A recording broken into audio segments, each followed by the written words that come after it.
Oh, man. Good day, everyone. Good day. How are we doing? You know how we like to start the day off? We like to start the day off with great, productive energy. Man, it's starting to look crazy. Good, productive energy. My office is starting to look a little crazy. And when I say good day to you, make sure you say it back. Good day, Miss Jalen. PR. Hey, sugar. Good day to Genesis. I am. Good day to you. And that's how I like to start the day, with that great productive build. So awesome. And you know how we do every single day. We rebel against remedial rhetoric, and today is no different. And anybody's willing and able to come up and have a conversation with us, as long as you use your own thoughts, so you're not just regurgitating something you heard from somewhere else. You feel what I'm saying? Future HJ 67, good day, good to see you. How are you feeling? Make sure you hit that like, share, and subscribe button. I appreciate that. That helps the channel out tremendously. We got to grow our channel together. Yes, this is for us. Send it out to everybody. I don't care if you only got one YouTube sub. Hit the share button, type in that letter, put an airplane in the sky, and let's keep this thing rolling. And if you got 99 cents, you know it make the vagina go whoop whoop. You know what make it go a woo woo woo. I said a woo woo woo. That was delicious. Got to drink to some of the tears as usual.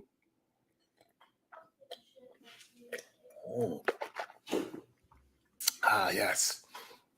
Delicious room temperature water, Ashton.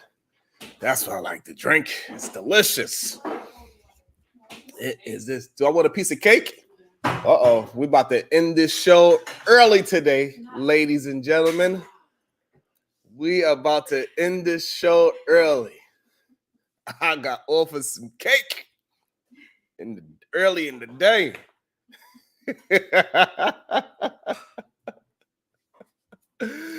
What up that way? Good day. Good to see you. Uh-oh. Miss Jalen, where you going? Sounds like she's about to go on a ladies' trip. What's up, Dawn? How you feeling? Good to see you. Thank y'all for this great productive energy. First thing, that is a beautiful thing. Yeah.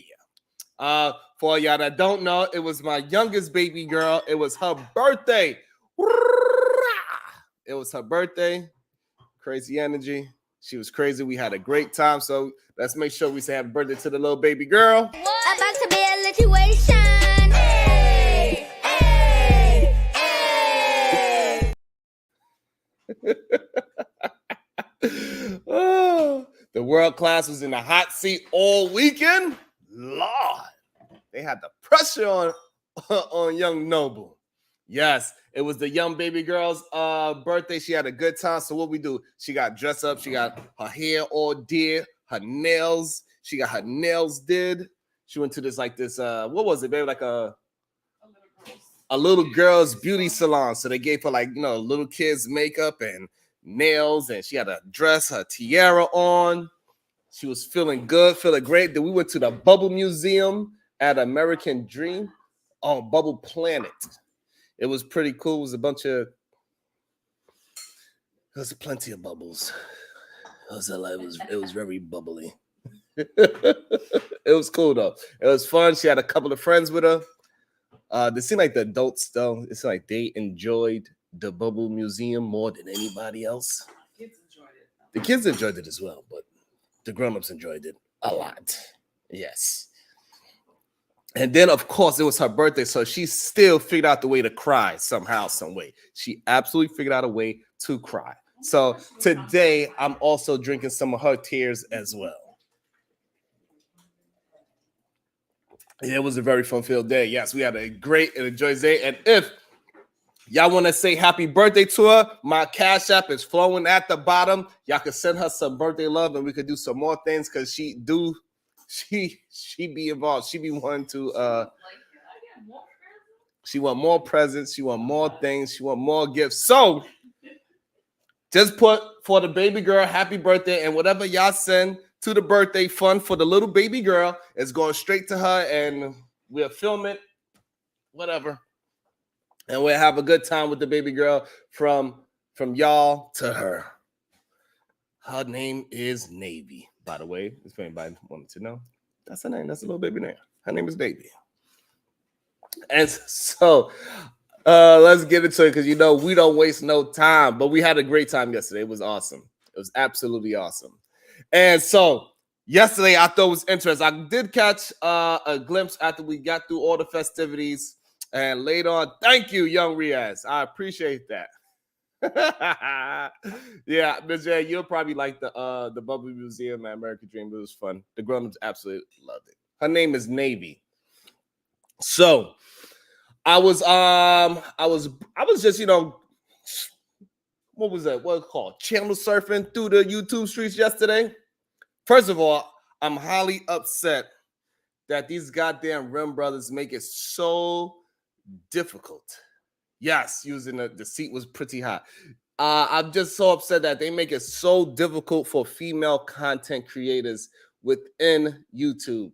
That is, as my girl MJ coined, the chitlin circuit. God damn it! Hopefully, I'm not a part of chitlin circuit, because I don't even eat goddamn animals. So, However, they make it very difficult for women to just be honest and just share their own point of view. You feel what I'm saying, Robin M? These men, these Rim brothers, these red pillars, incel, manosphere, these no good suckers that try to turn you into good suckers, clearly. Clearly, they almost converted LL Unk Man. World Class trying to help him out. Oh, shit. World Class tried to help him out, but Unk Man was like, no. World Class said, no, I like both. I like both of them. World Class. Shout out to. Oh, my goodness. That shit was crazy. About to be a situation. Hey, hey, hey. Whoop, whoop. Shout out. They say, for the birthday girl. Whoop, whoop. Yeah, let's keep it rolling. Shout out to the birthday girl. That's right. We're going to do something real extra special from y'all to her. I'm going to make sure she understands it's from y'all. It's from y'all, the people, to her.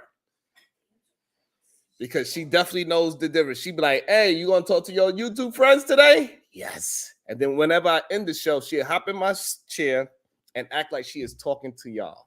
She hop in the chair. She start going. She said, look, I'm working with my YouTube friends. So she's going to absolutely understand that it's coming for y'all. So be just like that person, because I know that person is like, I was shaky about saying their names. I always want to thank that person. Has always been rocking out with me. Thank you so much. I really appreciate you. Thank you. And so while I was strolling through these YouTube channels yesterday, I seen the most interesting thing, right? So let me get back to building it up first, right? So I seen we got a beautiful conversation with MJ. She seemed like she's going to start pulling herself back from, I guess we could say, YouTube and having these conversations and do her content, because there's way too many men. Robin M told me make sure I say men are out here harassing the woman just because they say a difference of opinion.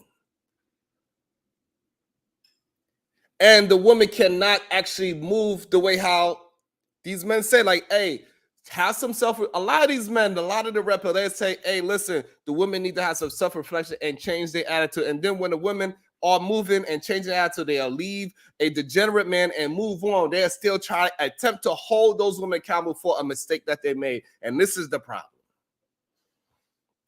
And that's right. Remember, engagement is engagement. Even if you hit the dislike button, it is okay. Let me see if I got at least one dislike. Because he'll say that, but he still won't even hit neither one.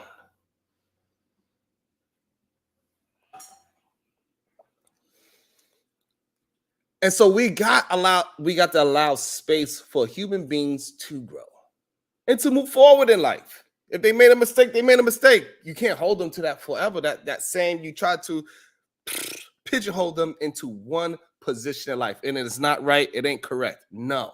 So therefore, it seems like within the past 2 to 3 weeks, we got 2 of our beautiful, opinionated, strong-minded, strong-willed women to remove themselves from the space.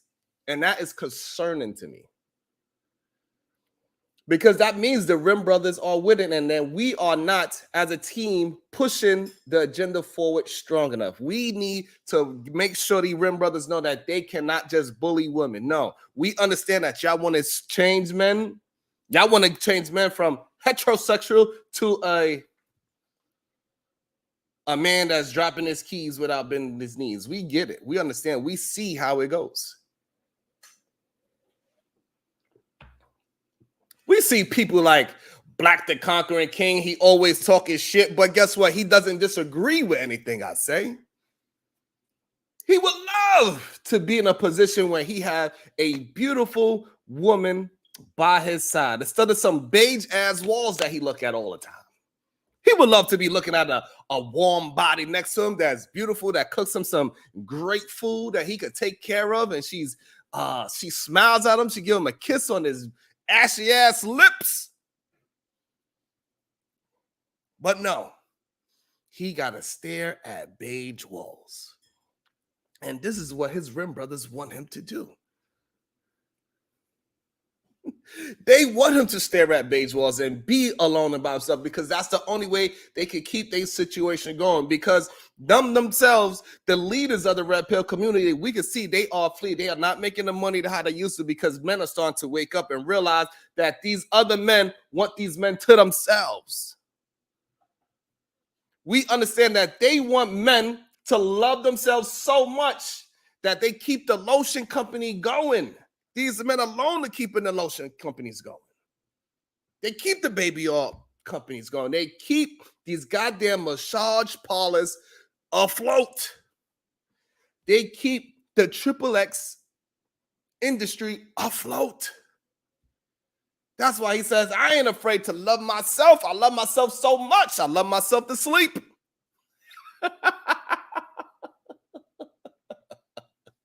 That's how much he loves himself.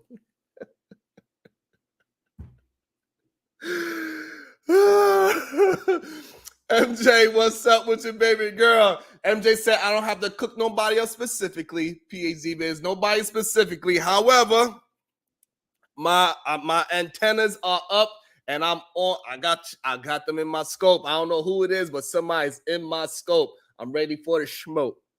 I will be over the pedal soon. So this is what I'm saying. So I seen yesterday while I'm channel surfing, right? So I just want to make sure that it's clear that, hey, all you beautiful ladies, I got your back. We could keep the conversation going. We could disagree. You could give your opinions. It is a safe space for you ladies to speak your mind. There's other women out there that want to hear your voice. Well, if it's right, wrong, or indifferent, women voices are needed. Fuck what these red pillars are saying.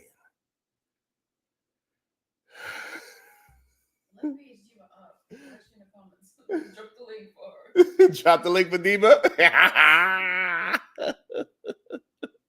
Diva is ready because, you know, my girl Diva, she don't play. She got my back. I got hers. And she like, Sharon, as long as I can get the kick they ass verbally, I don't give a, you know. So I'm going to try to keep it on the green. I haven't cursed that one time yet, I think. I don't think I cursed yet. What's up, Dr. G? Diva, diva, diva, diva. So yesterday I was scrolling through. I was just scrolling through the YouTube because the games wasn't on yet. It wasn't nothing popping. Oh, the Jets won. Shout out to Jets, Jets. I might have to go to a game this year because they look like they might do something decent this year. So while I'm strolling through, and guess what? Team Fatty and his channel pops up, and I see the usual suspect. You know what I seen? I seen a bunch of men champion a degenerate man. That degenerate man is, y'all know who that degenerate man is, right? He just came home from prison. That degenerate man just came home from prison for putting his hands on a woman, on a beautiful woman. How did he even get a woman in his presence? I have no idea. Probably because he's a liar. Yes, Miss Jalen got the name correct. His name is Joseph. He just got out of jail 2-3 days ago, and already he is hitting panels and causing havoc for women. As soon as he get the chance, and all these men was champion, yay, Joseph is back from jail. Joseph came back, and on his first day back, he was a goddamn Muslim. Oh my goodness. And we know why he was a Muslim in prison, because he only about 5'7", and he got a little twisting in his hair, so he needed a little protection because he's a little man himself. So he went the religious route, and he went and became a Muslim in jail so he could protect his booty hole. Clearly. Clearly, he became a Muslim so he could protect his booty hole, and he wanted to keep his booty hole a virgin. Clearly, that's what he did. I'm assuming, of course. However, they championed this woman abusing jailbird as soon as he came home. They're like, yay, we so happy to see you. And he did not waste a beat. He did not waste 10 minutes. He said, thank you to everybody, and he went straight on to attacking women right away. And it's so wild and weird to hear and see. Now, what I can say is this. The men wasn't really having it that much. They was like, hey, man, you need to fall back. And the one of the most egregious men in this space, some people say he is top 5 degenerate in this space. Mr. Rimtastic himself went and bat against Joseph, which was interesting. I was like, oh, okay. I was like, so this is why we know that this thing that we have, it is going against each other and going against each other's mentality. It is starting to cause an effect on these men to have a self-reflection. It is starting to work. So we got Mr. Rimtastic, top 5 degenerate in this space, was talking to Joseph, said, no, Joseph, you're wrong. You don't know what the hell you are talking about. See, I'm working on it. I was about to curse. I almost cussed. But Mr. Rimtastic was defending the women. But he was a little nervous to do it. He said, I don't want nobody saying I'm putting on the cape. It is wild. So you're not afraid to put on a cape for men, but you're afraid that other men are going to make you feel bad about putting a cape on for women. Women that you say you love. You claim you love them all. You want that. You want to hit the bottom of that. I don't want to curse yet. You know that man's mouth is foul as hell.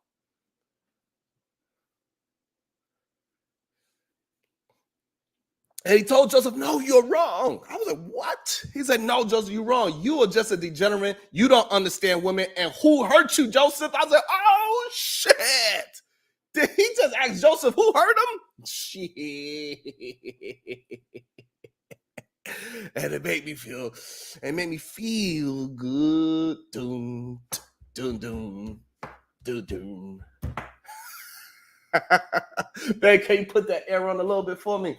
And so I was just listening to it, and I was just surprised that finally it is men starting to wake up from the degenerate behavior and putting them on notice and stop allowing these males that have been going to prison, going to jail, don't have no goddamn results. It's time to put them out in the forefront and say, these are the type of men that we got to run away from. Ladies, this is the type of man that you got to run away from.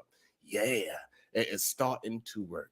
We starting to see all the degenerate people that used to be in the space. We see they only get 2 people in their streams. Why? Because we know that you're a degenerate and you are dealing with degenerate style people. Nobody wants to be in that position anymore. It's a beautiful thing. And I love it. And I love it. It's a great thing. But yeah, Joseph is back. Joseph is back and being a degenerate as much as he can. Let's see how we doing with these goddamn like buttons and shit. Let me see. Okay, we at halfway. We did a little bit more than that. I'm gonna pin it to the top. I'm gonna pin it to the top. But I want to get to the reason why do these men do such a thing?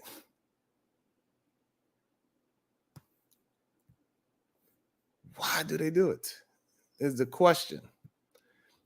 For the most part, what I believe is this: people like Joseph and men that want to follow all the remedial rhetoric that people that Joseph subscribe to, they do it because they want to boost their ego. Because some men, especially men like Joseph, they want to they have to lie to inflate their own ego, making themselves appear more desirable and more powerful. So therefore, that's why he is always going on the offensive against any woman. As soon as she's opened her mouth, he is saying that you women are the reason why men can't find a beautiful woman, which is insane to me. It's crazy. I just don't understand it. Welcome to the show.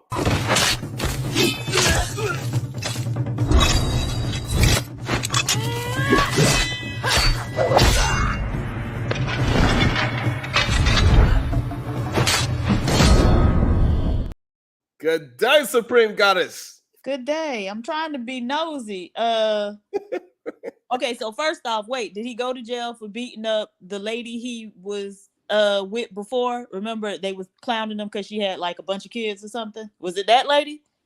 No, that's a different special needs person. That wasn't Joseph? No, that's Tea Leaves. Okay. Child, my ass can't keep these people straight. Okay, and so then, and clearly the Rim brothers can't keep them straight either. They trying to bend them over. You know what? Okay, and who was the two ladies who left the space? I would say Venus and MJ are slowly but surely moving away from the space. Okay. All right, I think I'm caught up now. I think all of our female content creators, who's left? Sherelle. And she just came back, so we don't see how long that lasts. That's the only reason too, probably, right? Because she kept leaving and coming back and leaving and coming back for a reason. Mm-hmm. Mm-hmm. So these men, they keep on attempting to push our beautiful women out of the space, in my opinion, to beat them down, to boost up their own egos. Clearly, that's what it is, because clearly they ain't getting no hugs from their mama. Okay, well, who did the boy beat up then? So he caught a case somewhere out in Michigan. He was in Michigan partying and doing whatever. He had some girlfriend or something of that nature. And then one day she said, I want McDonald's instead of Burger King. And clearly he wanted a Big Mac. Okay. Clearly he wanted a Big Mac, diva, and she wasn't having it. And so he roughed up, and then now he went to jail for 3 months. He was in the jail for the past 3 months. Yeah, he was in jail for the past 3 months, but he got out on good behavior because he became a Muslim. You know what? Oh my God. Well, that's just what I mean. Isn't that like par for the course? They act like, you know, when the men come out of jail, it's a great thing, or so, you know what I mean? Like it's party time. Welcome home, so and so. Like they did the same thing with what's the other guy's name? The fighter. Maybe, but guess what? Fighter, he's still only getting 14 people watching. So therefore, people are starting to like, hey, listen, we ain't with that degenerate behavior no more. I guess. But I thought these men, like one of the gripes that they have with Black women is that our image like kind of taints the image of Black people in like they were very focused on very focused, image focused, right? And so then why are these men who are going to jail and coming out of jail, which is like the stereotype of Black males, right? Why are they acting like that's cool or that's okay? Right, and that's why I thought it was interesting, because Mr. Rimtastic did not act like it was cool or okay for Joseph to be talking the way how he's talking. I was like, oh, all right, fantastic. I was like, it's about time somebody is like, you know. And then once he started doing it, guess what the other males on the panel started doing? Shut up, fantastic. No, they was on the opposite side. They was like, yeah, Joseph, you just came home. You can't be talking to women like that. You just got out of jail for a women situation. Okay. Well, good. I was like, get the hell out of here. I was like, that's what I like to see. It's about time. Granted, they did it to somebody that's like, that's not really that significant. Oh, you got some love in the chat. Right. Huh? I said, is that right? Mm-hmm.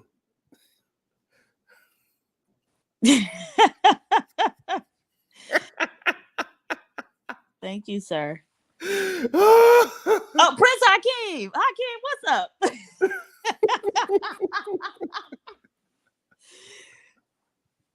So we got this brand new jailbird. He got his brand new kufi on and a hoodie. Look like he look like the complete reform Pookie. Like he had the whole outfit on, PhD Diva. Yeah. He had the kufi on, he had the gray Mike Tyson hoodie, and he talking all this crap. So eventually he was all good, all smiles. And then eventually the kufi came off, the hoodie came off, and then he just turned back into regular Joseph. Yeah, he said, I'm out now.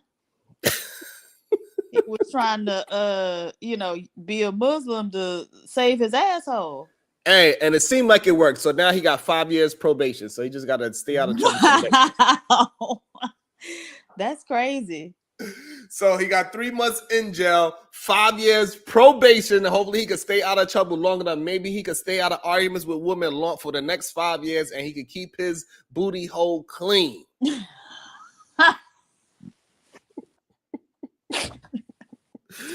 We hope so. Yes, but nonetheless, soon as he got the opportunity to speak to the first woman that he was able to speak to was on Fatty's channel, and right away he went straight to all of the remedial rhetoric right away. Women don't understand, man. Women, what they do is they act like they like you, and then they want to control you and take you, and then they call the police, or they call the police because you're putting your hands on them. God damn, what the hell wrong with you? And so the woman that he was talking to, she had no idea who he was, but she was spot on with how she recognized him from a mile away. She's like, hey, it seems like you must have been hurt by somebody and you never got over it. Mm-hmm. That's why you talking to me this way. You're not talking to me out of somebody that just want to have a conversation. You're talking to me out of hurt. Right. Spot on. You are not somebody that's having a conversation with me. You are just telling me your point of view, and you don't really actually care of my point of view because I'm a woman. Spot on. And a lot of these men, they come on these goddamn panels and spaces, they just start talking about what they want to talk about without no substance, and do not care if the person is actually having a conversation and believe what they are saying. You are automatically wrong because I came to say what I wanted to say. And I'm glad we're able to start spotting it out. It's interesting for me. I ain't gonna lie to you. So I think that's one form of it, is the boosting the ego. I think manipulation is another thing that these men, the reason why they do it, right? So they lie on women and say that women, like, it's so crazy to be Diva. So they lie to manipulate women into thinking they need to change their behavior to please men. Okay, and so if women do that, then what do they get from that? A jailbird that changed his life around.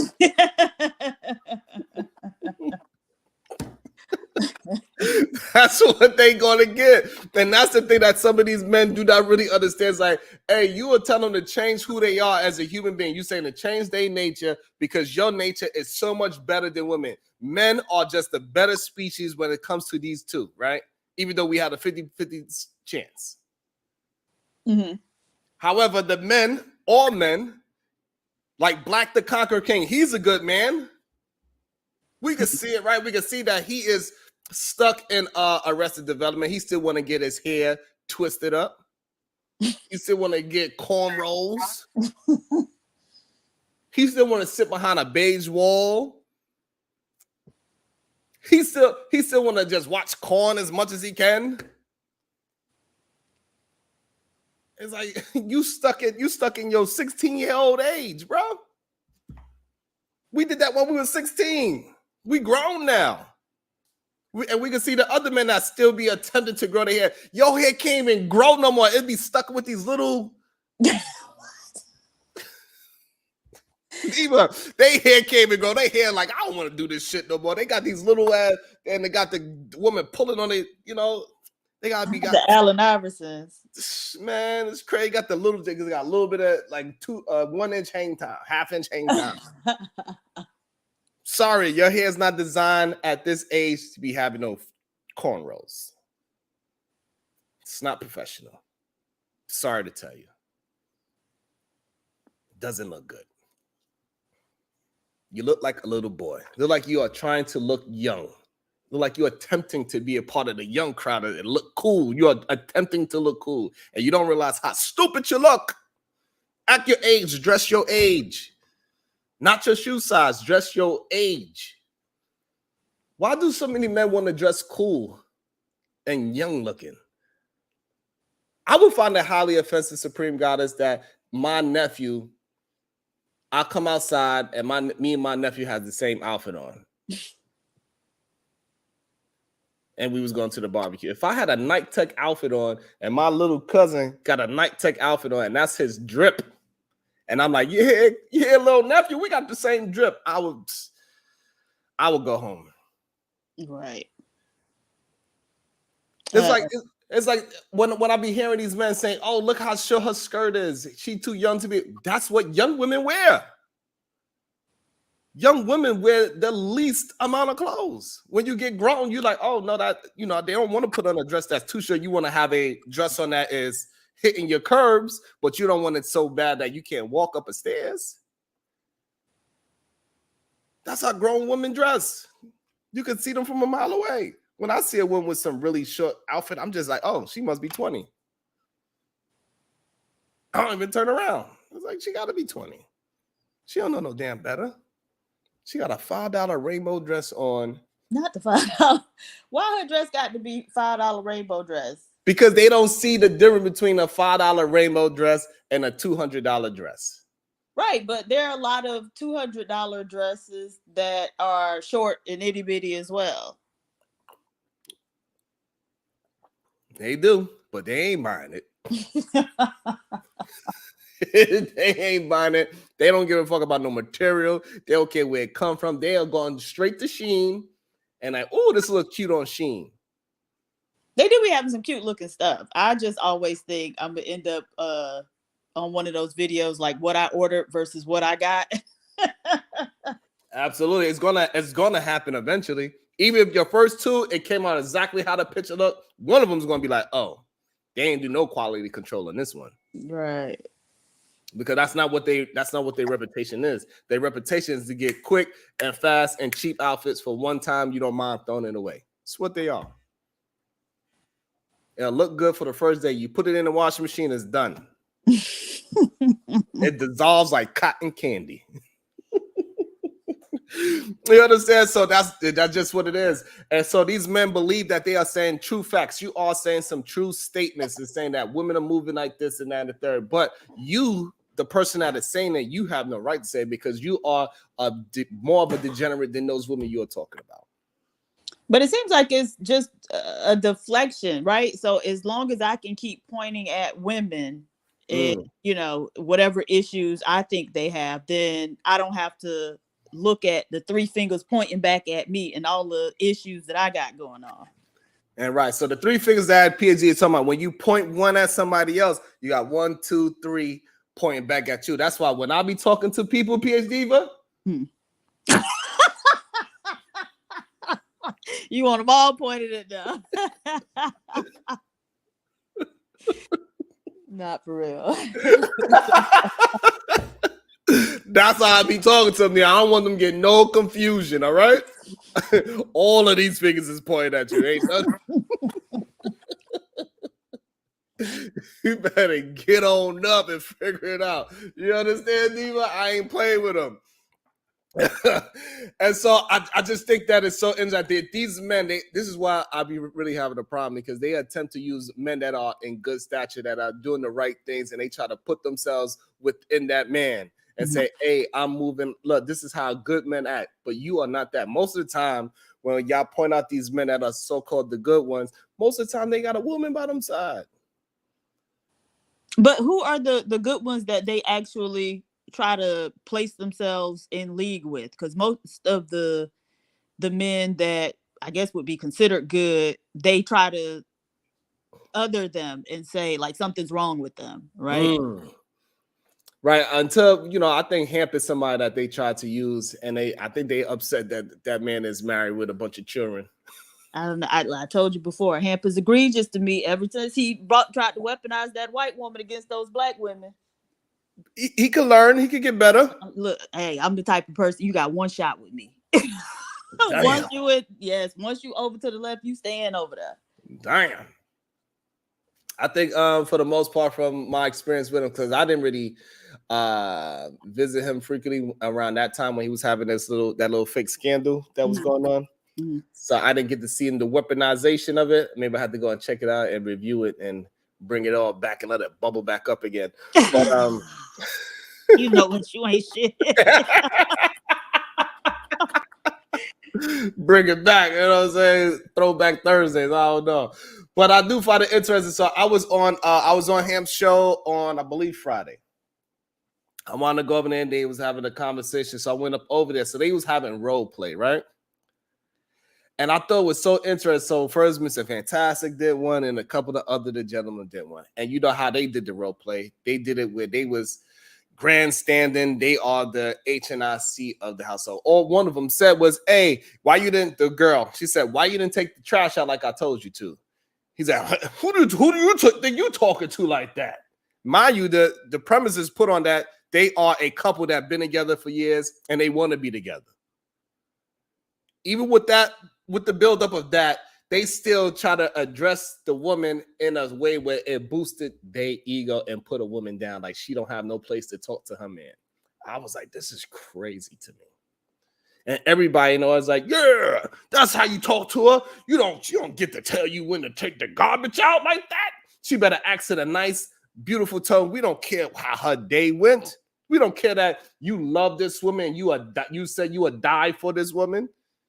You have sex with this woman. You want to have children with her. You want to build a life with her, but she cannot talk to you. I think that shit is strange.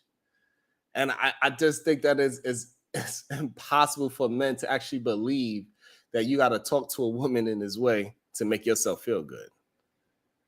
Because I'm pretty sure no matter what Hink's, because I believe he got married by now, I'm pretty sure Hink is not a...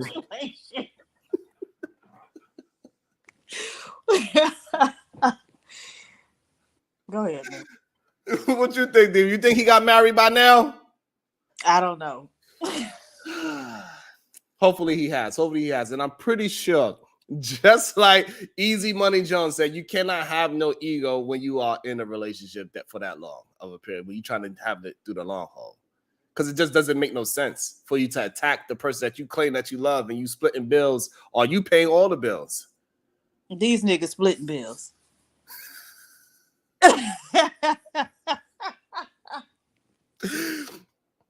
Which is okay, because most men have to, right? That's just what it is. Not most okay. It's not. Why you say it's not okay? It's just not okay. Like, to have to split bit. No. Especially if you talk the way these men talk. Now, if you are a believer in egalitarian relationships all the way around. Okay, right? Now explain this word egalitarian for me. Where the relationships are equal. You believe that your partner is your equal in all respects, right? And so all you anticipate that both you and your partner are going to have to fulfill every role, basically. There are no, roles that are specific. Well, it's always going to be one role that's specific to a person, but you just believe that y'all are equals in the relationship. So, if they, advocate for that, which I advocate for mutual cooperation and partnership, then that's one thing. But to want to puff your chest out and say, I'm the man, I'm the leader, she need to listen to me, I make the decisions, but then, babe, you got your half for the rent? Why you put the humble voice on? Because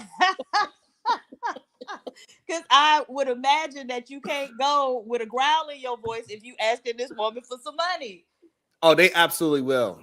Nigga. They absolutely will. And I thought it was so interesting because Aaron was there as well, right? So it was so interesting because most of the men, they put their ego in front of the relationship, and they was pretty much proud, they was whooping that woman ass. Who the fuck you think you talking to? You know who I am? I was like, what is going on?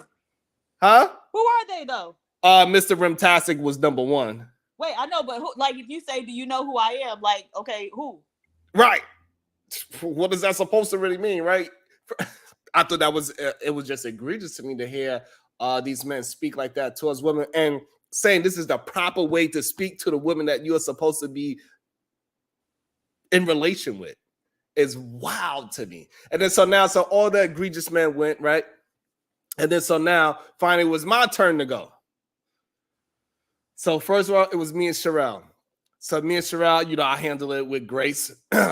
Knocked it out the park. They're like, man, that was too easy. She went nice on them. But did it sound properly? Yeah, but it was just that wasn't realistic. Okay, send somebody else. So Callie Bell was there. She was drinking and everything. Okay. And she came with the smoke. Gave me a totally different scenario. I wasn't prepared for neither one of the scenarios, right? It was just a woman, and we just, building off on the conversation, right? So what was the first scenario, the easy scenario, and then what was the more difficult? So Sherelle, she was like, what's going on with you? Why you ain't paying me attention the way how you used to, like that type of a conversation? Okay. All right. So I smoothed that one nice and easy. He's like, yeah, you did good, but that was just too easy, Sherelle. It's because she really like you. First of all, I was like, hey, you should be in a relationship. Whether if your woman come at you or not, you should be in a relationship where your woman likes you. Right. Absolutely. See, told you, look, Aaron hating already. She didn't come with smoke, Sherelle. Look, hating already. She came up there with her attitude. She had a cup in her hand, diva, her black and mild in one hand. She looked like it was about to be Ike and Tina in that joint. She had black and mild in her cup, and she was drinking. And she was like, "So you remember when we went? She had her attitude, eyes rolling, and everything. The only thing that she didn't do, she even cussed, but she didn't cuss in like an aggressive way. Said, what the fuck was all that about when we was at the damn club and you left me to go with your other homeboy? You left me with old boy. I don't fuck with homeboy, and you went over there to go see the other girl shaking their ass, and you left me in the corner by myself." Mm-hmm. And so, I smoothed it all out. And we even got to, we was going to have some sex on later on in that night. Okay. Wait a minute. So this was like a role play exercise? What are we doing here? Like, yeah, we was role play exercise. It was Sharon teaching these young men how you're supposed to communicate with your woman in a hostile environment. Okay. All right. And the other men, to me, they had it much easier. Their situation was, then why you didn't take out the garbage like I told you so? Mm-hmm. Which is a simple, right. It's a simple answer. I forgot. Right. Argument over. However, most of the man, who the fuck you think you talking to? I take out the garbage when I good goddamn well pleased to. I don't give a damn it's overflowing with the goddamn raccoons in the house picking out the garbage. If I ain't ready to take out the damn garbage, the garbage ain't gonna get taken out. That's what they was trying to say. Really? Yeah, that's how you're supposed to have a conversation with your woman that you love within your household. I was like, shit. And all the men was like, yeah, get him, Rimtastic. Laughing, joking, cheering it on. That's crazy. But, I keep saying these men are lacking in conflict resolution skills. And it's all like, so me and so you know what? So me and Callie, we had the conversation. I explained to her why I did what I did, and so on and so forth. And then later on, I'm going to get me some nookies. She even smiled by the time we finished the role play, right? So we and then so everybody like, you know what? I actually like the way how you handle it. And everybody on the panel, Sharon, no, that was whack as hell. Oh, you mean to tell me women like this? And all the women's like, yeah. That's how I want my man to speak to me if I got smoke for him. Why would they think that women want their man to speak to them harshly? And that's the crazy thing, because they talk about softness, and in women and femininity, but then they want to deal with a soft feminine woman very harshly, which doesn't make any sense whatsoever. They absolutely want. What I'm starting to realize, right? So, I know we be saying they lovers of men, but what I'm starting to realize is that they want to have sex with women, but they want to have relationships with men. We've seen that before. What's that? That type of mentality where women are used for procreation, but relationships are with other men. But you have like love relationships are for other men. Yeah, because that's what it's starting to seem like. That's what it really is starting to boil down to. That they just want to have sex with women, but they do not really want to have any kind of back and forth, speak to the woman with any kind of respect whatsoever. They automatically, if the whole conversation is about if your woman comes at you aggressively, how to treat that. And most of the men were saying, I'm going to be just as aggressive. Like, who you think you talking to? Come and talking to who you think you... What about bitch? What about... What?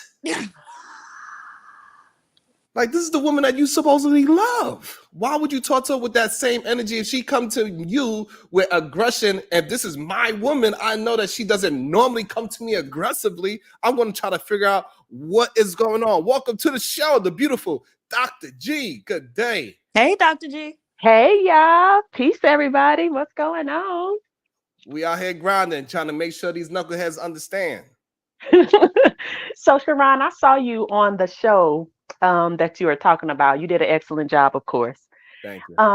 The one thing that I was like kind of in the audience, like, hey, shouting this and that, right, was the fact that it was a conversation about being direct versus being indirect. Remember, we had just talked about that in reference to my book on your show. Right, yes. This concept of realness, right, and the dichotomy of it being direct versus being indirect. And so when they were talking about the girlfriend being fat or having gained some weight, and they wanted to say to her, she asked, "Do I look fat in this dress?" or something like that, and they wanted to say to her, "Yeah, you look fat," or whatever like this.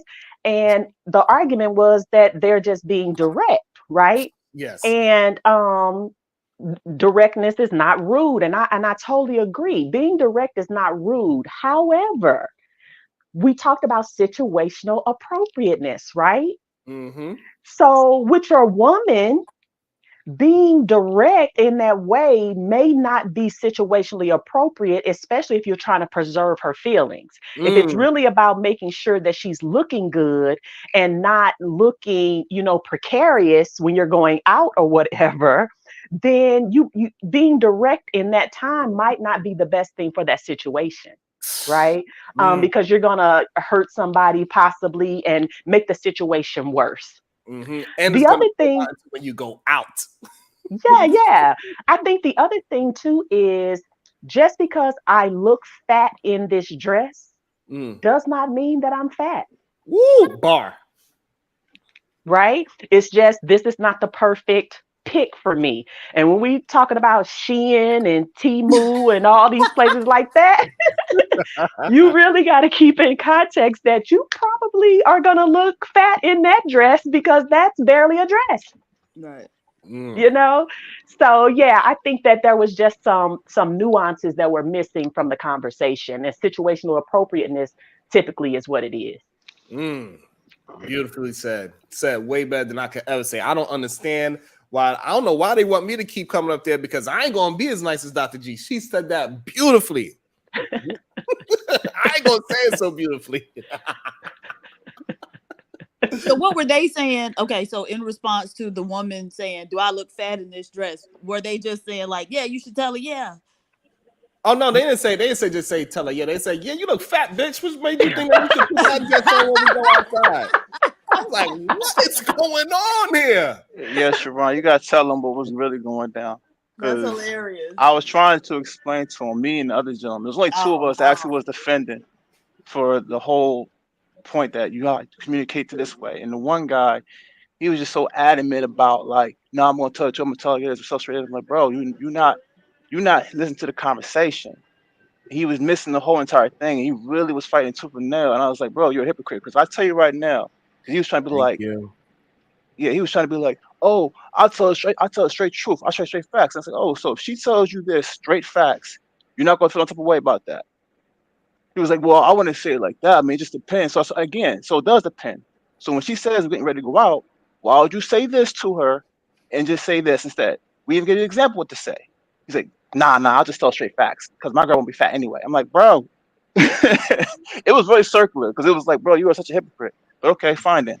Yeah, because I think that the biggest thing that I got from the conversation is that men want to be very direct and brow towards the woman that they say that they are laying down with, right? This is the part that is so. It's one thing you say you want to be mean to somebody that you don't know, you don't care about her, but we talking about somebody that you are actually in a relationship with, that they feel, you know what I'm saying? That's the crazy part. Shout out to my girl Lux. Thank you so much. She says, coffee on me. It is not going to go to waste. Thank you. I just poured some more. Thank you so much. And so if your woman say, hey, babe, the same exact situation and come back and say, hey, babe, you gained some weight. You looking like and poke your belly and go, hoo-hoo. Most men would get offended by that. Yes, they do, because I've actually done it before. They will absolutely be offended. They'll feel a certain way. And then not only that, Mr. Rimtastic himself went and set an example that he did it to his ex-wife, and he told her, yeah, babe, you look a little, you a little fat in this outfit when we go outside. Maybe you should change your clothes. And she cried in front of him for this situation. What? Oh wait, Sharon, there was another part to this too. I just remembered. We were trying to bring the men back to accountability in the first place. We was trying to say, for the most part, like, hey, you shouldn't even say anything about her being fat because it's like this doesn't happen overnight. That's first and foremost. And if it's just something that you see in her, what do you see in yourself first as a leader? Because if you lead by example, and this is something that's very important, that you should be able to bring. It shouldn't even be nothing that's brought up. You know what I'm saying? In a sense, or at least it was something that you could have brought up before it even got as bad as her even realizing, hey, her insecurities is up now. You know what I'm saying? Like, this is something that comes back and goes back to reflecting on your leadership. And that's what we're trying to have the men do, at least accountability on that part. They didn't want no parts of that. It was like very circular and annoying. Right. And so the thing is that the men, they don't understand that you cannot keep a woman there for long by beating her down. Like, that's only going to last but for so long. Yes, you could beat her down and say you look fat, and this is some way of, and it seems like even if you meant it in the most positive way to be mean and telling the truth. You're using the truth as a weapon, don't realize it. There's other people in these spaces that attempt to use the truth as a weapon. We hear it all the time. So yes, you called her fat, and now she's crying. She even tells you that her heart was broken, and now you rewind it. You fast forward 5 years later. Now y'all broken up. Clearly that woman didn't get over the fact that you do not look at her as somebody that is desirable. You look at her as fat, and you want to give this kind of example to other men so they could go ahead and produce the same results as you, as being single behind looking at a beige wall and watching Korn every night to put yourself to sleep, self-medicated. There was another thing they talked about too. We tried to describe to them what nuance was. It was like, bro, do you know what nuance is? Do you know what it is to read the room, look at the situation in its totality before you open your mouth? Because you're taking it as a full sense that she's asking you, am I fat? Like, as if she doesn't know her current situation. It's like she don't see a mirror of herself. She's asking you basically, do I look okay? Are we good to go? You know what I'm saying? She's asking for reassurance, but they really was not. Well, she told me if I was fat, so I'm just no, she's fat. And I'm like, bro, you are so. Oh my God. Absolutely, sexy red guy. Jump in there. So they don't want to preserve women's feelings, and they want to say the absolute truth. But if you say the absolute truth about the size of their penis and how it's 5'6" ain't tall enough, they feel some kind of way. Damn, do they? I don't believe so. You can't tell these men that they penis is small. What? I thought since they don't want the truth when it comes to that peen. What? So you mean to tell me if you say, hey, babe, your penis a little small, he's gonna be like, God, he not gonna say, "Damn, thank you for telling me the truth, babe. I really needed Sharon, some of them can't even find it up under their footer, their front upper dick area. They can't find it. that." What? Well, then why would a woman be Fuda. with them though? I I just thought it was can't imagine fupa, having but to he already tell know. No, you it's a footer. your It's dick a- is little because it's like, why am I there if I think his penis is too Exactly. small? That's what I'm saying, PH Diva. If So- they don't want that truth, we just leave. Once Yeah, we but find out, we that's just right, leave. right, We leave. exactly. We don't- So what I'm saying, so I believe the Diva, dude so, already know. To tell you, so bye. Diva, so you saying that you're not gonna suggest women if she said, you know what, he got everything else going for him, but he got a small thing up under the footer, and she give it some time. She's like, you know what, I'm gonna give the small penis some time. Maybe he'll figure out how to be a linguist. Well, if you lose weight, you get a little bit of dick back. That's it's a slow process, but you might get. Yeah, But then absolutely. the erectile dysfunction kicks in. You see what I'm So saying? now, 'Cause you wasn't why- eating right to begin with. The so Ozempic ain't working. So since the women can take all this fact truth, why the men cannot take all the peen truth? Because I think when it comes down to his ego involved in a man's dick, obviously, because a man likes to gloat on his own dick and also likes to compare stats with other men on their dick, which is some weird What? shit. Yeah. Kind of homo. Yeah, it is homo. It's very homo. Yeah, Think about it. homo. Think about it. Why would dudes be going around comparing notches about how they go around slaying other chicks? You know what I'm saying? That's all it is. It's all it is. Honestly, God, it's a dude's ego. Just nasty. But to me, I don't know. I look at results. I mean, if you want to brag about how many cars you rented, cool. I'm more about ownership. But I mean, it is what it is. Hey, so we got 3 ladies on the pair. I'm gonna ask Dr. G. We'll start with Dr. G, Sexy Red, then Diva. Have you ever told a man, hey, I love everything about you, but maybe you should take some pills that give you some more blood flow because you're a little small in that area? Have you ever told somebody too small, Dr. G, and prescribed them some blood medication so they can have some more blood flow to get at least a little more girth? Wow. So they could use some ashwagandha. Ain't there some ashwagandha that could use some Ashwagandha. ashwagandha? They could use some of that sea moss. You know, we don't outright tell men because we have manners, right? So we go about making juices. Here, drink this celery juice, baby. Drink this grass, whatever fuck. You know what I'm saying? We do that. We don't go and say, man, your dick's so small. I don't know why I can't feel nothing. We don't do that because we know that men are very fragile. They have very fragile egos. You just don't go saying what's wrong with them because they can't handle that. Go ahead, They Dr. really G. can't. So have you ever prescribed any kind of ashwagandhas? No. No, I've What not did had you to do? do that. Oh, you just have never had that experience before. Mm-mm. Okay, lucky that's good. you. But okay, so I do wonder why women won't go there with men, because again, these men have no issue opening up their mouth and saying any and everything they grown enough to say.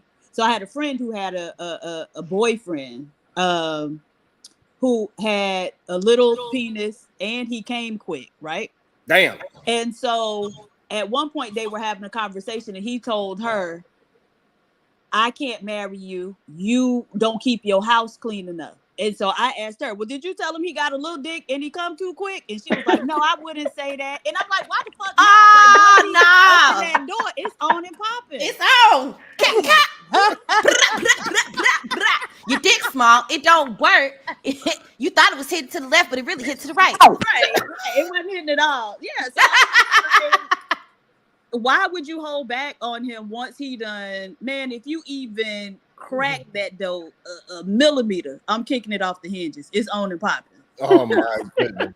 But yeah, so women be reluctant to use what the ammunition they have in their arsenal against these men, and I personally don't understand why. So you're saying that women actually have more tact in relationships than men do? Yes, I women think because we they kind of told themselves here, men man. are, though. Some men are dangerous. You can't. Some of them snap on your ass. Mm. They Yo, will. Sharon, They're very Sharon. insecure. They can't handle Sharon, shut up. rejection. So when you tell them the truth about themselves, they snap. So Go it's ahead. best to just move on. Go ahead, Marvelous. I'm gonna get silent in there. Yeah. He been very silent and patient, and then we're gonna get the Iceman, aka What up, Iceman? But I was gonna say you kind of told one thing that I think is kind of true. People will hold ammo. Women will hold a tire clip and ready to light on your ass. So it's just one of those things where they have in their back pocket. It's there. Every woman wants to use it when they feel like it's heightened enough. They'll use it right then when it's appropriate. But they save the ammo. I think that's all it is. I think they really just save the ammo because everyone has fragile egos and insecurities or whatever, right? So, And Marvelous, then, do yeah. you want your woman to be very direct about your insecurities and tell you, hey, you are X, Y, and Z, whatever that is? I mean, if she knows my insecurities, I shouldn't be insecure in the first place. I shouldn't be. Meaning I should do it myself. I shouldn't have to try to hide them in the first place. But yeah, I wouldn't say I wouldn't mind, but if she did tell me straightforward, I'd be like, all right, cool, I'll deal with it. But if she's like pressing, even though she just told me, I'm like, okay, now you're just pretty much for the most part just being mean spirited. Okay, let's put it in the same realm as how they put it. Say, let's just say you have a small manhood and you go to your woman and say, hey babe, do you think I got a small peen? And she's like, yes, absolutely. Damn, I would never say that, but okay, sure. That's too funny. I'm sorry, god damn. Do I have a small dick? Oh god. Come on, man, that's horrible. Why you give me a horrible example? But okay, I'll play devil's advocate with you. The reason why I try to put it in that example because they gave the example that the woman came to her man and said, do I look fat in the dress? And the man and all the men say, you're supposed to say, yes, babe, you look fat in that dress. So that's why I try to put it on the way because it seems like men are very insecure about their peen size. All right. So if you have okay, I'll take that. She says it's small. I'll be like, so it's small then? Does it still work? I kept going down the questions. It was going down more and more and more. And then like, well, if it ain't all that, then why the fuck you here? Sorry, but I just would have went ham with the shit. Now you asked that because you're a good provider and yes, you can provide a nice, stable life. Okay, right. So she hit you with that truth, and then what? Yeah. Well, no, but then again, also there's other factors as well. No. I mean, no. I'm saying she could say no. I'm hearing what you're saying. I'm saying like yes, but I'm just trying to make it personal to the point where I'm not trying to make it personal, but at the same time, this is hypothetical. Okay, sure, you can stay with me for my money and my things and providing, but is there something I can do later to work on the sex? Or do I have to get the fucking penis pump? What the fuck? Do I need toys? What the fuck it is? TJ, go that pump, right? My next girl, Diva, do you know if the pump works? I don't know. Oh, because you said it would. Oh, I do know. Apparently it does. No, because the lady said a man, and now they were older. She said he actually had like a button that he pushed. He had some type of implant, and so he pushed a button. Like he would ask her, like, "How much do you want?" And I promise, she said he could push the button. What's his name? Inspector Gadget. No. Yeah, go Gadget. Apparently they can do that. She said, "How much peen you want?" Oh, right, and so he was able to push the button, and then it was like inflate his penis. That's kind of crazy. A button penis. Go ahead, Silent. What's your thoughts? Was it between the balls?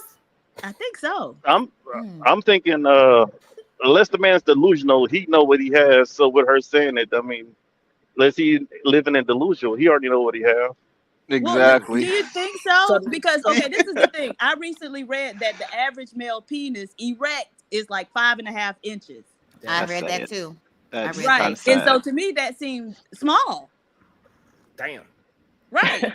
Like 6 was on the small side of average, right? Like 6 to 8, and I was thinking like 7 might have been like the average, right? Was that just me praying that 7 was the average?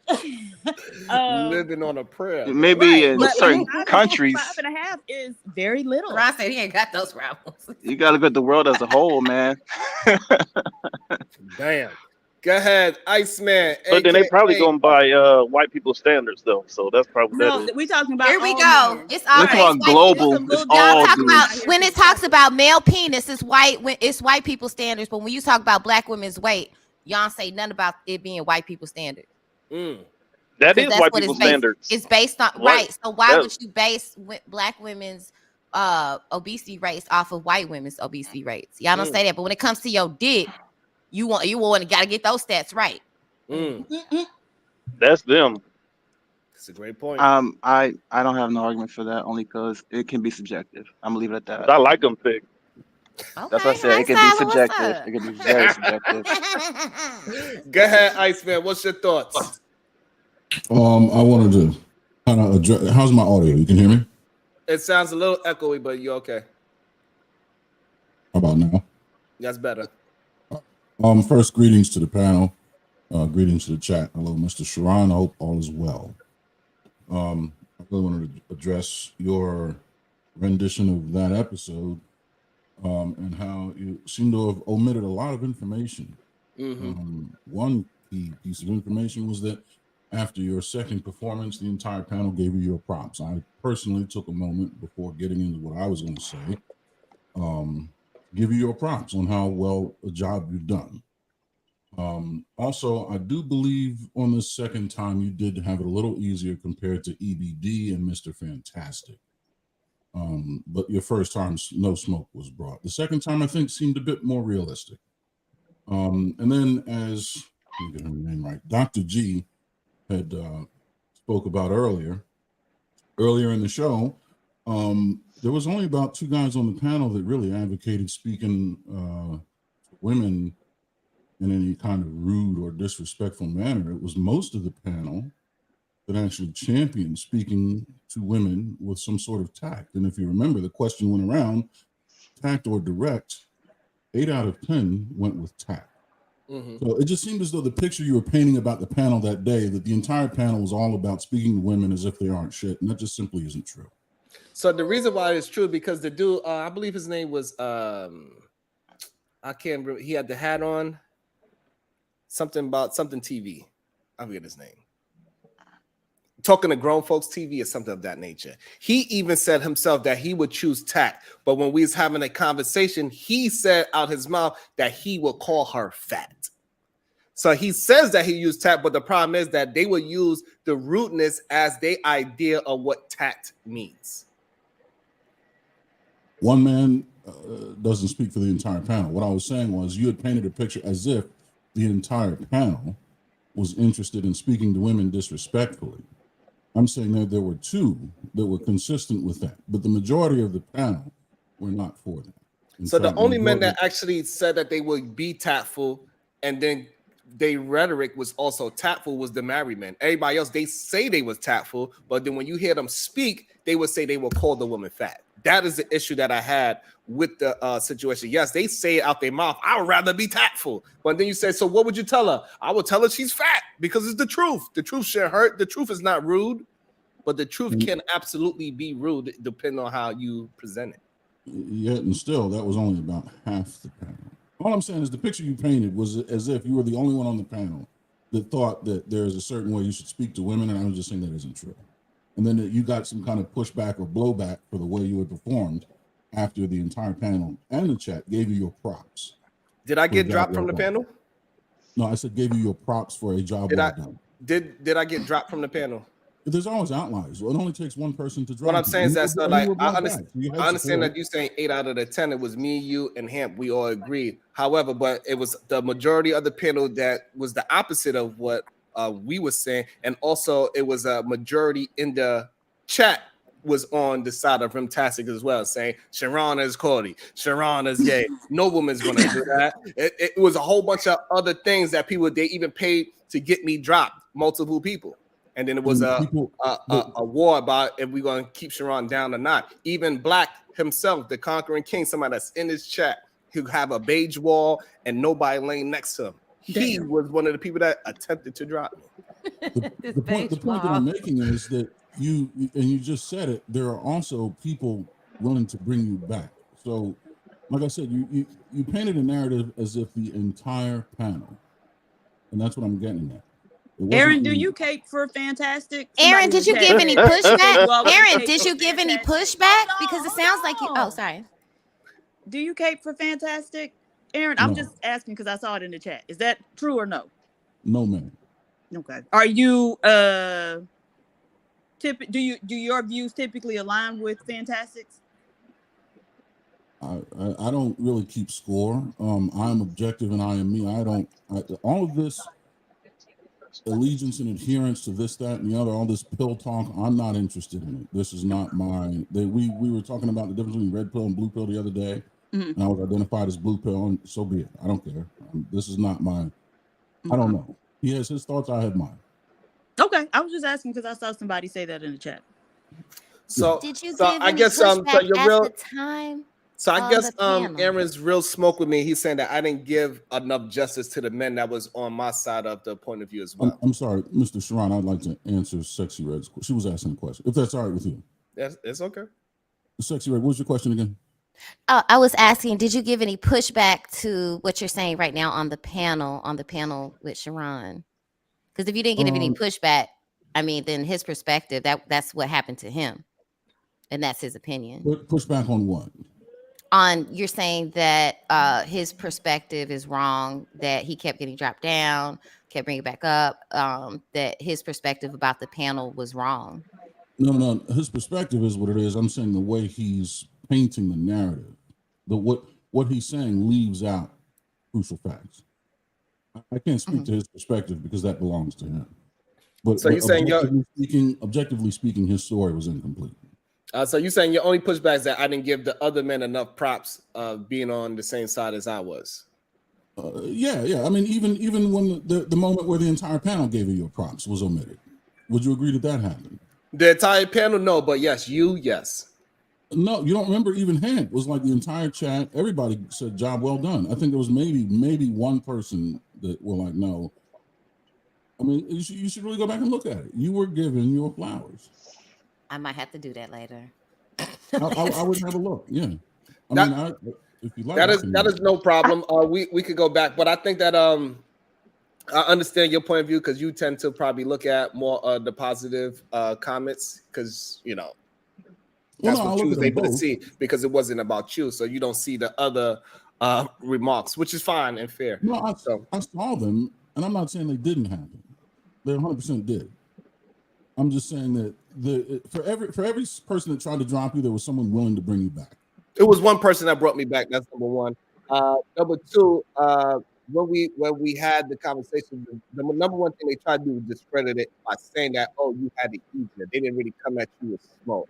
They treated you with big gloves. They didn't come at you the way how they came at X and Y, Z. So they try to already discredit it, say that my situation that I wasn't prepared for it was on the fly, that mine was a easier situation. So that's number one way how to try to discredit it. Everybody's was on the fly. Your first situation, objectively speaking, was quite easy. In fact, Sherelle even said that knowing the personality going in kind of sort of preempts or presupposes the way she approached it. She said, because it was Sharon, I deliberately went in knowing Sharon, the type of person he is, so I throttled back. She said that specifically, that women tend to know who they're speaking to and treat each situation accordingly. And right, and so therefore, and instead of men, that's perfect. Instead of men saying something, maybe I should have a different approach the way how I communicate with women. What they said was Sharon is soft. Well, I mean, I can't speak to that. I think it's a man in my chat right now called me soft. They call me all types of bitches every goddamn day. Mr. Sharon, I'm talking to you. I'm not looking at the chat. But it's a whole totality of the conversations that on the panel, she would say, hey, I spoke to Sharon a certain way because the way how he communicates. And the other men on the panel, which was the show was about, they get treated a certain way because of the way how they communicate. And for some reason, most of the men that are single, they tend to want to communicate like Mr. Rimtastic and be egregious about women and have a beige wall behind them and not have a warm body next to them. I'm not pushing back on that. And the problem is that way too often we keep championing those type of men acting like it's okay. Hey, that's your situation. That's your situation. However, young men, they tend to follow people like Mr. Rimtastic because it looks cool on these squares. But in real life, it gives you horrible results. I mean, how often this happens?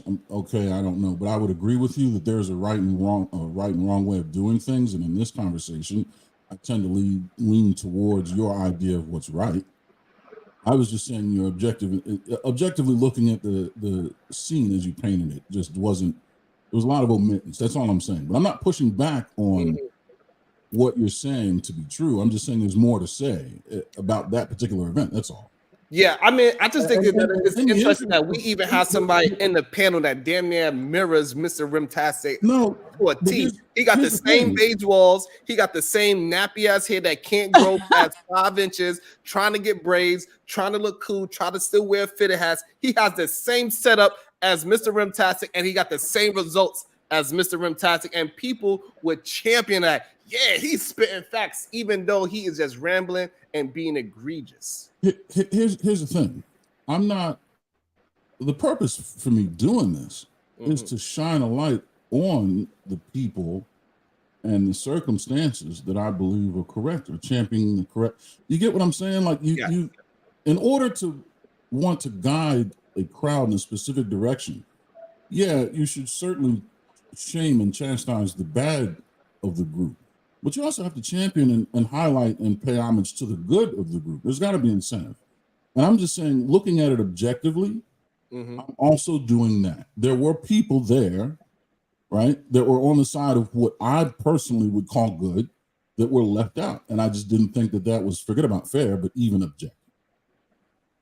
That's fair. That's fair. I just think that there were some nuances. I just think that there were some nuances that could have been sort of, chased out a little bit more, like the concept of, because I don't think it was a conversation of bad versus good. I think it was, again, direct versus indirect, and which one is appropriate in the situation. Each situation involved somebody you're in a relationship with, who you want to be with. That was the whole, that was the light right there. I want to be with this person, but I'm having this disagreement. How do I handle it? Right. And so, sure, be honest, be truthful, be forthright. But in that situation, directness might not be the best way to go when you're dealing with someone who you supposedly love and want to be with. Sure, tell the truth, but it doesn't have to be hurtful. And I think that's what was being missed. That's what Sharon was saying. And that's what was being missed and contested heavily by the chat. Again, I tend not to look at the chat. But they are involved in the conversation when they have the ability to drop people and bring them back. So looking at the chat is a part of the whole experience. I don't think you can ignore that when they can actively be a part of it with their dollars. So the chat and the other men on the panel as well were contesting that point, I think. And if it had been just fleshed out a little bit more, it wouldn't have been able to be any contest to it. No, I'm not pushing back on that. And you're 100% correct that the chat can 100% influence the conversation. I just don't see the chat actively imparting any useful information into the conversation, because they're not actually speaking. They're not using their voice. They're not a part of the actual dialogue. But they can certainly influence the tone and temperature, right? And that does deserve a look.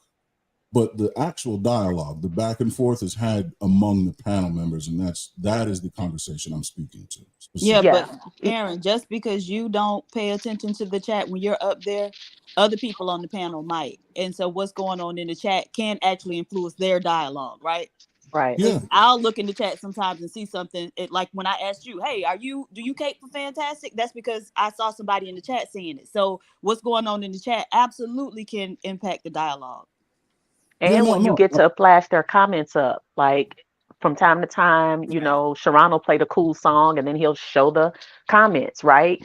That has every ability, like PhD was saying, to influence how the conversation goes. Hamp does the same thing. He reads those comments. And so it has an ability to impact the conversation. Make no mistake. Maybe I've misspoken. I'm not saying they don't have any influence whatsoever. I'm saying that the conversation is directly had between the people on the panel. Like the dialogue is direct between. So, for example, I'm talking to you specifically. Now, the chat can certainly have a secondary or tertiary influence on our conversation, but the dialogue is directly back and forth. And like Sabrina Goddess just said, she had to verify something that she read in the chat, but she had to do that by actually bringing the conversation to me directly. That's all I'm speaking to. I'm not pushing back on what you're saying. And again, excuse me, hold on. I'm not pushing back on what Sharon was saying. I'm just saying that there was a lot of parts that he left out that also existed in the chat, because there was a point in time where even Hamp said, yo, the whole chat just gave you your flowers based on your second performance. He was like, even the chat bigged him up. That was left out. That's all I'm saying. I'm just trying to tell a more complete picture. I'm not pushing back on what was said. But I think the problem is too, as well, is that like only the people that have results do that. When people like Rissa Rimtaza, when he get a victory, he could jump around, run around, and gloat and say, "Hey, look what we did." And the people that got the results, we can't do that. We got to be humble. I'm not the humble type at all. When I hit a jump shot, everybody gonna know I hit a jump shot. Tell them. That's a personal. I mean, I don't. When I get a touchdown, Aaron, maybe when you get a touchdown, you spike the ball and you go back to the locker room and say, "Yep, I did a good job." I'm doing my dance moves. I'm going to take as much time on the clock. I might get a penalty because I celebrated so goddamn much. Well, that's your choice. I don't. That's not mine. I don't see a reason for it. It's useless. I'm lining up the next play. You know, but again, that's your thing. Do you smile? I'm sorry. Do you smile? When it's appropriate, yes. Okay. Well, good morning. Good day to you. How are you today? How are you? Doing very well. Thanks for asking. Yeah. Just That's an asking. experiment question. What made you ask that? Well, sometimes, you know, I know that you came up here for specifically to answer a specific question, but I don't know. I just felt like maybe you needed a joke today or something. Oh, well, I appreciate it. I mean, it's very nice of you. Thank you. That's me being feminine. That's it. Right. That's and it's recognized and appreciated. Thank you very much. Thank you. Mm-hmm. Damn, did I bring a dark cloud? Why? Nah. Sharon's just left a little bit. Oh, okay. No, it's just I think sometimes people don't realize that it seems like you're a champion for the opposite team. When you try to take the light of them being degenerates and say, hey, we should just, hey, what about Robin? She was on your side in the chat. Why don't we just talk about that? And we just take the power of the people that's doing the opposite. So sometimes I think that's what it seems like. I just want to put the light on the good. Yeah, I was just saying, Aaron, that's something I get a lot from Mr. Sharon. If I don't take a side and I'm just trying to play that fence, he's going to push me on the other side because he's going to make it known like, hey, you either with me or you against me. And it's like, God damn. I get that a lot from Sharon. And you know what? You don't have to be with or against anyone. You know, like I can't be pushed or moved like that. I'm very resolute in where I am, and where you are is fine with me. But you're not going to uproot this tree. You know what I mean? But we can see. So I asked you questions, and you clarify. You on my side more than their side. You already said that, and it's perfectly fine that if I represent at this point in time that I represent something that you are more on the side of, it's perfectly fine for that. We don't have to be on everybody's side. It's okay to say, hey, your point of view is over there, and mine is over here. Mine's aligned with this type of rhetoric because I have a successful household, and I'm not going to just call my wife fat and hurt her feelings and break her heart and have my wife crying over words that I said, somebody that I love, because once I see my woman crying, it's going to affect me that I was the cause of her crying. And it's okay for men to understand that I do not want to be the person that creates a situation where the woman that they love is crying. And it's okay. That does not make you a weak man because you care about your wife or your woman. Yeah, no, I agree. I think it's just simply unnecessary. It doesn't really move the needle or the ball. And that's one thing I love about my marriage. My wife and I speak to each other with a great deal of respect and decorum, even in times of most severe contention, whatever that may look like. There's certain lines we don't cross, and we talk to each other like we both have sense. You know what I mean? I don't talk to her any kind of way, and I expect the same from her. So, like, for example, I give you this, Aaron. Like, my wife knows how I feel about Rihanna. That's my thing. But if she was to ask me, so who do you choose if we was both in a room, me or Rihanna? I'm not going to say Rihanna. No, yeah, right. That doesn't make sense. Right. May I add something? would they tell their homeboy if they were fat? Because they don't seem to give that same You Oh, are all honesty day, to their home. They don't give that same all honesty. day. I'm I'm in not the I talking. think military. it would. No, we're not. That'd be We're joke talking on. about we're talking about the incels. Okay, let's talk. We're talking about the incels. Okay, in the space. Nobody tells. They don't tell each other. You're fat. You're overweight. You know you're doing too Oh, I've been much. called fat on this very panel. And Oh no. We're talking about. Aaron, the- I told you I'm sorry. No, I'm playing. I was thinking more or less to Sharon, but if you said, I'm so sorry, I didn't realize. No, it was a joke, Aaron. But the rims don't tell the other rims, hey, buddy, you're overweight. That foota area is getting bigger. It's not getting smaller. We need to do something. Nope. They won't do it. They won't do it. Well, I hope they're not looking at each other upper dick area. That's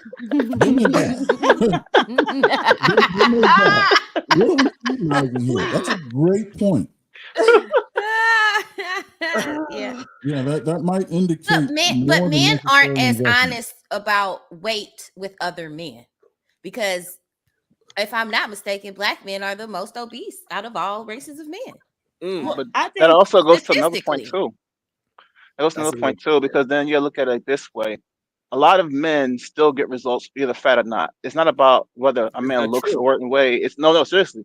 A lot of men Same from that goes side, for women. from that, no, listen. A lot of men from that side of the fence, or red pill, think that money is a cure all. They think that they money don't is even all. have that. But that's what. And But it's that's. not. But they criticize each other more on money than they would when it comes to how they look, because they look at money being a capital thing. It doesn't care about how you Money look. doesn't cover ugliness and ugly attitudes. But yeah, Ask Jay-Z that shit. So here's the problem. So like we understand that they would say they could get a sexy woman, a model type woman. They can have sex with that woman, right? But those women are not willing to commit to these overweight, bald-headed, strange looking, awkward men, because they will go with the pool guy. And so therefore these red pill men said that those men that got the money, that are fat, they do not get the loyalty that the good looking man that is over 6 foot and he's chiseled and all this. So therefore it's still understood that money will get you sex, but it's not going to get you any kind of real life submission from that woman. So you're saying all the Saudi princes over there in Saudi Arabia, fat boys, them bitches ain't loyal? Correct. They are not loyal.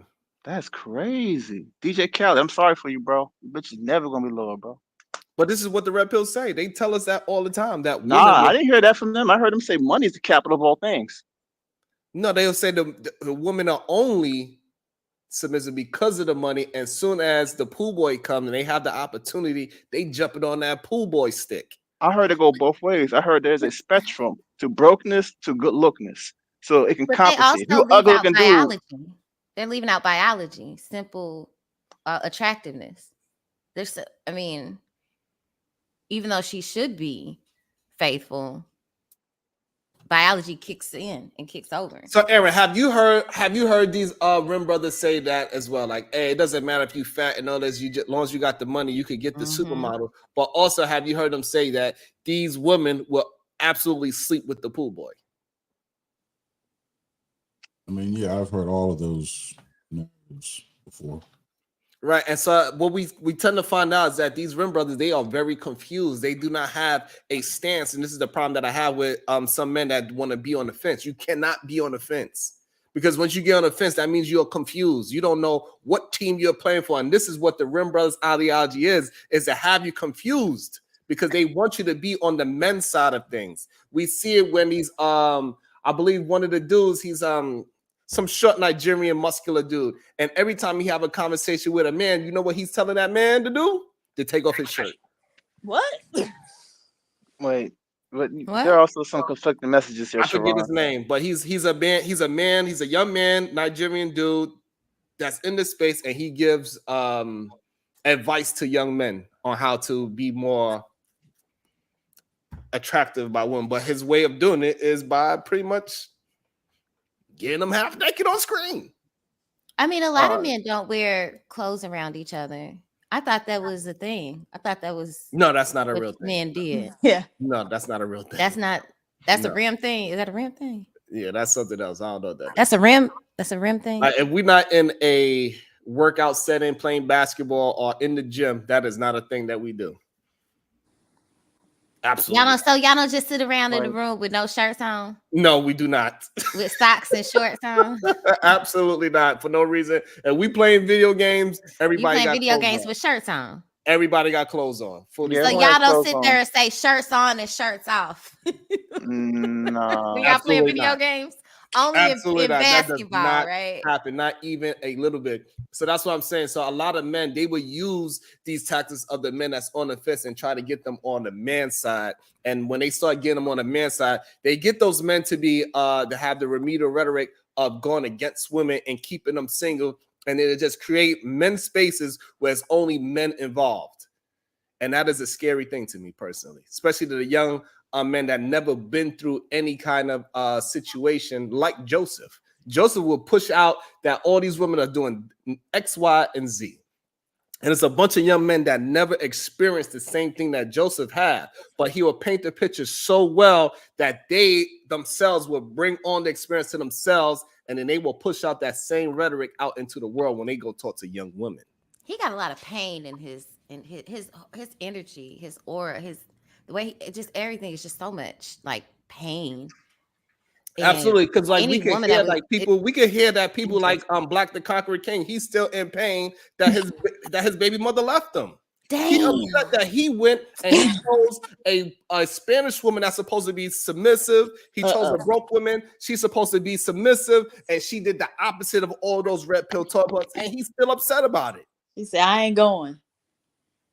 So what do we do with that pain? Trauma ignites, We got he got to learn how to address the pain and then move forward past it and say he understand that he just chose the wrong person. It don't got nothing to do with women. It got stuff to do with that woman that he chose. You know what But Sharon what do we needs do? to do? I think my opinion, I think men need to honestly just keep quiet and move in silence. Honestly, God, I think too many men are talking and they only talk so much. You only talk, do some action, don't That's what talk so I said. much. I said that. I Move said, in y'all talk. silence. Shut up.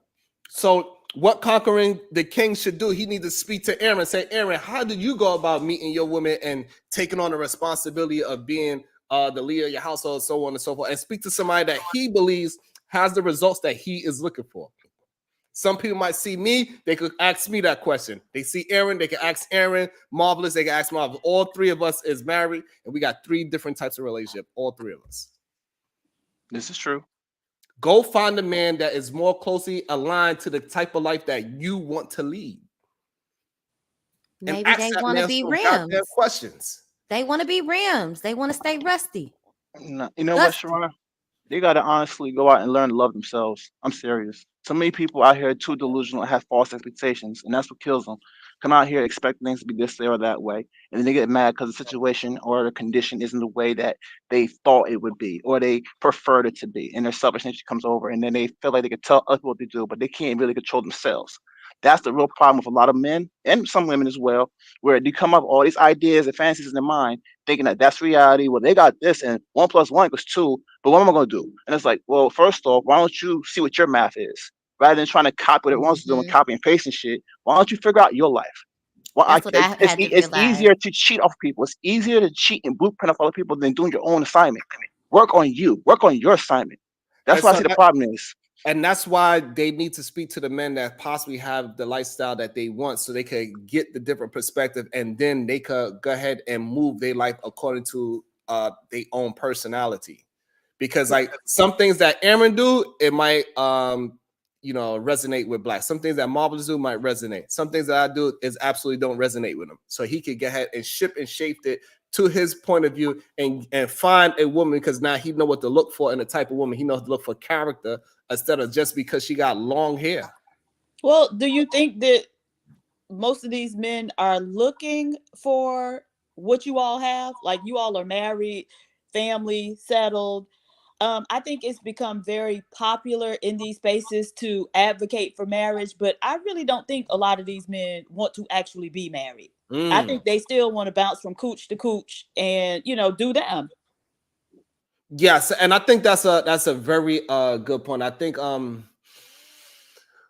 That's why they try to use the manipulation of men. They'll love their women and still go have sex with other women. I Right. think that's why they push out that remedial rhetoric all the time, saying that it is not natural for a man to be monogamous with the woman that they chose to be with, which is absolutely ridiculous. No, if you want something, you're gonna have to sacrifice something. So I'm sorry, if you want a long-lasting relationship, you might have to sacrifice going and putting yourself in what y'all say in a disease-infested vagina, because you know your wife doesn't have it. Hopefully, y'all going to get That dirty together, community D. right? Hopefully, y'all gonna get checkups together. Y'all do some blood work at least, the bare minimum, or you could do like every other black man and just, as long as your wife is clean, you're like, hey, shit, she clean, so I'm clean. Disgusting. Using your wife as a petri dish. You nasty. And then so therefore, like I don't understand why they get behind these men that just want to promote degenerate behavior. The shit has to stop, Iceman. It has to. I don't know if it's going to happen anytime soon, Sharon. I'm just being real, just because the influence is too strong. It is not. No, they pornography and all that stuff and TV selling sex. That stuff is too high. It's way too high. Sex sells. That shit sells heavy. It does not really. It does not. You're smoking pot if you don't think sex sells. You're really smoking pot right now. If sex sells as much as people think, YouTube would not exist the way how it does. Dude, have you not seen how YouTube changed? I'm getting recommendations for girls with transparent clothes on. Preacher Abel talked about this. He's like, where did this shit come from? Bro, it's getting wild. You got a what? No, hold on. So if all of a sudden you getting sexy women in your algorithm, that's you that did that. Because no, it's because I'm telling you, I know where it came from. Because when you do workout routines, for example, I was speaking to Aaron about Mopar versus Porsches. You know what's in my algorithm right now? Should be cars. Yes. Well, no, I'm not talking about that. I'm talking about when you actually search, right? Let's say me and you, we are on this panel right now, right? And sometimes we talk about dick and pussy. Not you particularly. You don't bring it up, but people come up. Remedial bullshit comes up, right? Yeah. Like you said, shit happens. And then before you know it, you're like, what the fuck is this recommendation for this shit? And then because of me, I work out. All my shit is going to be calisthenics, workout methods, and then sometimes you see yoga in there. And then you all see what in the thumbnail? Girls with their booty popping out and their little yoga shit. Flip all that shit and go past all, it's still going to keep coming up regardless, even if you don't recommend it. Because I've already took it off maybe 2 times already. And it'll come back every 3 or 4 months. I'll get one video and I nip it at the bud right then and there. Because it's almost like they're slipping one to see if you bite every time. So I think the problem is just that you don't understand that women, right? If they would get a bunch of videos of men working out with their shirt off, that is sexy to them. I don't know what's sexy to women, honestly. I can't tell you that. Right. Women What say I'm what's saying sexy. I couldn't tell you what a woman thinks is sexy. I don't know. Hold on before y'all jump in. What I'm saying is this: maybe you don't look at a bunch of men with their shirts off working out as sexy, but a woman can. Yeah, it's possible. All right, so that's what you look at it as sexy. That's the algorithm look at it as working out, and that's it. You turned those women into a sex object, not the algorithm. Ooh. Oh wait. So I turned into a sex object? I'm the one who. Yes, okay. Because the same way how if we go down your timeline, you see a bunch of men with their chest out or chiseled out. You are not looking at that algorithm and say, "Damn, I got a sexy ass algorithm." But I'm not seeing women. I'm not attracted to dudes. You're right. As soon as you see women in workout clothes, all of a sudden it is sexy. Oh, okay. So let's go with that. I like how you did that, Sharon. I like how you did that. And let's put devil's advocate. So, from your understanding, right? The only sexy thing on the planet is your wife. That's don't do that. Don't do no, because that's what he's taking it. That's how he's taking it. That's how he's taking it right now. Because he's saying that I can't see nothing else sexy. No, that's that bullshit that you all do to back him into a corner so you can. That's what he just did to me, though. But that's what he just did to me. You on some revenge shit. You see what I'm saying? Hold on, no. So that's not what I did. I'm pretty sure. Okay, what did you do? What did you say then? What did you say then? You put the sexiness on those women working out. Yeah, I did. You right. Put me in that corner again. You said it yourself. If you have an algorithm full of men with their chest out, lifting weights and pumping weights, PhD and Sexy Red will let you know that if they see it, they look at that as sexy. A man that is in good shape, he got a defined chest, he got biceps, blah blah blah, right? They could tell you that is sexy. You would have that algorithm look at it, and you would not think of it as sexy. You said that. In other words, sexy is in the eye of the beholder. That's you. That would be you. So things that I find, so I would say this then. All right, fine then. You I could keep say it like this. hit I not keep it like this. No, interested. I'll take it. I'll You can take hit the not L. interested. I'll take the L. I'll take the L on this one here. I can easily You're say, you know debating. what, I thought Sharon? this is a conversation. No, he's right. He's right. I'm saying you guys are right. I'm taking your You're perspective. debating. We're having a conversation. Yes, and I'm taking the point that I'm So trying to we're having. acknowledge your understanding. We have two different goals here. You're debating. You want to win. We're I'm having a not trying to win. I just said conversation. it. I just submitted. I just said said I give you that. you just submit. You said you submitted, which is your goal is to win the conversation. And we're It just was to be having a understood. It conversation. was to be understood about sex selling. You And he got it. says no, You sex got. doesn't sell. You got it. Since you want to debate. So and I'm going to stand on that. So sex is not what is selling, is the content, right, of what people are interested in. Now, it got some women that look at men that dress like Aaron suited up, and they watch a whole bunch of videos of men suited up, and to them that is sexy. And then somebody would say, "Yeah, sex sells." No, it does not have nothing to do with it. That's you. Just because, look at me, goddammit. Like, it ain't my fault I look so good. But someone be like, God damn it, Sharon is sexy as hell. Look at that beautiful brown skin, those natural ways. Once he put his goddamn oil and butter. This is berries. So I would say this: the laws of attraction are just a myth. Then I would say, because then people are not attracted to what things they like. Then that's all I'm gonna keep like that. So we're gonna act like laws of attraction don't exist. So I can't basically manipulate people based on a certain algorithm, things that they may like based on what they see. That's not a real thing that's happening. So But what I'm saying is this. So if me and you go to a gym. No, take sex off the topic. I'm just saying in general, things that you like. That doesn't mean you should attract. You go to a gym and there's a bunch of women in workout clothes. They are in shape and they doing squats with 100 every day I see this. Okay, continue. So are we saying that the gym is sexy, or is the gym about fitness? No, I would say the gym's about fitness and women in there are sexy. Just that simple. Right, you would say that. So now what are the women saying?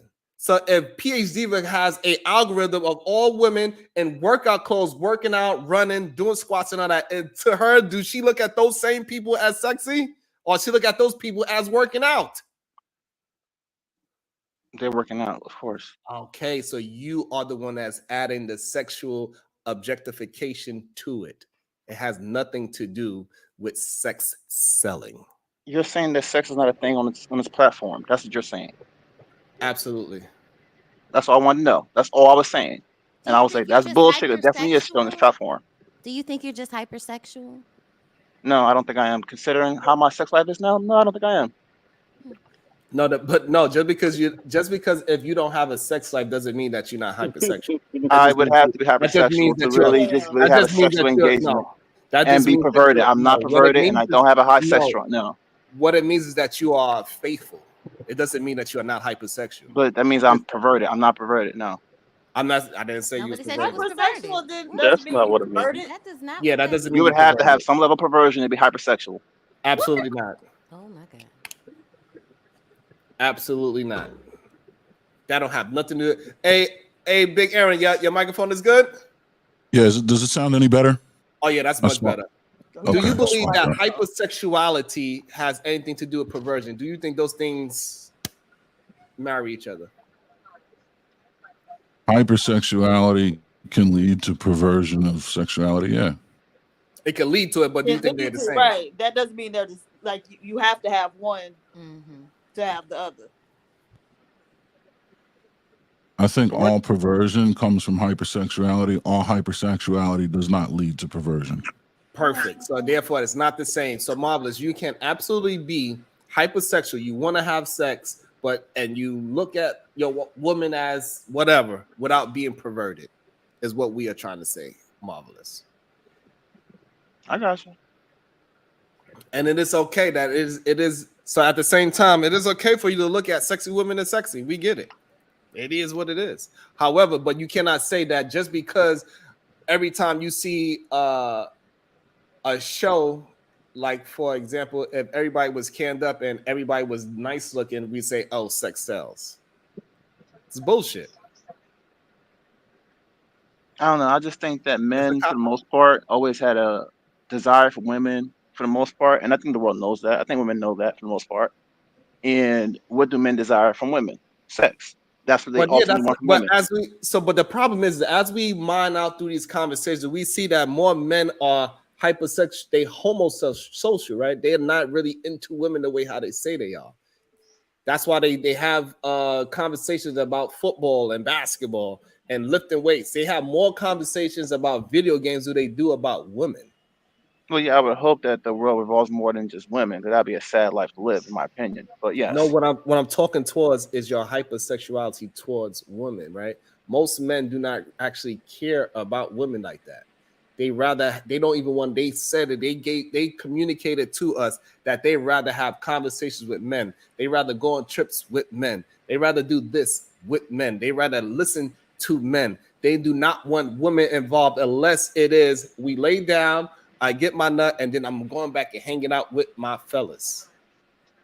This is what I'm they not in these spaces to communicate know to that, us. Sharon. Thanks for putting me on, but I don't know anything about that life, bro. I've been out the game for a long time, so that's how I'm in talking. That's how they're moving now. That sounds suspect for one, and then two, sounds like you got daddy issues. That's my opinion. Well, we know a lot of men have parental issues. We know that for a fact.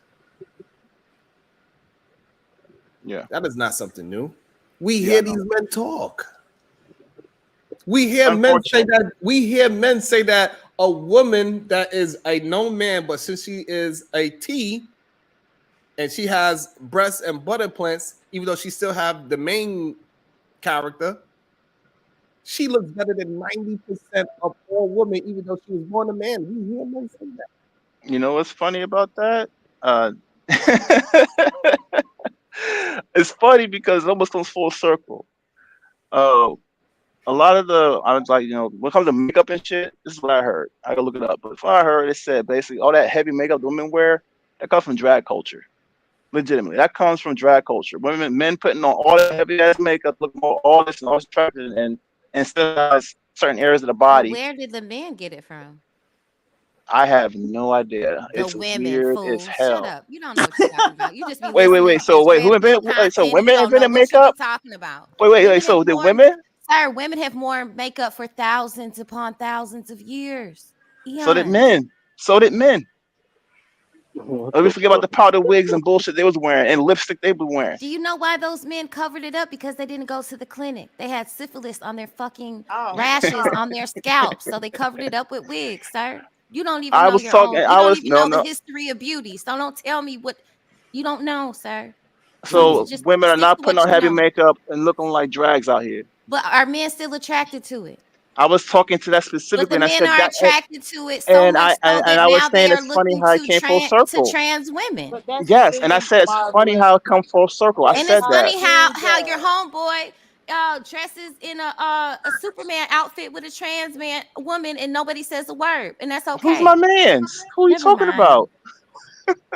Okay, go ahead. Marvelous, that's not actually true. Now, if they're talking about the contouring and stuff, then yes, probably because gay men have to. I mean, drag men have to do a lot of contouring and stuff to try to look like women.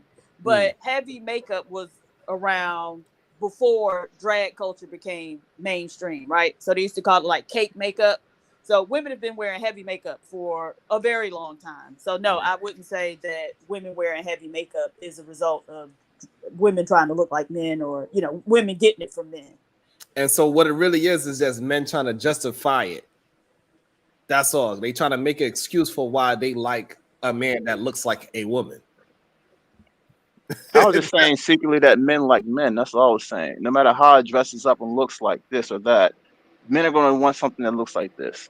So that's the thing I was talking about. I wasn't trying to Right, say because that. we even have men in these spaces that saying like as if a man looks like and dressed like a woman, that he's not considered a homosexual. It's because the world is starting to fall into this bullshit delusion to the point to where Not it's the about what you world. feel Don't and say not. don't. It's It is not. the world. It No, is it's the not. world. There's a lot of people believing in this ideology, So we cannot especially in say it's the, America. no, we cannot say it's the world European because guess what? countries. The No, even reason in why we Asia, they say got them lady boys out there. You know what I'm saying? Like, right, no, but it's that's around the still world. Period. so just because things are starting to bubble up, right? We cannot say it's the world. Me, Aaron, How? Sire, and you, we do not look at any kind of T woman as a viable source of companionship. When I say the world, I don't mean the majority. I'm saying that this is contagious around the world. I'm not saying Okay, so hold on. So most of the time when people say the world, I will believe that we will look at that as majority. Let me see. Let me go around. Big Aaron, if somebody say the world is changing, would you say that's the majority? If they use that context, the world is changing, would they be talking about the majority of people when they use that? The majority of the world is changing. No, if somebody say to you, hey, the world is changing, do you think they are speaking to the majority of the humans in the world? Yeah, but that's a loaded question. it is. Yes. It's simple. Like it's just, this is how we communicate. If somebody say the world is changing, we are talking about the majority of people. Yes, the majority of people. Yeah, but context is everything. To what degree, Thank you. what end, and in what direction, like that. Yeah, but what we talking about is pigeonhole me right into a conversation. real. No, we talking about normal conversation. If I say, hey, the world is moving towards Kamala Harris, what do you think I'm saying? You would think I'm talking about the majority, right? You wouldn't be thinking I'm talking about half or some of the world. Yeah, I think moving from a stark minority towards half is still a significant change, even though you've not breached the threshold into a majority. You're still making mile-sized chunks. Right, but what I'm saying is that in normal conversations, right? In normal conversation, you are not trying to win an argument. You're just talking to somebody, and somebody say the world is going to shit, the world is violent. They are not talking about the minority of the world. Yeah, they would have to, because the majority of the time the world isn't violent. The majority of the world isn't violent. We don't wake up and live violence every single day. Majority of folks don't wake up and watch someone die. Violence happens in the minority by and large.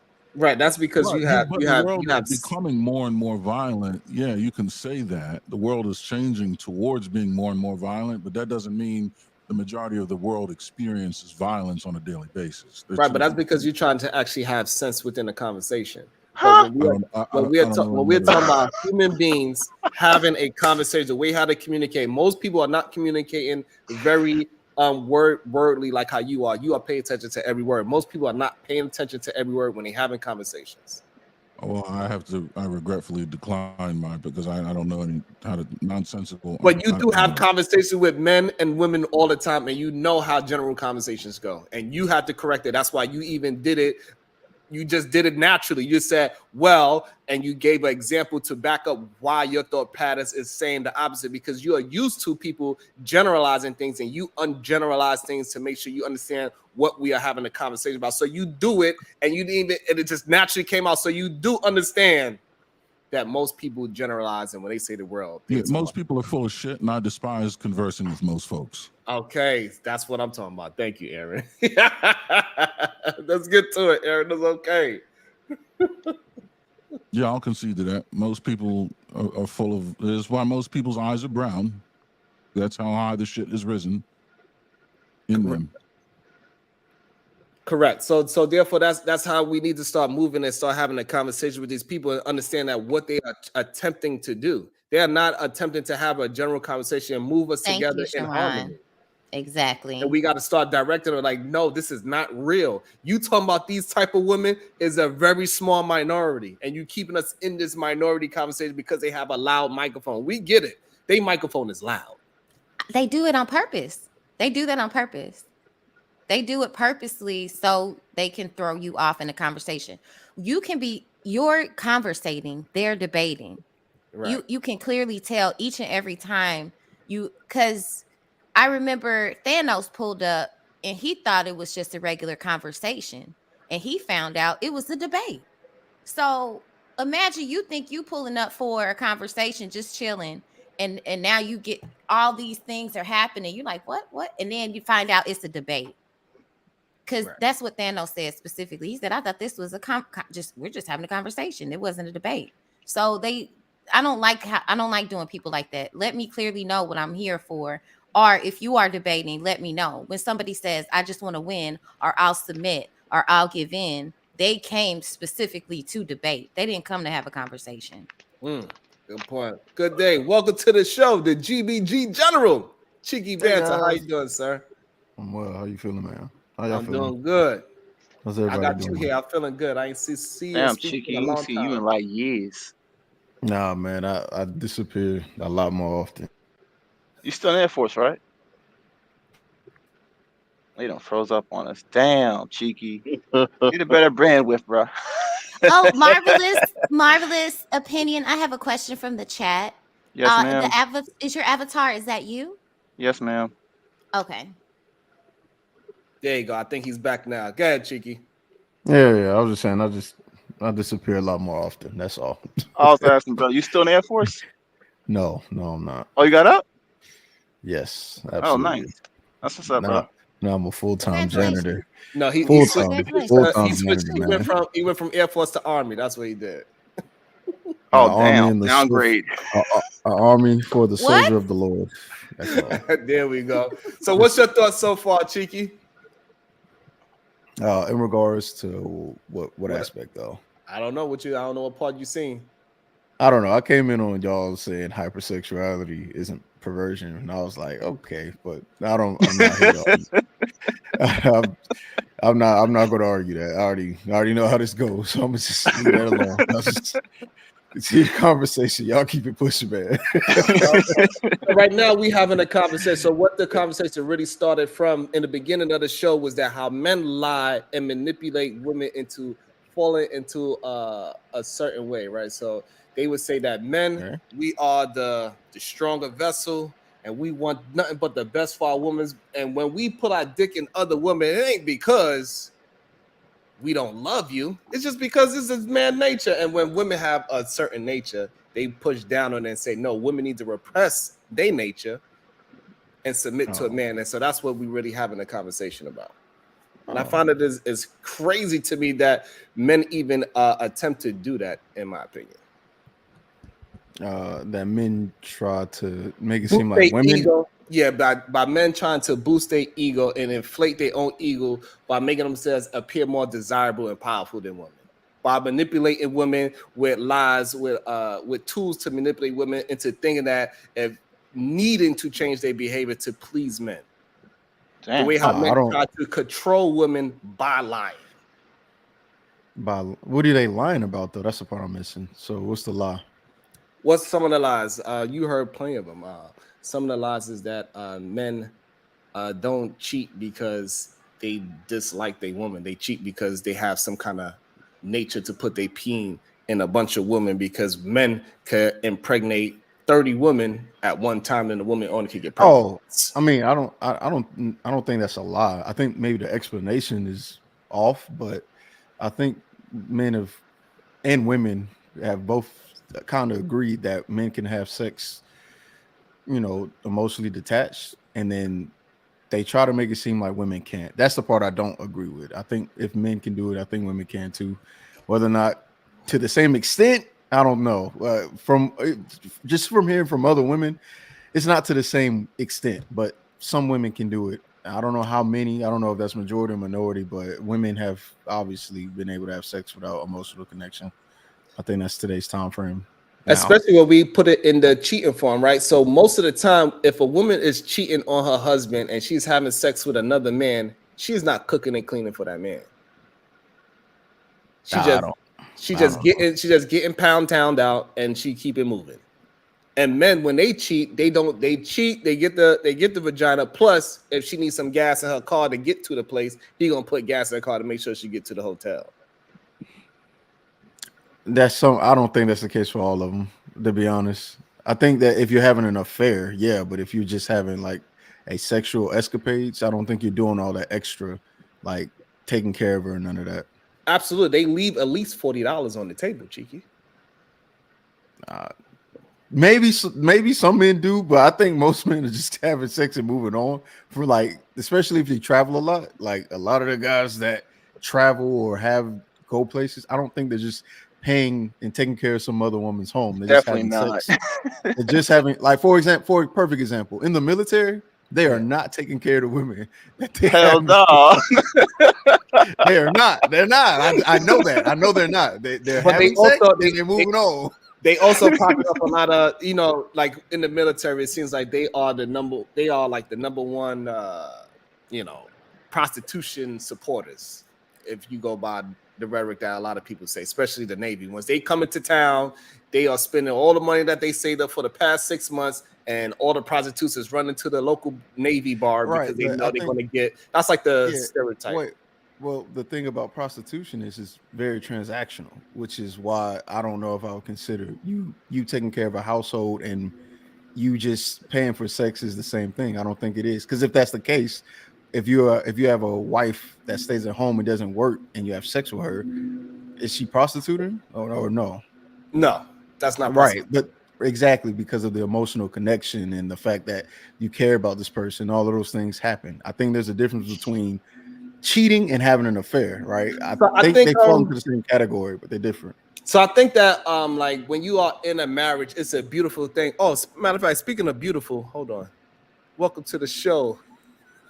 Hey yo, chill. Hey yo, chill. Yeah, crazy. What's goody, man? Shout out to everybody. Good day. Channel, so I think like when you come to the marriage, right, and you saying that you taking care of your woman, it's way more than sexual aspect. Sex is a part of the marriage in totality, but it's just a part of it, and it's a very small part that that is involved in a marriage. It's probably the smallest part in your marriage, even though it's a very important part of the marriage. It's not something you do that often. So when we compare it to prostitution is strictly that $40 to get that 15 to 20 minutes off. And that's why you say that consider it as prostitution. Are they comparing prostitution to marriage? Not to marriage, to when you are taking care of women in totality. What? But okay, look, can you say this? Can you at least say that you're paying in some form? You know, if you were to give a percentage, right? You would have to give a percentage. You can't say 0 and you can't say 100, right? In some form, are you paying for compliance? And at what percentage are you paying for compliance? Absolutely not. You are not paying for compliance in no way, shape, or form. Okay, pause right there. Okay, pause right there. So you telling me that the woman would still stay with the guy if he wasn't paying for the house and paying for everything? What I'm saying is that is a part of the totality of the marriage. You cannot take something out of it and then say, "Oh, that is the reason why she left." So no matter you're getting some of the whole here. If we all say so, like what I'm saying is this: y'all try to say that a man is a man because he's a giver, he's a provider. Right? And then you take out that one component out, and you say, "Well, you're completely different." Yes, if you take Sharon, that one, that's out, because different. Most men view women as property. Okay, that's why they put a price tag on women, because they view us as property. Damn. They're paying for compliance. So men are paying for compliance. If he wasn't paying for the home, this, that, and the other, would she stay? And most women will stay because they love their husbands and they love their man, and their man was holding it down for a very long time. So yes, she would. If you don't say really that woman. Folks, don't say that though, because then you're going to say that for the most part on the flip side. I don't agree with it, only because it's going to say that women are knowingly putting themselves out there as a product, here, man. Which I don't think women see themselves as products at all. Men automatically have always thought of women as property, especially when it comes to marriage, because is that not how men used to view women, as property when they become married? No, but we agree with you on that. But why at the end of your sentence you got to say that the woman will stay? Why you got to like the woman is like perfect? She's not gonna fucking. Some women will stay with their husband if he failed. Are you changing it now? If he had if he lost his job, he's not able to pay for things. Actually, I'm not okay with some. All right, hold on. I'm not okay with some. All right, hold on. I'm not okay with some. All right, Aaron. Pardon the interruption. I'm not going to be able to bring much value here, but I just wanted to appreciate my time on the panel. Bid you folks adieu. I hope all is well with everyone. Catch you later. All right, nice man. Take care, brother. Have a great day, sir. Thank you. So here's the thing, Lee. I think that men has to stop manipulating women into relationships.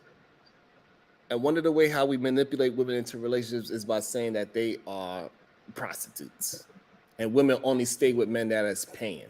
Well, that's just a part of life. That's just like saying, oh, you can only stay in your apartment if you pay your rent. Okay. That's a part of the relationship. It's So just what it is. So we cannot take it out and say what she relationships, think.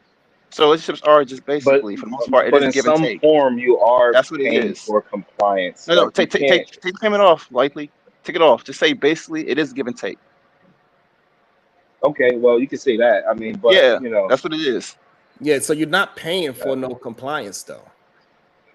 well, okay, Because we maybe have that. plenty. Okay, the word does sound bad, so I see what you're trying to say. But in some form, if the guy doesn't have the money, the woman is not adhering to what he says.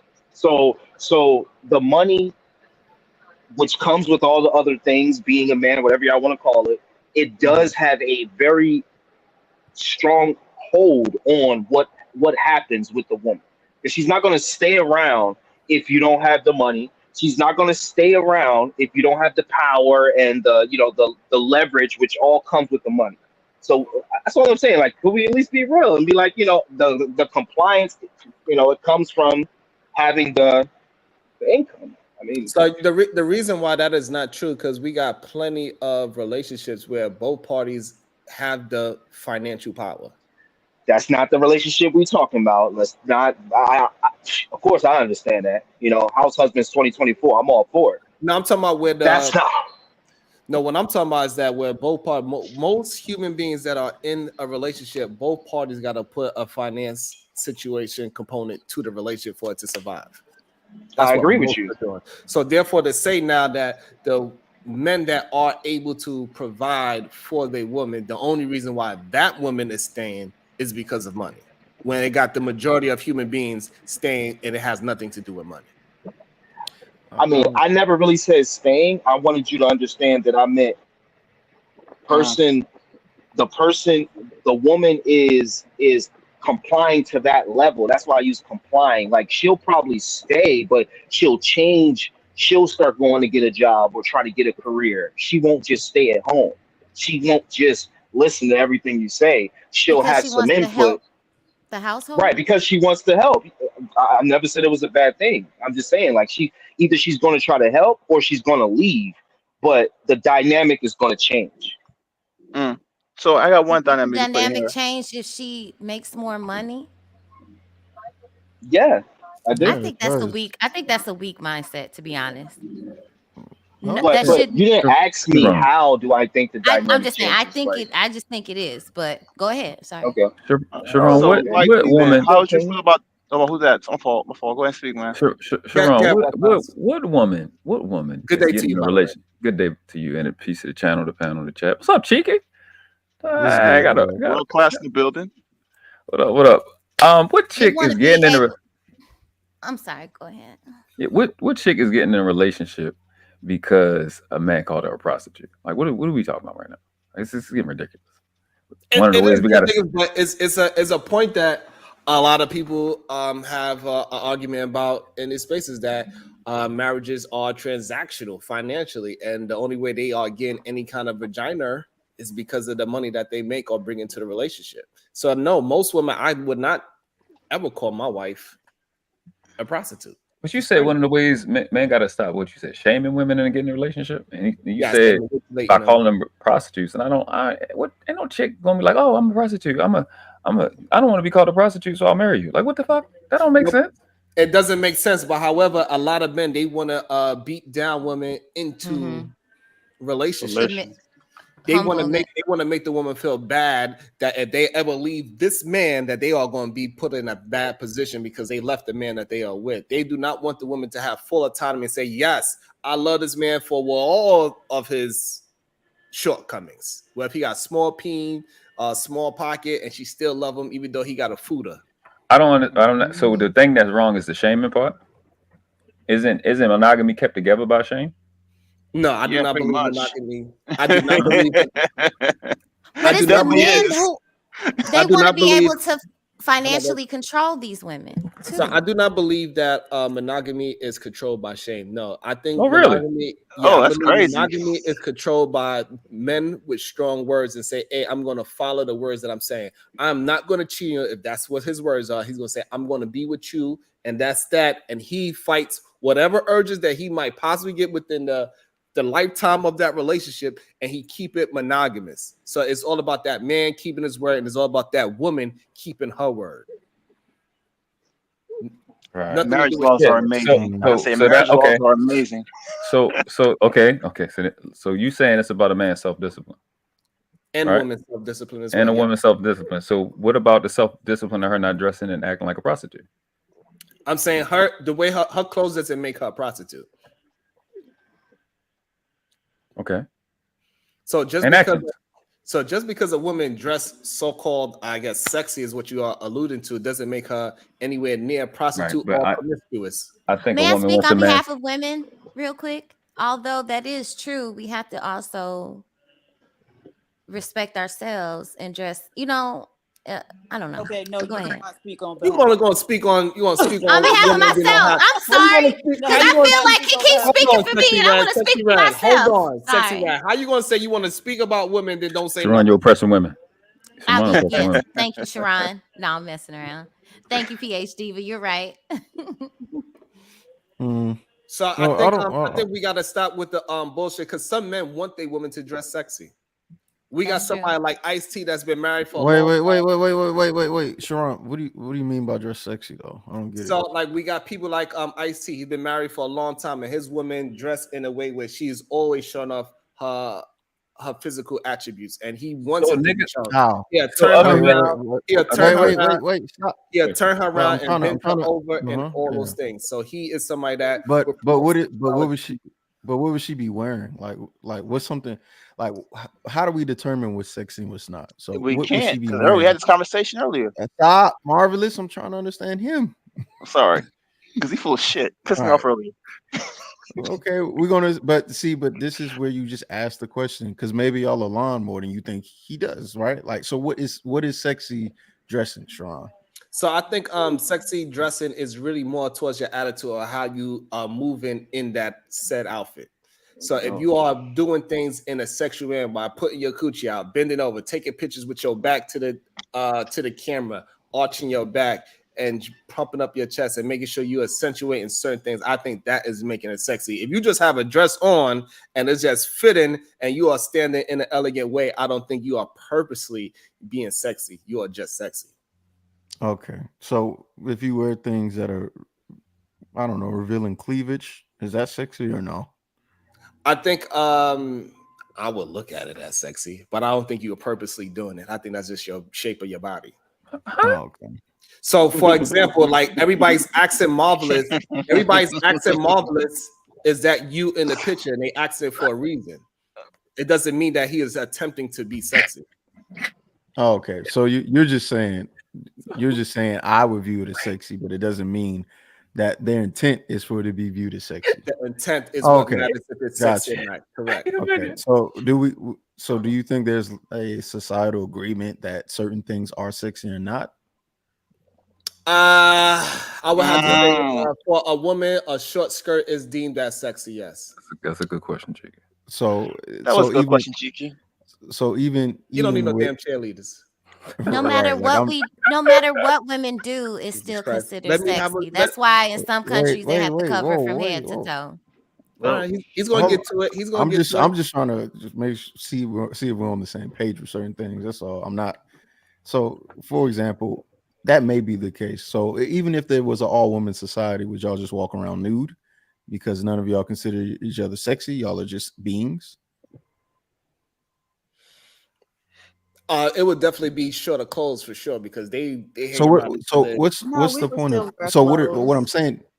Like the purpose of clothes Okay, is to protect you from the elements, right? From the environment. And so just because there's a society full of women doesn't alleviate the need to wear clothes. Right. I don't disagree that there's not a need to wear clothes, but the point is you're covering certain parts of your body as well. Right. Like you do need clothing for certain elements, but when it gets hot, you can wear less clothing, which is why it's okay wearing a bikini. Right. You don't wear a bikini in New York when it's freezing cold. You wear a bikini when it's hot.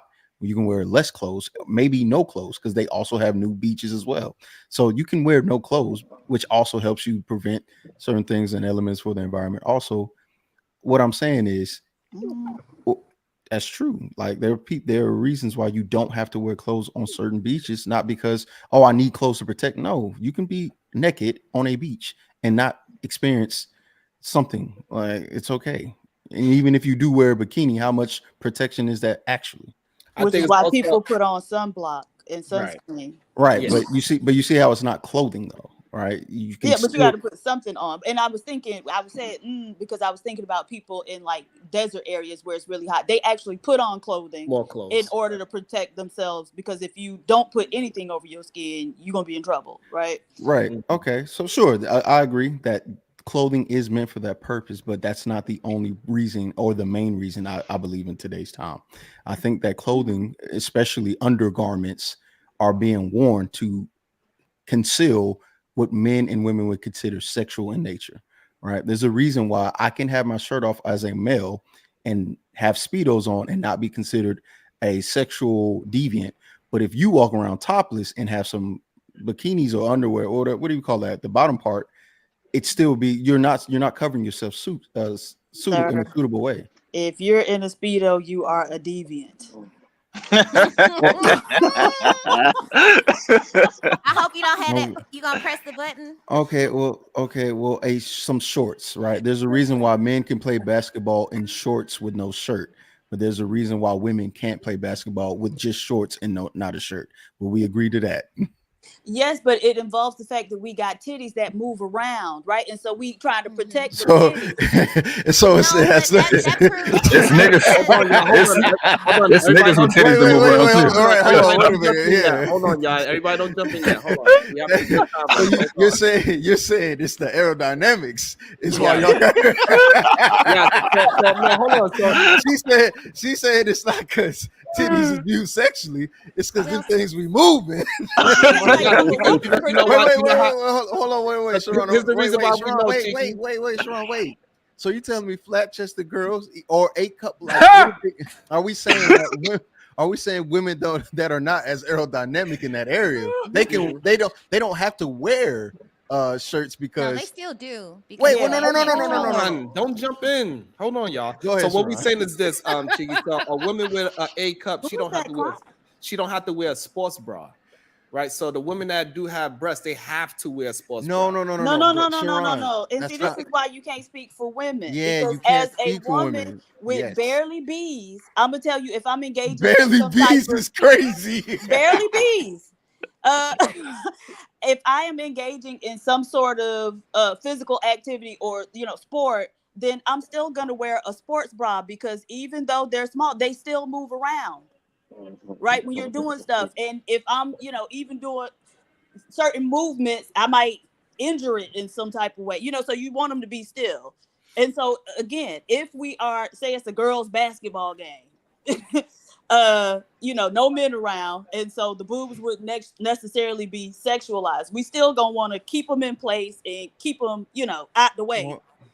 Okay, so let's say we're not doing active sports. Let's say it's a hot day in Panama City Beach, and men, of course, obviously, have shorts on with no shirt. Why is it that women cannot have? Why is it that they can't have shorts on and no shirt? What is it about them that's so different? I think she just explained it is because the way how they moving around when they walking around, it would. No, we was talking about athletics. Walking is that we're not saying that the same. So you're telling, because this is just not truth based on physics. Walking and the level of momentum causing you that you take while walking is not the same while running, jumping, or jogging. You can walk and your titties don't fly all over the place. I'm sorry, they just don't. So why can't a woman? Why can't a woman wear shorts with no shirt and no bra? Why is that not okay? Because we live in a patriarchal society where men try to squash the life out of women. That's why. Okay. So and by the way, wait. By the way, I just want to put a fact out real quick that in New York, women can absolutely walk around topless, and they do it all the time, especially in Times Square. With no paint on it, and it's just topless. Just topless, yes. And that's not against the law. It is not against the law in New York. Okay, well then, Amazing. Miami too. I just wanted Okay. to put that in, and there's a bunch of women that do it, but usually the women that Okay. do it, they don't shave, they got hairy underarms and stuff like that. Yeah. wait, but that's they okay. still do it to attempt to prove a point. But go But ahead. that's Chief. okay, and they should be able to do that, right? And I think in PhD of society, could women walk around naked because there is no sexual nature to them, just inherently between each other? But because there's no sexual nature to who, But just between women, right? Because it seems like men is the problem. Men eyes view women sexually, right? So if in an all-women society, are you okay with nudists? if people want to be nude, I mean, but if people want to be in environments where people are covered up, that's fine too. Are you okay in a society, in an area to where the elements, so you're okay with that, right? I'm okay with if people want to carve out their places where they could be nude, just like they've carved them out. No, not carve them out. They can just be nude. It's okay. Wherever they want to. Like if they, like for example, let's say in the society that's PH Diva and Sexy Red and All Women Create, they have a restaurant. They don't require shoes, shirt, or they don't require nothing. You can walk in there bare ass and that be okay. Is that okay? Okay, it's not, but not for the reason you think, right? Because we be in the bathroom with other women, and it's crazy because white women will walk out the stall and then just walk out the restroom. They won't wash their hands. Okay, right? So we don't want all that all over the seats and all over the menus and everything. So if you have may I ask the answer? Go ahead. There's some tribes in Africa that allow that. They do that. The women Right. are walking around. And not only that, I also want to that. point out another fact as well is that new beaches. So you interrupt me. You cut don't him let me off. finish You gonna my cut her point. off. He did it to us all the time. Hold on, because I jumped in at the end of what you were saying. You said, While she was talking, gaslighting. While she was talking, Look at how he treats Sexy Red. That's crazy. No, hold on. You said it They got do that on all the panels. women that's being naked, and then you started repeating it. So that's when I jumped in when you did the repetition. Sexy Red. That's why I appreciate you gaming and just playing Assassin's Creed. You wanna know why? Because it's fun to watch, and I just listen sometimes. Well, you could hit the like button. Thank you. I do hit the like button when I remember when you be saying why the likes look so crazy. Speaking of the like button, why do my likes? Sharon, they do it in Africa right now. It's a part of their society. They be walking around barefoot, boobs out. Nobody says a word. But these men over here act like they can't control their hypersexuality. Like they ain't seen titties before. Wait a minute, Ron, you lied too. Wait, that might be part of the problem. Hold on, we Penal- didn't open the door yet. Hold on, it ain't mean for y'all to walk through yet. Hold on. So what I'm saying is, make sure y'all get the goddamn likes up. This is ridiculous. And also number 2, those new beaches is full of men. It ain't no women there. I wonder why. And not in Spain. Spain, plenty of them. Sharon Bracey, you lied. New York Penal Code 245. Oh my God. When someone appears in public with their private parts exposed, this includes breasts below the areola. It's up to 15 days in jail and a fine of $250. Why you be up here cabbing, Sharon? That is not damn. Yeah. That's y'all law. Wow. Yeah. Wow, Sharon got called. Hold on. This will be a new wave. When y'all start saying stuff about law, I'm gonna look it up right away. It is not true. I'm gonna pull it up since he want to cap and disprove where I live at, and I seen what it's so crazy with they breasts and nipples. You was being a bad citizen. You should have called police. You want to be naked? What that got to do with me? Look, Sexy Red. Okay, so hold on. Sexy Red was giving her answer to the proposed society, right? So in this proposed society, you're saying you're okay with nudists. I never said that. I'm asking you. I never said that. I'm asking you. Are you saying that? Okay, so no, I don't like it. I don't know what you're trying to do, but I don't like it. Okay. I feel like this is a debate tactic. Go ahead with how's it a debate? Society. Wait a minute. You were literally answering right at the page diva. No, you already have your answer that you're gonna give, so just give the answer, boo. No, I'm not. You don't need my answer. You already know what you're gonna say. Look, I'm this sorry. Is a debate tactic. I'm sorry. I'm sorry. I think that you were interrupted by Sharon, and you was talking about that. Happens. right? And you were talking about the same thing that PhD just spoke about, which was that. So Go ahead and make your little answer. no, go ahead and tell me what you think. Go ahead and give your little answer that you got. Chief. Tell me what you think.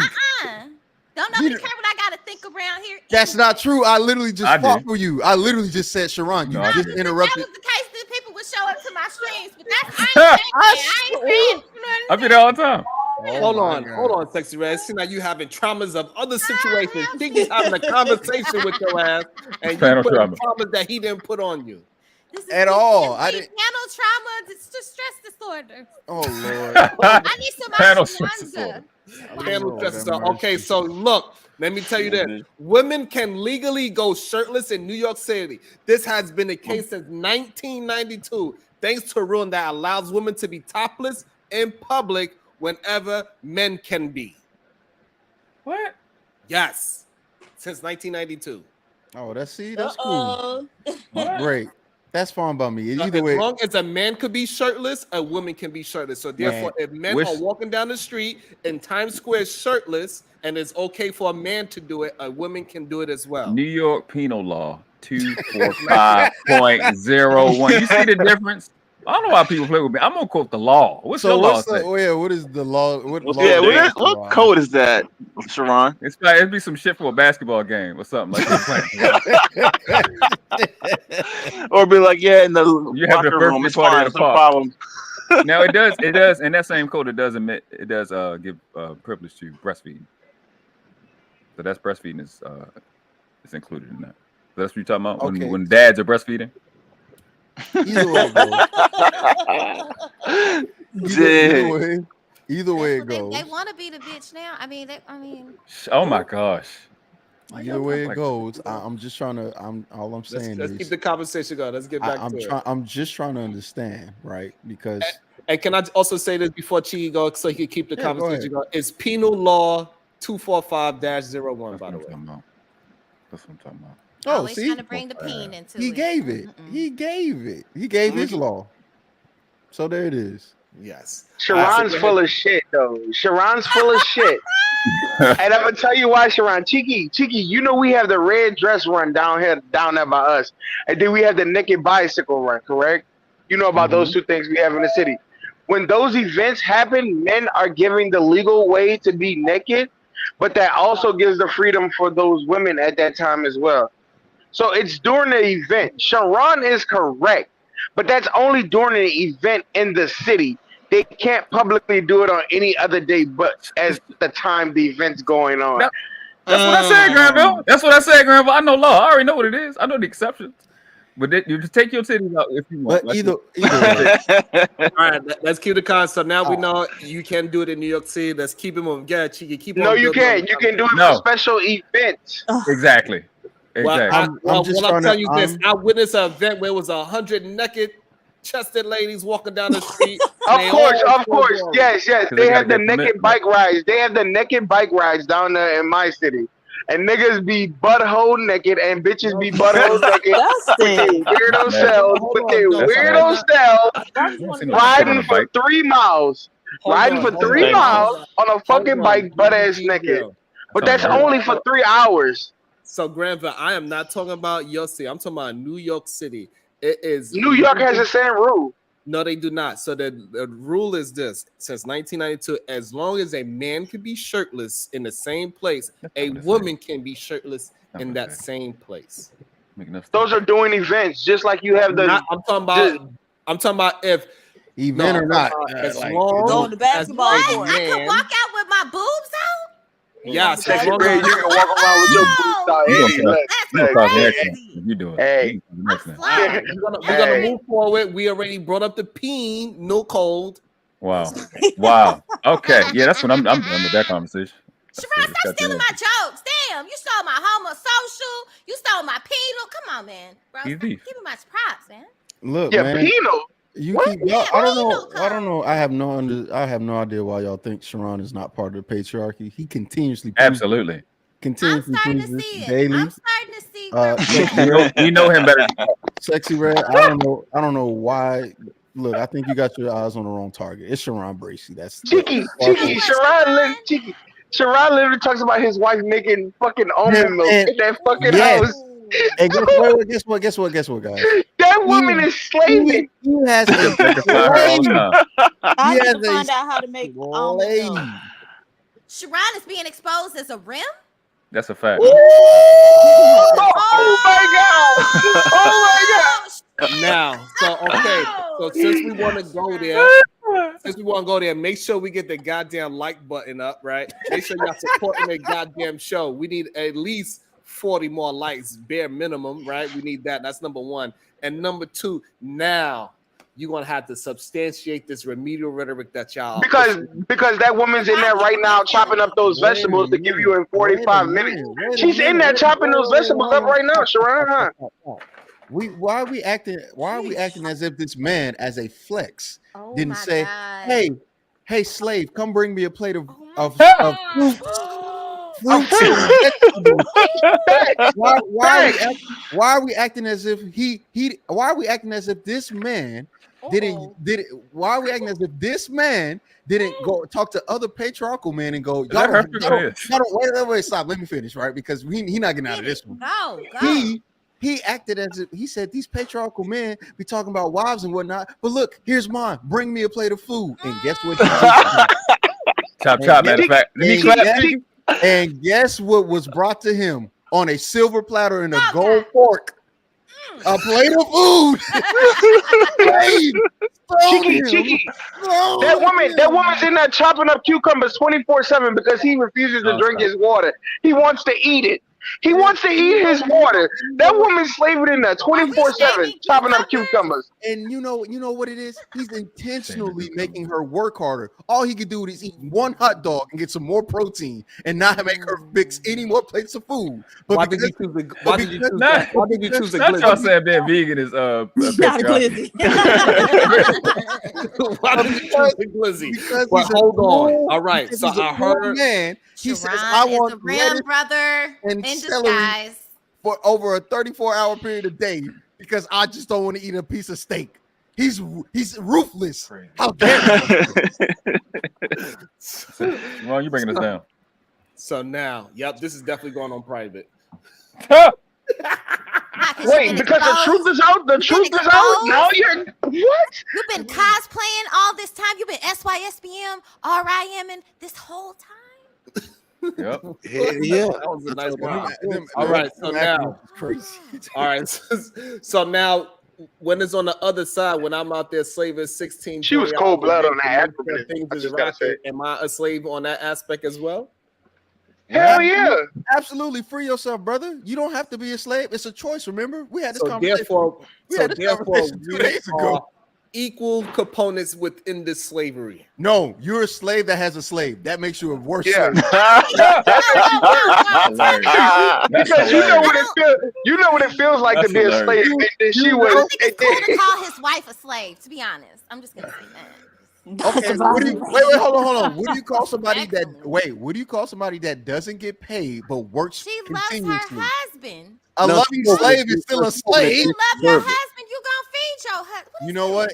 And you know what? Wife is more like indentured servant. They're not slaves. They're like indentured servants. Like we gotta stop slaves. Yeah, you're right. They get paid. They get paid. They get taken care of. They get housing. They get food. But they indentured servants. They ain't. Look. We gotta stop calling. We gotta stop calling black people that love slavery Uncle Toms because they were just loving people of the system. Y'all really calling marriage.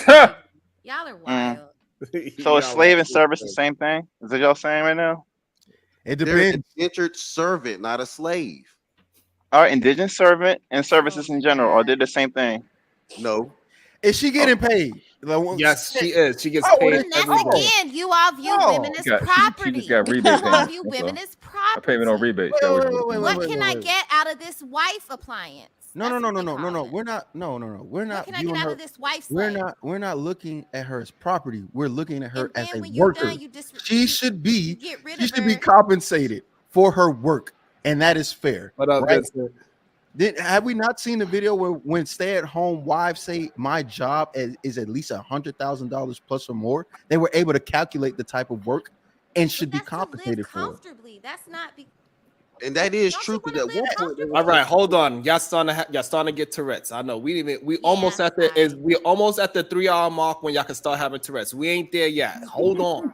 We can make it through having a conversation. So therefore, we already understand that when women are trying to have the conversation about their job is worth $100,000, it's because men are trying to belittle what the wife does in the household, and so therefore she got to start putting a price on it so she can make the man understand, because men only think in logicalness, and the only thing that works logical for men is to put a price tag on the job that they are doing, and so therefore women started putting a price tag on being a wife. But if men themselves were just appreciating how women react and do things and keep the family moving, women would have never put a price tag on it. They would have just been doing it and then doing it wild. But the problem is, men, there's some men out there, and they were the loud minority.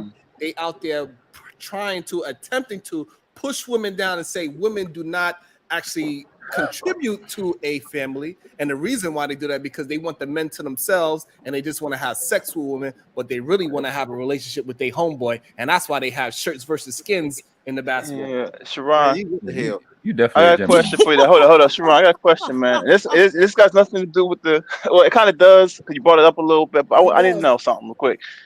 What do you think? Do you think these two things are equal or different? Resources versus services. Yeah, keep building. I'm not sure why. So which one has more weight, resources or services? I don't.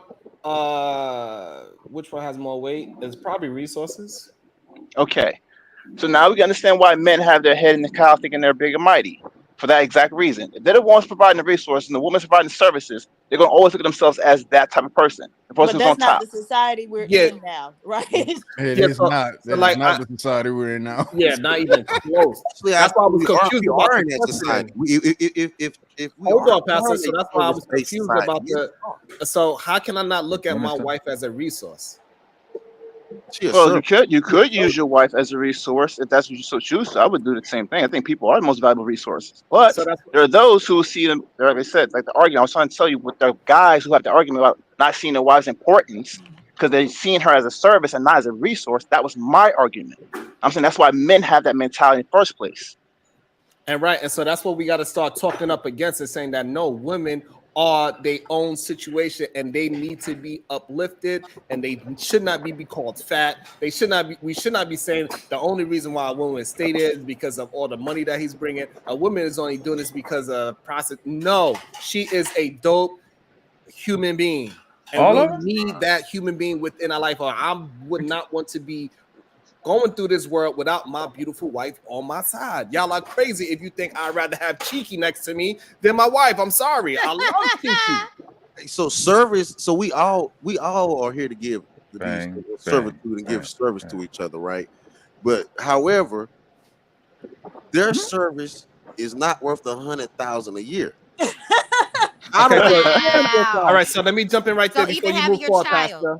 Before you even move forward, I already jumped in and explained to you why women had to put a dollar amount on it. It's just so they can move the conversation, so men can start appreciating a wife, especially a stay-at-home wife, and all the things that she do to keep the family structure going.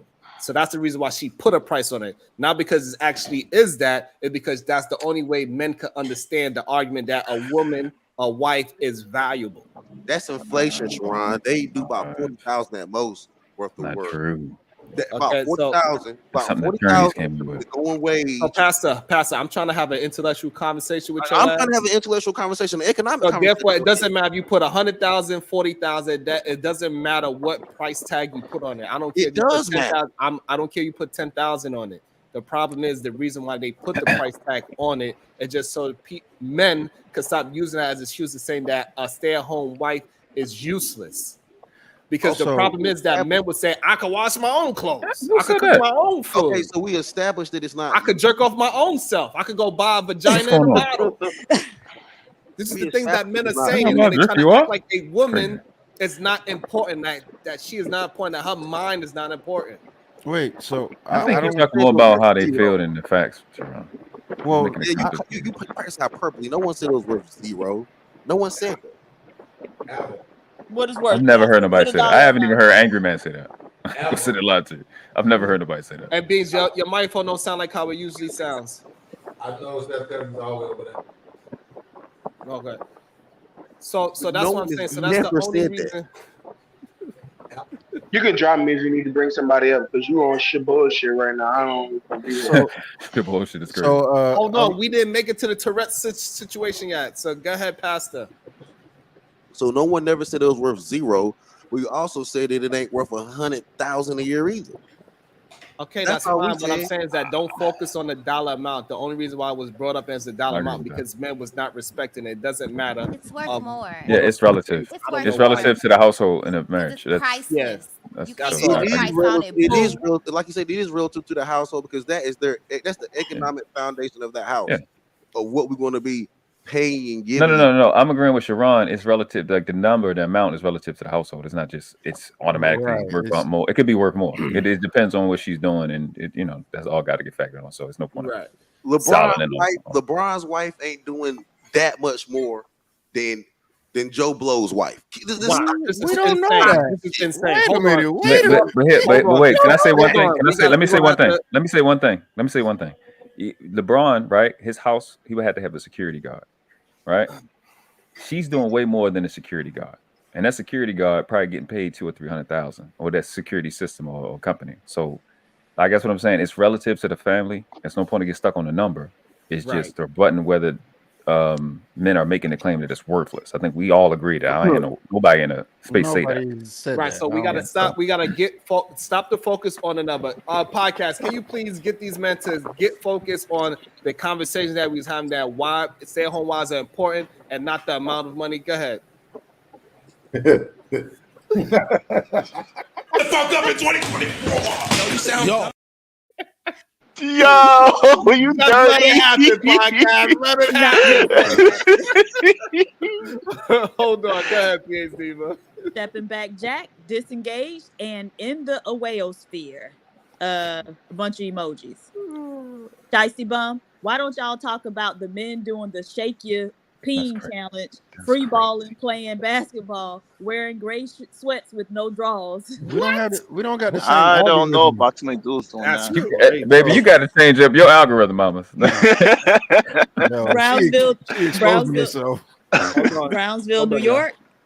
Mm-hmm. Peace and love to the SBG fam, especially the SBG queens. Stay above the rim. Peace and love, sir. Bravo Tech and Drone Solutions. Sharon, drop beans for 20 minutes for eating on camera. Damn. My bad, wrong channel.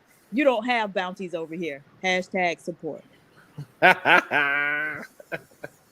So he wanted to drop you, but he didn't want to drop you at the same time. Sharon, thank you for having me. You guys have a great day.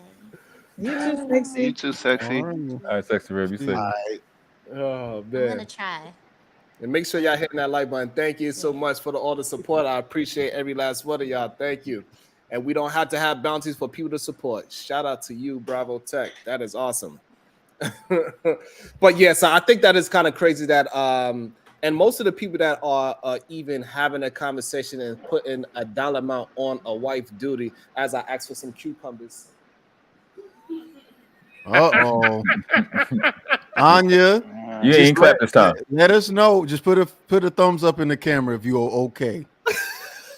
All right. Don't let this man abuse you. You're better. You're better. Remember, he needs you, not the other way around, baby girl. When these women were talking about getting an allowance, how could you not put a dollar amount on it when the women came up with the allowance? Men didn't come up with the allowance. The women said, this is how much money I think you should give me per month. They came up with the allowance, Sharon. They came up with the 100,000. Why you keep trying to put this on the men when the women are coming up with the numbers? So I think it's depending on the household that we are talking about, and I think the men, right, when we have a certain kind of financial situation, I think then that's okay for them to say, "Hey, babe, I want this amount of money because we could afford it." She knows how much she could afford. So there's nothing wrong with that. You are coming from the position of we shouldn't put a dollar amount on it. There shouldn't be no dollar amount to it. We should just let whatever it is, whatever she asked for, she should get. There's a reason why they broke it down to an alimony because, and I think they practice an inflation with their alimony too. Not alimony, but their it's an alimony, but with their salaries together. So Pastor, can we say that a professional chef is worth a certain amount of money? Yeah. Can we say a chauffeur is worth a certain amount of money? Yes. So that's why, and we could keep going down the list, right? But this is the reason why a woman can say, "Hey, I'm not just some fucking wife, and you're just gonna put me as I'm less than you when I'm doing all of these jobs." Oh, so it's not all of these jobs; it's one job, right? That's the correct. part. That's what it really is. Correct. Yeah, but the second thing is this, though, Sharon, you have to mean it, right? So let's say this: you just asked, "Is a chauffeur worth a certain amount of money?" Right? So let's say that the chauffeur is worth $100 grand, and the chauffeur is a man. He does what he does. If we take a woman and put a woman in that position, would that chauffeur still be worth $100 grand? Yes. Okay. So now you have to ask women, why is it that when you put a man in their position, is the house husband, house spouse representative not worth $100K anymore? I think it is for some women. Not all. Most women is not going to appreciate a man that stays in the house. Right. So then they can't say that the job is worth $100K. I disagree. Immediately, as soon as you switch the person in the position, all of a sudden the job doesn't have the same value. So the reason why I disagree with it, because I think it's more supply and demand. It's not a bunch of women demanding a man to be in the household and take care of the house. It's more men are demanding for women to do exactly that, to be the traditional woman, take care of the kids, take care of the house, make sure I'm coming home to peace. And it's not so the value. He's not wrong. He's not wrong because he's not. He's not. But the value of the position, therefore, would be fixed. It would be on a scale, right? If you, or it'd be fixed, which means like what he's saying is, no matter what, the manager or target, if the salary is 75, man or woman in that position, it's 75. Exactly. You can't then say just because it doesn't matter whether or not the manager at Target's demand is high or not. If I get the position, it should remain 100,000 or 75, whatever it is. So if a woman says being the person to stay home and be the homemaker and take care of the children, that position is $100,000. Then as a man, if I step into that role, I should have the same premise. So great. I'm glad that you use Target. So now the problem is that when that Target manager, he goes to Walmart and he asks for that same 100, Walmart say, "Hey, your position over here is only worth 75,000." You move the goalpost to Walmart. I did not move the goalpost because you moved to Walmart. The reason why I had to move to Walmart is because men and women are different. So Walmart is his own entity and Target is his own entity. So therefore, it is a different buyer. So, and we just cannot negate the fact that the women that want men like that is not the same as the way how men want women a certain way. Wait, so but it doesn't change. No, stop. Give him that because that makes perfect sense. He's correct.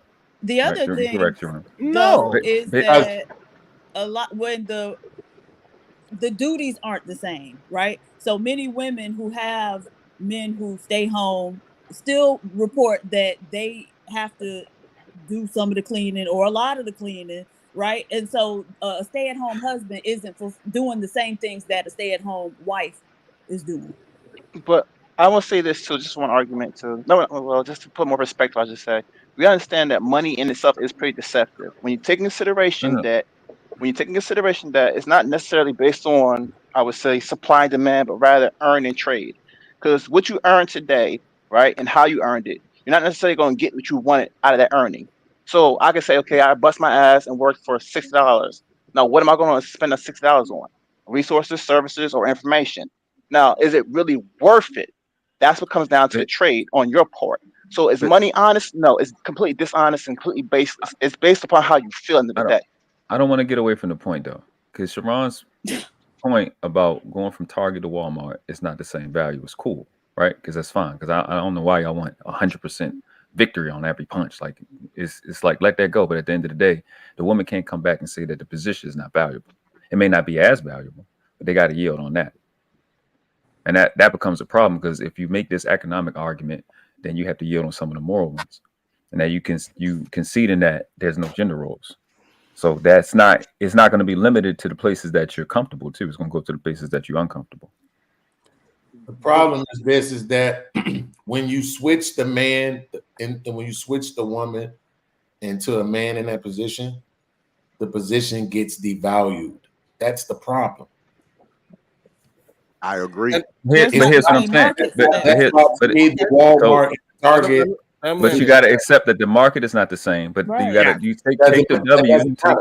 Take the W. Hold on, but take the W in terms of saying that she can no longer say that position is not valuable. It's just not as valuable as hers. No, they can no longer shame a nigga for being a house nigga. Oh yes, or house husband. You gonna look crazy when you say it though. That's all.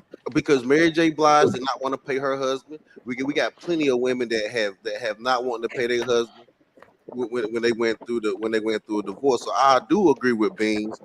If I find it mighty funny that for a woman being a housewife is worth $100 grand, but when it comes down to a man, it's not worth $20 grand. Now we want to go into the minutia of it, and I could probably argue that the man being in the house is more valuable than the woman being in the house based off outcome. If the children are healthier, we can go ahead and do that. I was gonna go there, so that's why I already knew you was gonna go there because there's no other place to go. If y'all want to go in that conversation, we can have it. Japan, it's numbers that exist that suggest that it would be better. Yeah, but I would take the W as that. It is not. I'm fine with it because I don't want men to be. And the reason I'm saying is, Sharon. But hold on. I got you. I can do that. I got you. I don't want men to argue to be in the house. I want y'all to work. So that's why I don't want to make the argument. I'm good at arguments. That's all I'm saying. That's why I wouldn't want to push it, Sharon. But go ahead. What data that we have on mass that men being house husbands is more beneficial than women being housewives? No, that's not what he said. Yeah, he was saying that the outcome of fathers being the primary child provider yields better outcomes from a percentage basis. That's what I was hearing. So the fact that the man would be there and in charge, it would yield better outcomes for the children at a minimum. Based on which fact? Based on I agree. Based on data that suggests that fathers who have primary custody of their children tend to raise less criminals. Yeah. Well, I would just say this, Beans. You gotta go there with it. Just think of it this way. Think of a house, right? The whole house by itself. Wait. The husband. What? I'm saying. I'm telling you the argument. Let them respond because I like the check. So this is what it is. So you have your husband, wife, and child in the same house, right? Everyone agrees that that's probably the prime place to be at, right? That's where you want people to be in. Full house, right? They were talking about broken homes. And we say, oh, well, it'd be better if she had a husband in the house. But what happens when you never had a real argument? Oh, it's better if he had a wife in the house. You don't really have argument too much. But why is that? Because when it comes down to it, who's the head of the household? Who's supposed to be the head of the household? If the head is still intact, everything still flows. It's just that simple. I don't know if that's the reason why they say that. I think they say it because most primary child carers are going to be the mothers. So the one that's not there is probably going to be the father in most cases. That's just, I think that's why they would say that. But the thing that I think that if we just are going to have an honest conversation about the role of a person who maintains the home, it has to be consistent. The only way that this is going to make sense is if you have a consistent standpoint. Indeed. to say, hey, look, this position matters, right? If the idea is that the home and caregiver is not that valuable as the provider, then that means when the position is switched, that you have to maintain that same ethical or moral code. If you do not, it just makes you a hypocrite. And it really says that you don't value the position. You're only saying it because it's more beneficial for you. Not only that, exactly. Right? Not only that, this is coming specifically from the demographic who still says and cries that there's a such thing as a wage gap. So, and you think that the wage gap is based on your gender. So how do you then turn around and devalue a position because there's another gender in it? Also, to the father being the primary child provider, I can't remember if it's 44% or 44% more likely. But either way, men tend to prioritize having a spouse or a significant other in the house with them, which is another reason why I think they yield better outcomes when they're the primary child provider. Right? It's because of the fact that they tend to more often provide their children with dual gendered parental guidance in the house. So I think the real problem with that stat is it doesn't really speak to the fact that most of the time women that are single parents, because I think this is what we are trying to have a conversation about, when it's single fathers and it's just them versus a single mother versus just them, is that most of the time women are in poverty. Here we go. Poor women. Y'all make that argument every time about these women being poor, but they got money. Wait, he didn't Let him- finish his point. Let him finish his point, and he's not wrong so far. He is, but go ahead. And so the fact that the single women are in poverty, and the same thing as if a household where is a mother and a father in the household and they are in poverty, they have the same results, is the part of the stats that is makes it skewed. So it's really more of the poverty mindset that makes the children in a better position, not necessarily the singleness of the parent or which gender the parent is. So that's not true, right? Because the data shows that the average income for a father who has primary custody is only in the 30,000s, right? So they're not making a whole bunch of money neither. They still poor too. But it's just that the dynamic between a father and children and a mother and children is very different. And fathers tend to implement discipline and structure in their households because they are very logical and sound. And that yields a better outcome than somebody who is pushing emotionalism. So I think the main problem that I have with that rhetoric is that most Black human beings in our society come from a single mother household. No, that's negative. And check this right. Fathers even do more than that. They give children a level. Hold on. So what part is negative? That we come from single households, single mother households. Exactly. That is a negative. That's not true. So we mostly come around. The fathers are definitely around. Blame your mama if you ain't see your daddy. But these fathers are definitely around. But check Come this on, right. Pastor. See, No. Because he said, he said the single mother household. Right. So you arguing that the fathers are around don't mean they live there. Right. Okay. I will give you. So, Pastor, try to follow the conversation as much as you can. Instead of just getting triggered. We are not having a debate. We're just having a real conversation for once. We are just actually having a conversation, and nobody is actually trying to win. We are just conversing with each other. Trying to win. So do not turn this into. So what I'm asking you, do not turn this into. I'm trying to win a conversation and beat one side down. We are. As of right now, we are having a genuine conversation. Let's keep it on that playing field, please. And I'm trying to have it on a genuine conversation. You are not right now. You are about to shift it into where I have to prove something.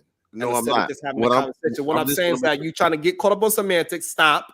I'm making a statement. I said single. We mostly come from single women households, and the majority of Black people are not criminals. We are not in jail. So I think it is a strange argument to have to say that all of a sudden, because kids are coming out of single mother households, that we are all going to turn to criminals. And I don't like the argument because most of us Black folks are good law-abiding citizens. But that wasn't said here because nobody's here stupid enough to say that. I don't think. I wasn't saying that either. What I was saying is fathers instill confidence in these children. I was going to go to something simple, and I was going to be quick.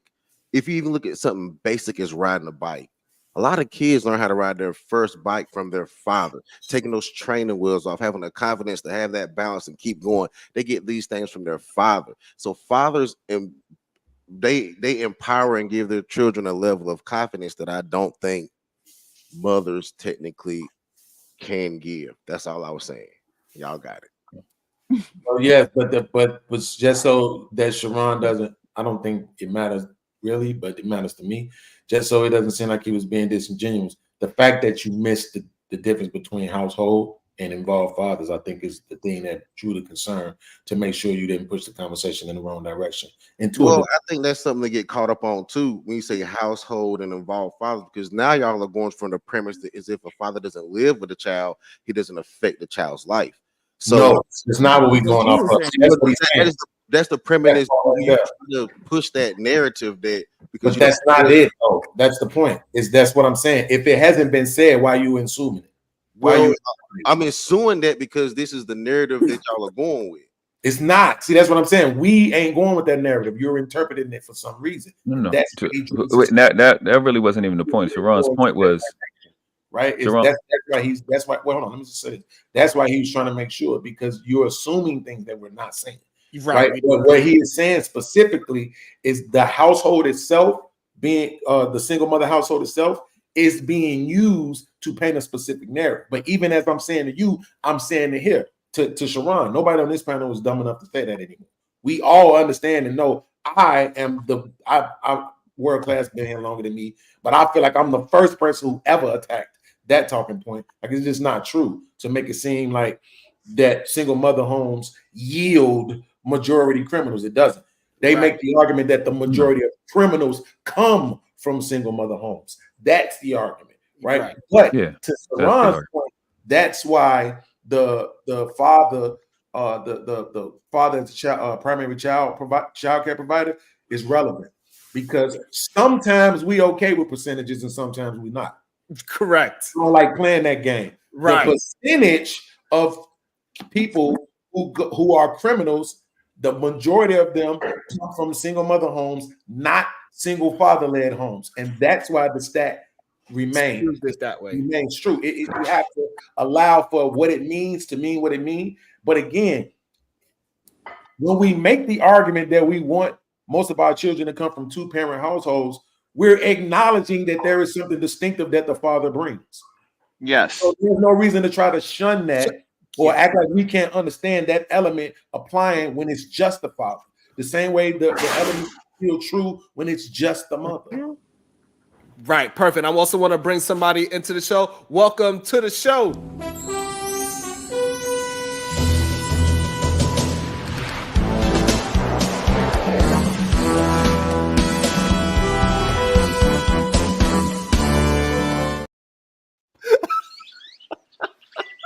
The pain on his face is hilarious. What the fuck?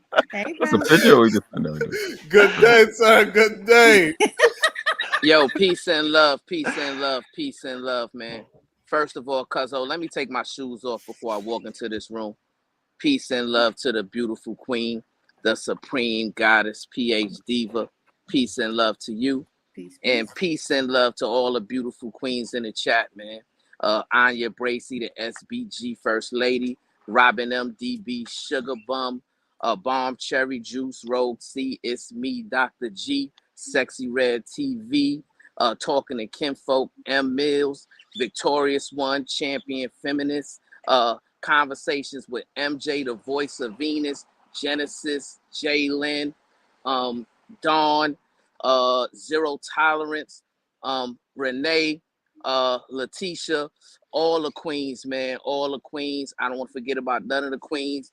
Y'all know, man, every time I come on this platform, I'm going to make it my purpose to lift y'all up, give y'all flowers, and show these men, show these knuckleheads how they should be treating the ladies, the women, and the queens on this internet, man. And before these men get irate, peace and love to the kings. Can't forget about the kings, man. And cuzzo, I just got one question, man, because I've been listening in, right? And one of the things I can't understand, right, is why men, for some odd reason, get some type of gratification from comparing themselves with women or competing with women, right? So what if you got data that shows, oh, well, in single father homes, there's better outcomes than single mother homes. Oh, well, I make 35,000, she make 30,000. Like, how is those types of conversations productive for our overall community, right? What, like, I don't understand the weakness within men that feel like it's beneficial for them to find statistics that'll show that they better than women. Cuzzo, can you help me understand that? Because I don't understand it. That's because they want to be some of them, they want to be my wife, so that's why they say, you know, That's crazy. They want me to take care of them. They want me to make sure that they're okay. They want to cut my cucumbers. What the fuck is going on? Yeah, it's crazy, man. Because you hear these men, man. They get on these panels and they talking all this crazy rhetoric, man. This soft guy era stuff, weak man era stuff, house husband era stuff. Like, when are we gonna come back to strong men, right? And understanding that strong men always lift up women. Strong men always protect women. Strong men always provide for women, right? We don't compete with women. We don't compare ourselves with women. We compare ourselves to other strong men, right? But yet, the Rim brothers, the red pill men, the incel men, the manosphere men, these no good suckers have curated a space in which it's acceptable for men of all genres to get up on panels let me and ask you a question. compare themselves with women. Yes, sir. Go ahead, world class. Let me ask you a question. Let's say, let's not even put your children in, right? Let's just say there's a father, and he has two different classes, right? He has two classes to choose from where they're teaching science. He sends his child to one class, and there's a man teaching it, and he sends his class to a woman, and to another science class that the woman is teaching it, and the babies get higher grades with the man versus the woman. You would tell the man to not do anything that would make the woman feel bad over prioritizing the results of his children? Is that what you're suggesting? No, that has nothing to do with men and women though within relationships, right? Now you're talking about the educational field. So maybe this particular man was just a better educator than that particular woman, right? So obviously, if you prioritize education, you're gonna put your children in the best environment for them to have success educationally. Cool. Perfect. That's exactly what I wanted to know. So if men have something equivalent in terms of the stats that they're talking about, why wouldn't they talk about that? If there's in that particular go ahead. Yeah, because no, you have my question. Go ahead. You good. Yeah, because simple world class, right? Mm-hmm. In a relationship world, right? When we having conversations about men and women, it should be building up the community in terms of a relationship. It should be togetherness. Okay, what does this man bring? What does this woman bring? And how does that further a happy, healthy relationship where men or women are building together, right? In a family, the children are all benefiting from the togetherness, not this divisive division stuff where these men and some women have experienced failed outcomes and failed relationships, and now they getting on panels blaming each other. It's ridiculous. But for the most part, world class, it's always the men, right? For some odd reason, they're suffering from some type of rejection anxiety. They're suffering from some type of, lack of being able to self-reflect and take accountability for their shortcomings, that they get some type of gratification from coming online and saying, oh yeah, well, I was better than a woman. Yeah. Do you Why understand they don't even have a woman? Do you understand throughout some of it, some of the things that they're mentioning, the stats that they're mentioning, the outcome part, when outcome is spoke, especially when I say it, it's about what is producing better human beings, aka the children. That's why my hypothetical to you is about the child. See, the thing I got a problem with when you talk is you so gung-ho on defending a woman for your reasons. You got reasons, and I understand your reasons. You're a father. I get it. Like I say, when you'll be a parent, you're supposed to be extreme. And I don't have no problem with you doing it or Sharon doing it.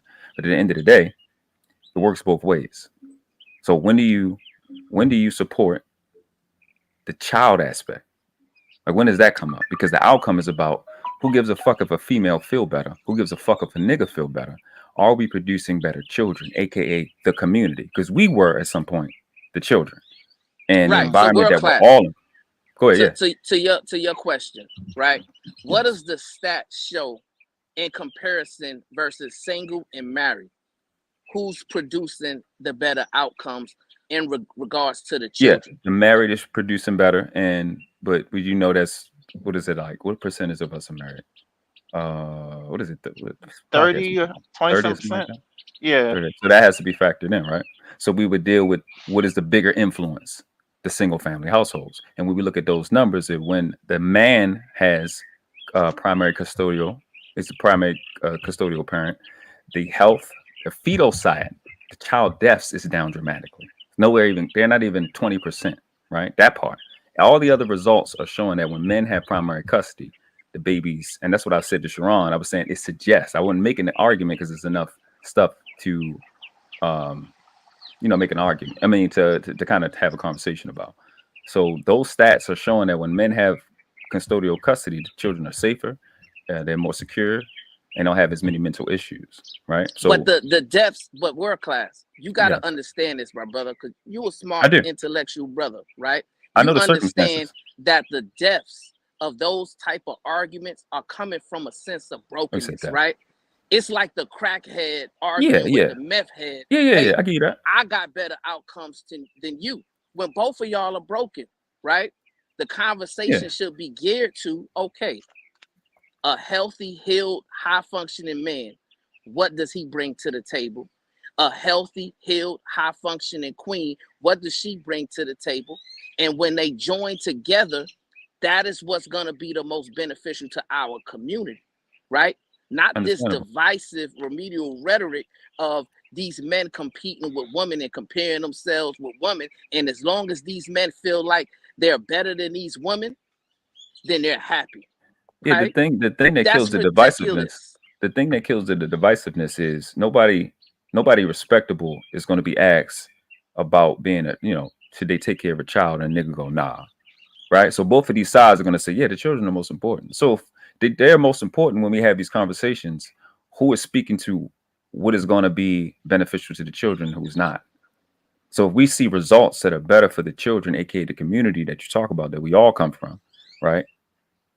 Why are we pushing? If the rebuttal is, well, you guys are just saying it because it's women, it doesn't matter if they're saying it because it hurts women. What matters is let's prioritize the children getting what they need first, then we can do all the other shit. So while you continue the primary, make the gender war primary, you let them show themselves, right? That's what your Bible says, show themselves approved in these conversations where they can't control themselves and it's easy to exclude them. Process of elimination, in other words. That makes sense.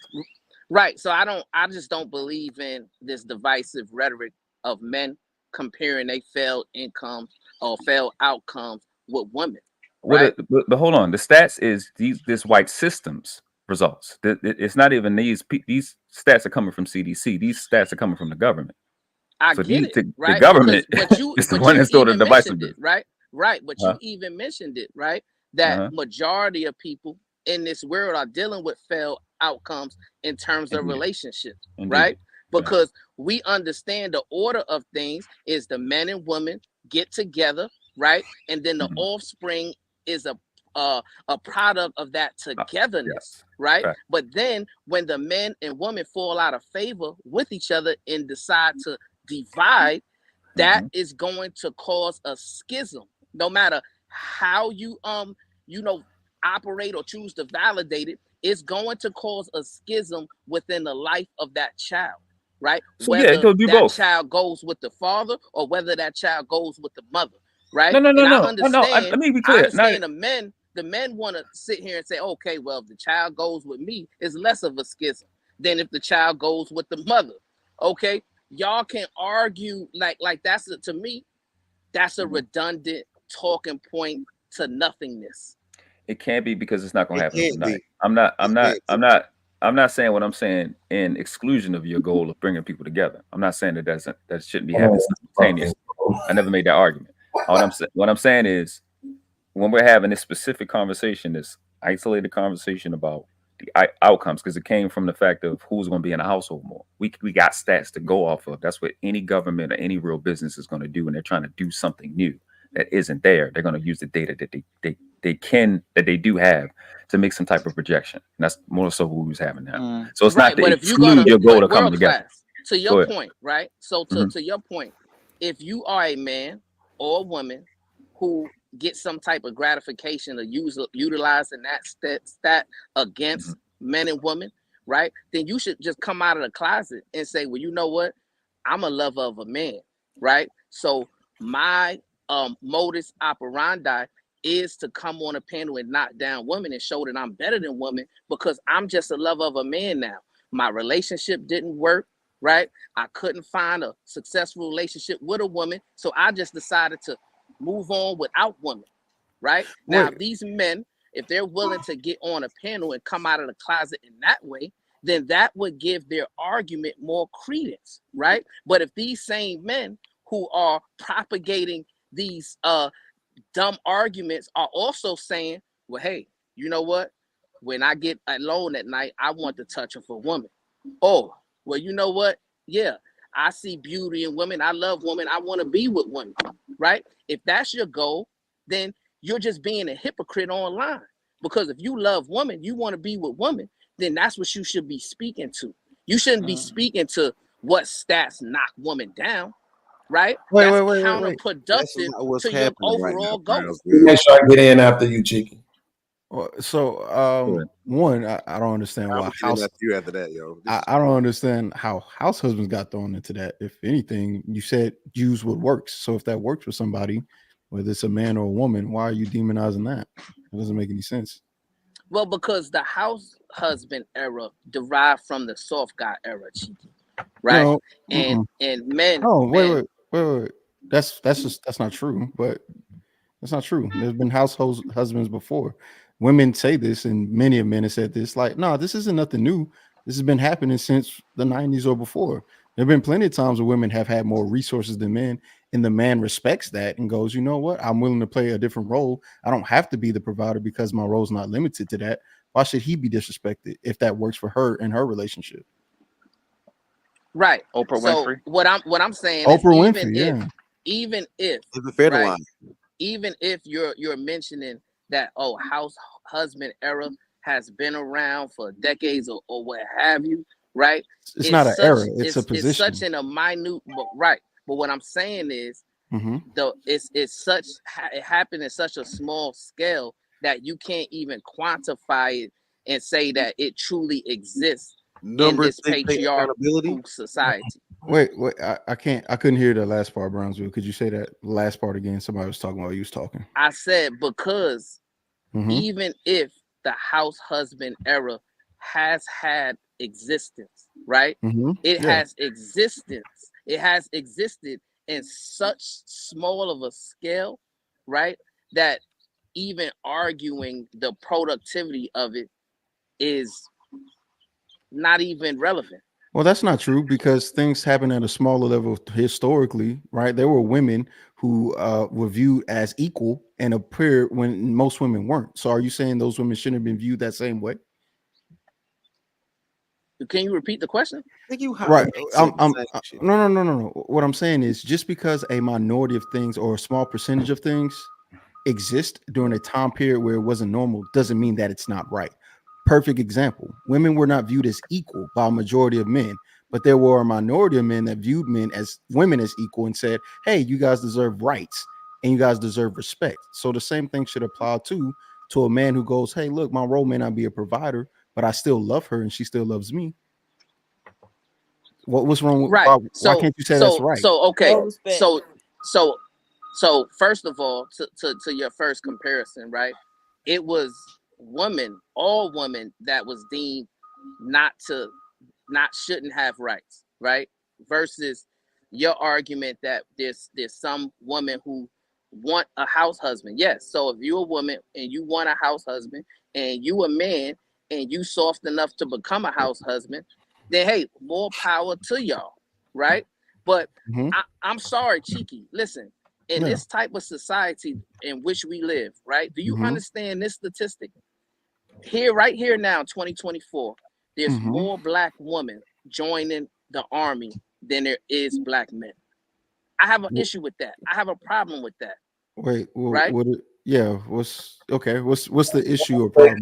Can before we move the goalpost? Yeah, like that's people respond to the things that he said already. So not too long ago, Sharon, you was telling Pastor not to take it into the place of debate, right?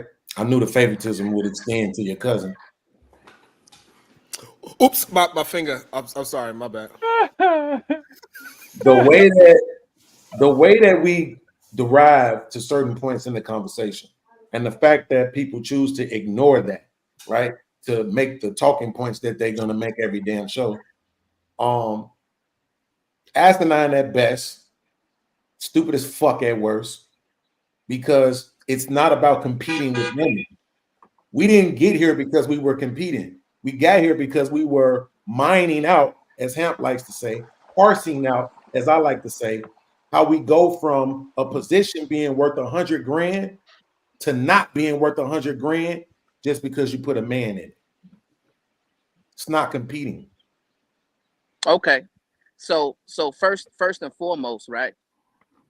The way men address men is direct, right? I mean, I overheard him having that type of a show, right? But when you went to address what I said, the first thing you did was chastise Sharon. The second thing you did was bring up him, right? Really?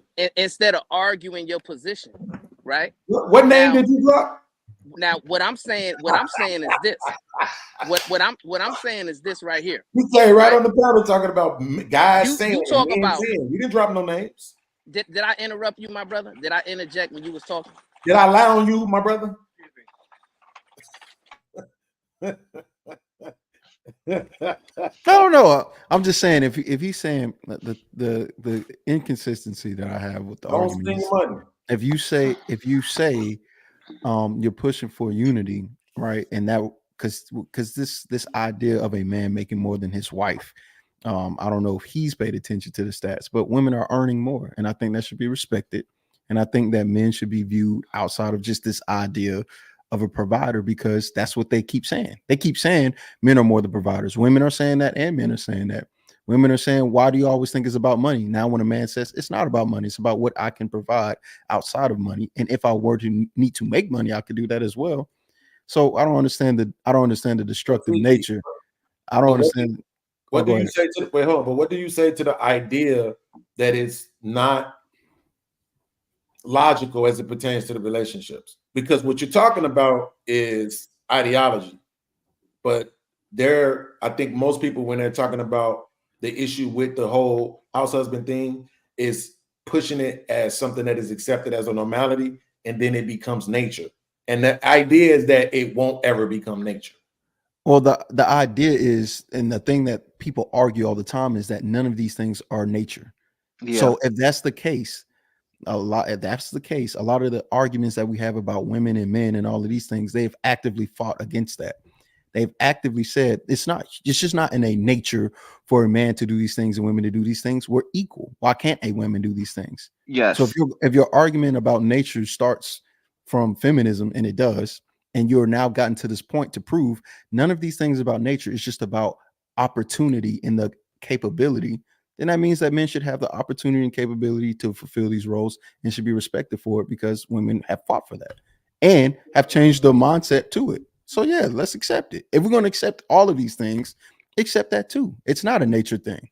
So the problem is, I don't think there's nothing wrong with accepting the women that want to have that situation. Is the problem aligns when we compare it to a different gender. So if women are saying such and such, then men should be able to have the same position without no pushback. That is the issue that comes about. That's when it becomes a comparison of gender, instead of just saying, hey, this is what this specific minority of women want, and we should not shame those men that is willing to fulfill that need. Okay, we don't have to shame those men. However, when what's happening most of the time is that is usually a comparison from men to women, and why I can't be looked at as beautiful as that housewife, why I can't be a beautiful house husband. Wait, Nobody that's a ever weird makes thing you're those saying. comparisons. Yeah, that's weird, bro. No, it's not but that way at all. No, but that is what happens. They say, hey, women could be in the household and nobody bat an eyelash and say how difficult her job is. As soon as a man does it, and then that's when is a different stereotype. The problem is when a man does something compared to a woman, it should be looked at differently. It's just what it is. But I am not comparing So a it's straight woman. cheeky. Well, Your that's the argument. problem. So cheeky. But that So your do you There we see go. the, That's the thing. that's the problem, right? I Like, don't know if you know what Pandora's box you just opened up. Back there. Yeah. So go ahead, Chico. You got it. Again, that would be the issue that Mhm. feminists would have, this idea of you viewing it differently or being viewed differently at all. Like that is the problem. And I think there should be some consistency with that ideology, especially since we're already moving that way as a society.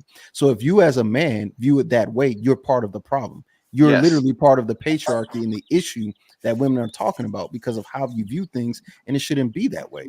Most women don't want to have I'm not saying what most women want. We're not talking about what they want. We're talking about the idea and the actuality of it being followed through. We're not talking about what they want. Most men didn't want to give up or give rights, but no one talks about what they want. They talk about what's right. No, yeah, so I don't think most women view it as right either. I Okay, think most women view them niggas as bitches. And just because you view it that way doesn't mean that it's right. Even It's the the women same. they with. It's the same issue that most men will think it's not right for women to have rights. What do they have? What can they do? And you can go, well, that's not right. Just because you don't agree with it doesn't mean that it's inherently wrong. And if you want to be disrespectful about it, you can. That's your opinion. That's your right. But then we have to start looking at you and why you're the problem, not me. So this is where I disagree. So no, I think most men wanted women to have their own autonomy, because when women You say that again? I may have misunderstood you. You think most men wanted women to have their full autonomy. They did not want to have women pigeonholed to just being housewives and not having their own bank account and not having control of their own life. Most men was like, "Oh, I hear you. I think you should absolutely have the rights of a human being, not just rights of a woman." Okay. Why don't you ever produce anything to back up this bullshit you be saying? Like, well, you know, we the fact have the fact that the laws is on the women's side says in a world where men control the laws is the answer that you're just asking. What percentage of men control laws? What you mean? What percentage? At the time when it happened, men was the only ones controlling laws. They was the only ones lobbying and having conversation about what laws are we going to pass and what we're not going to pass. But at that point of when women didn't have laws at one point, men had 100% control of the laws at one point in this country. Okay, yeah, that's not what was asked. What was asked is what percentage of men control laws? All of them. Y'all gonna duck it, so it don't matter. Just keep it. All of them. At one point, all of them. Thank you, white man. 100%. You bro, I'm trying to PhD, you crazy, bro.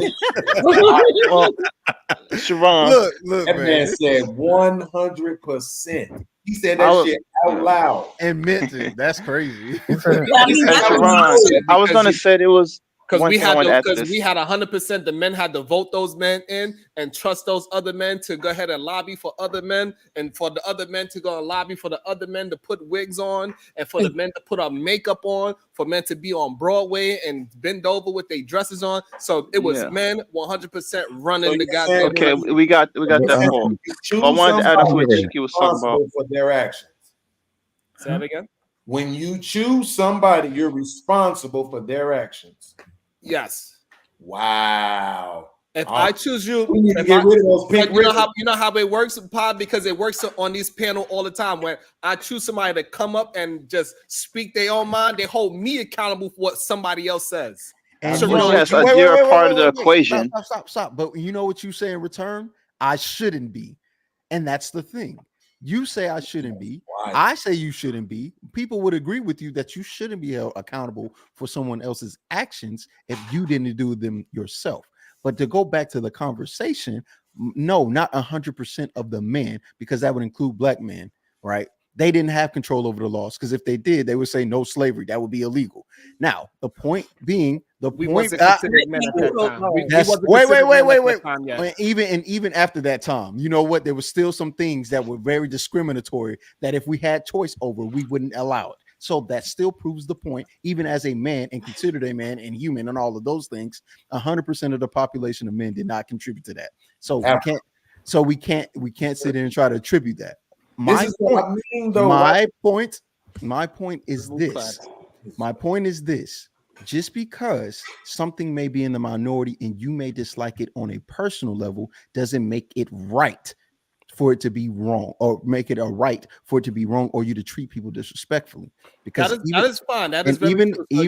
So even with that case, especially when the younger generations are starting to side more with me and less with you older people who are still patriarchal in mind and still want to have these ideas of patriarchy, they're actively fighting against that and saying, why can't a man or why can't a woman make more than her man? Why can't he play the role that women have played before? Those are questions that are being asked. So and what I think So what I think most of the men in this new society is missing is this: that women still will love to be in the household and be housewives and give. That is sexist. I got you. And for a woman to be and give the full reins to the man, the real problem is that men are not respecting it, and they feel like they are getting less than what society is supposed to get. They just want the recognition of being a full autonomous woman and being a contributor to the family. And if men on a mass would say, hey, women are valued at being in the household, we wouldn't have the situation. Yo, Sharon, this I don't even know why I do this. Sharon, why you gotta say stuff like that? To go away from the position when the position was absolutely valued. So why are you pretending? Like, do you even care about the edification of your audience at all? You just don't care as long as you make some money. So are you saying that women, if men didn't start treating women like shit when they was being housewives, that it wouldn't be more women promoting housewives? What? Okay. What I'm saying is this: housewives aren't actually the ones complaining. That's the funny part about it. So here's the problem: they use housewives as an example of that women do not want to be housewives. We hear the argument. You see how you did it again? So You say it. You want to address what I just said? Housewives aren't the ones complaining. Do you agree or disagree? Before you try to move the goalposts, it's okay. I just disagree with the fact that what y'all are saying. My wife is not complaining. No. We know this. We know this. That's my wife. That's it. Okay, you can laugh on mute. So here's the only thing. So here's the problem. That shit was funny. That was funny. You can laugh on mute. It's funny as hell. Why is his wife complaining? Because of the type of man he is and the beliefs he has. But Beans, if you had a housewife, she would be complaining. She would be complaining that y'all state housing and all kinds of things. I'm gonna clip that shit too. What? I'm gonna clip that shit too. You can laugh on mute is great. So what I'm saying is this: like most housewives that are in a good and stable marriage where they do not feel slighted, right? They are not easily to tell other women that they are housewives. They try to be they're like, oh, I'm just a housewife, because they don't want women to feel a certain way, because women will automatically say, oh, well, you have it easy. Oh, you lucky. You got lucky that what do you do every day? Oh man, it must be the same shit that the men would say about women that are staying at home. And so women are ashamed to even be housewives is the fucking issue, because there's not enough men saying that being a housewife is valuable. That's bullshit. That is bullshit on the half, like, bro. Okay, so now y'all saying this bullshit. I want y'all to give me y'all rhetoric on why it's bullshit, and also I want to know what evidence do you have of your housewife being ashamed or not ashamed of saying that she's a housewife? Go. Okay, my wife's a housewife. She's not ashamed of her position. There you go. No, I just don't think most women think that housewives sit up and watch TV and don't do anything. Like, if you've had any interaction with taking care of a child, you know that it's a lot of work, right? So raising kids, if you homeschooling those kids, that's a lot of work. Even maintaining a home is work. And so I think women, because we participate, whether you marry, have children or not, because we do those domestic duties, we understand that it's work. You know, the problem is this, Sharon, and I think I understand that the people that you actually looking at. I'm not gonna pretend like they don't exist. Not the housewife sides, but the guys that talk the shit. And the reason why is because they listen to things, with all due respect, like PhD Diva just said, and they've been in these positions themselves, or they seen women in these positions themselves, and they know that they just ain't true, right? When you have this video I seen the other day where the lady said, you know, she was a full-time worker, all this and that, and she went, got married, became a housewife. All her friends told her she was stupid, and she was like, "Yeah, but it's a Tuesday, and I'm about to just travel 2 states away to my homegirl crib, hang out with her for 2 days till my husband come back, and then when he come back, we shooting out to Vegas for this and that, right?" So it's not this all day, 24-hour day as job. It's not. Yeah, that sounds like that woman don't have young children, and that's why she's able to go to her friend on a Tuesday. Then they could go to Vegas. Most housewives have children that they have to take care of. The matter is that if you look at the average age, it's well above the age for school. What percentage of housewives do you think are homeschooling? Shit like that. It's like we don't have to exaggerate, right? We understand. We can make the argument about the importance without exaggerating the effort needed to fulfill the position. We can. And I think it's the same thing with the shit I reacted to earlier with the Tesla and Figaro shit on Revolt. When you exaggerating shit to try to make a point, and then somebody comes in and they're able to kill your exaggeration, you lose the entire point. Make the point of how important a housewife is to the house. And as a man, when you live alone versus living with a woman, that right there is enough for me to be like, man, hell yeah, housewife is important. Because she housewives remember shit that niggas don't think about, like napkins, right? Like foam and hand soap, so you can wash your goddamn hands before you leave the bathroom and shit. Somebody would have taught you that. You, as a man, could learn to remember to wash your ass and to wash your hands. Suck my dick. Nigga, you ain't got no dick. Your pussy bigger than mine. Come on, we passed the 3 hour mark. We passed the 3 hour mark. SMD. You got that Section 8. I couldn't even get Section 8 without taking big ass, but you was able to get it. Y'all be safe. Hold on. No, don't leave that. Don't I leave mean, it. I don't be thinking about napkins. I be thinking about paper towels. I ain't gonna say that loud to you. This nigga said he needed a woman to help him wash his ass. Niggas did about me. What's But going that's on? the point, though, right? All right, It's hold on. because you're such an old, fat, lazy bitch that you think trying to start shit with a man on the panel is your fucking job. I ain't said 2 words to you. Suck a cock. Okay. Except you told me you suck your dick just because I was disagreeing with you. Yes, I'm ugly, nigga. I know you can't call nobody ugly, looking like a whole this motherfucker in red, nigga. In fact, using your man and shit, that's what you look how like. did we get here? A grown ass man looking like That's why all your avatars don't look nothing like you. Yes, that's right. If motherfuckers look like you, they would take up the whole screen. Balloon body built ass. Yes, that is true. That is true. And what you got to do with it? What you mad? I'm a housewife. You talk. Listen, we know about you, Section 8 nigga. It is what it is. You brag about being on Section 8 nigga. What the fuck does that have to do with you being ugly?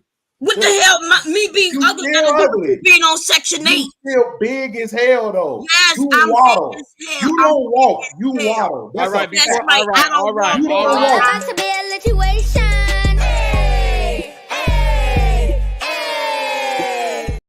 Shit. Go ahead, Diva. All right. Stepping back, Jack. Disengaged and in the awayosphere. This soft guy era and house husband biz, Lucky's fault. Shout out to Brittany B. Stepping back, Jack. Drop Brownsville for having a long ass intro. Stepping back, Jack. Wanting a child to be raised by 2 parents is trash. Damn. Will, what studies or academic research are you guys deriving these statistical insights from? Stepping back, Jack. Men can't replace a mother. Fathers are redundant, remedial relics that represent reproduction's reduced responsibility of rearing rugrats with respect. He is such a jerk. Stepping back, Jack. Men aren't needed. Any woman can be a father. Duh. Damn.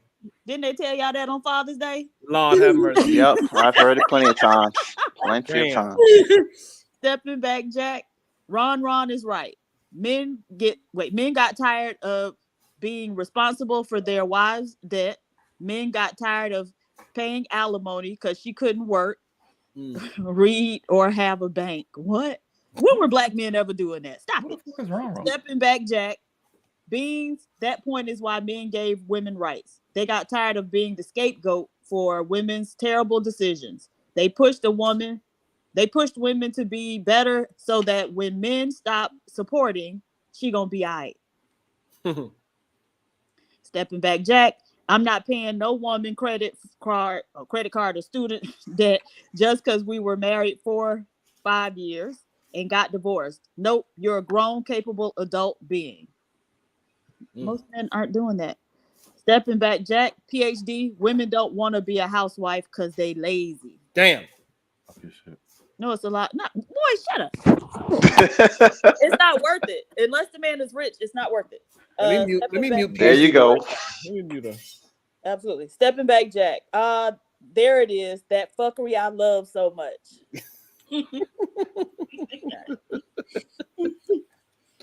All right, so let's get back to it. So that's what I think it is. So I think most women that are housewives that are complaining online is really complaining about how their husband is not being appreciative of all the things that they do or might not do.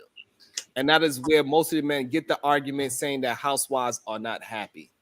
And for the most part, most housewives, they don't have a group of housewives unless it's like in some really super rich neighborhood. But most women are working. Most women are not housewives. And so therefore, that's why women are a little bit afraid to talk about, say they are housewives, because the woman would normally say, damn, girl, I wish I had a man like Sharon. I'd suck that thing every day. And she like, well, I don't suck it every day. But you know what I'm saying? So they feel a certain way. Why is it that nobody sees these videos that you talk about, but except for you, Sharon? Like all the videos that we see of housewives is them celebrating and saying that they just want the women who want to be independent and all of that to just not complain or talk shit about their lifestyles. You know what I'm saying? I don't see the housewives themselves complaining. I see the people who are saying they don't want to participate in that lifestyle, just verbalizing why they don't want to. Because can I respond to that, cousin? Can I respond to that? The reason, and we can use that same logic to say this, right? Because you're correct about that. The housewives who are in good situations aren't the ones complaining.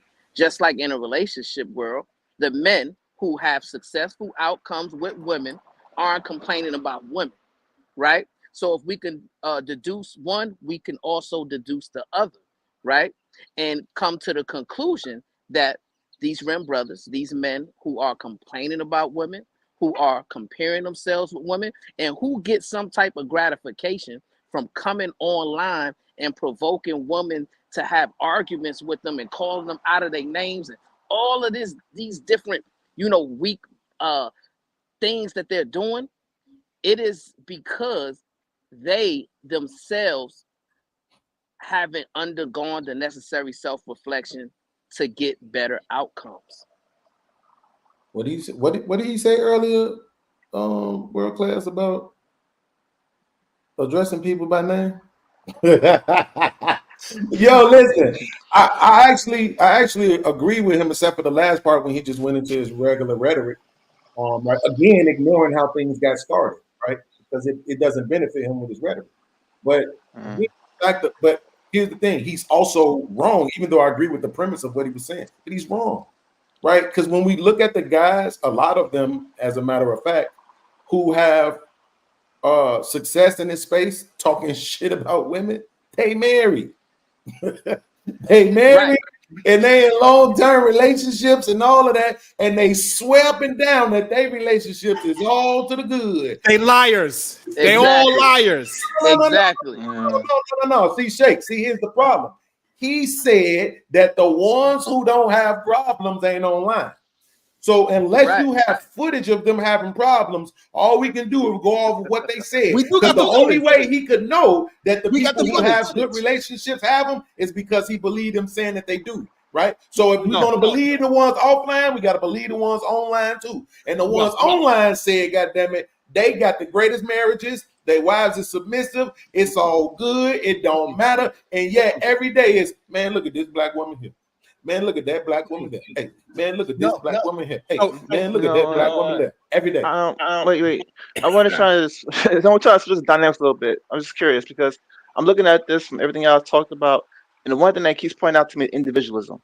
I feel like at the end of the day, society is just pointing more towards individualism. So when women fight for rights or anything else, right, and they said they won't be in this position, okay, what does that leave you? Particularly, it leaves you in your position.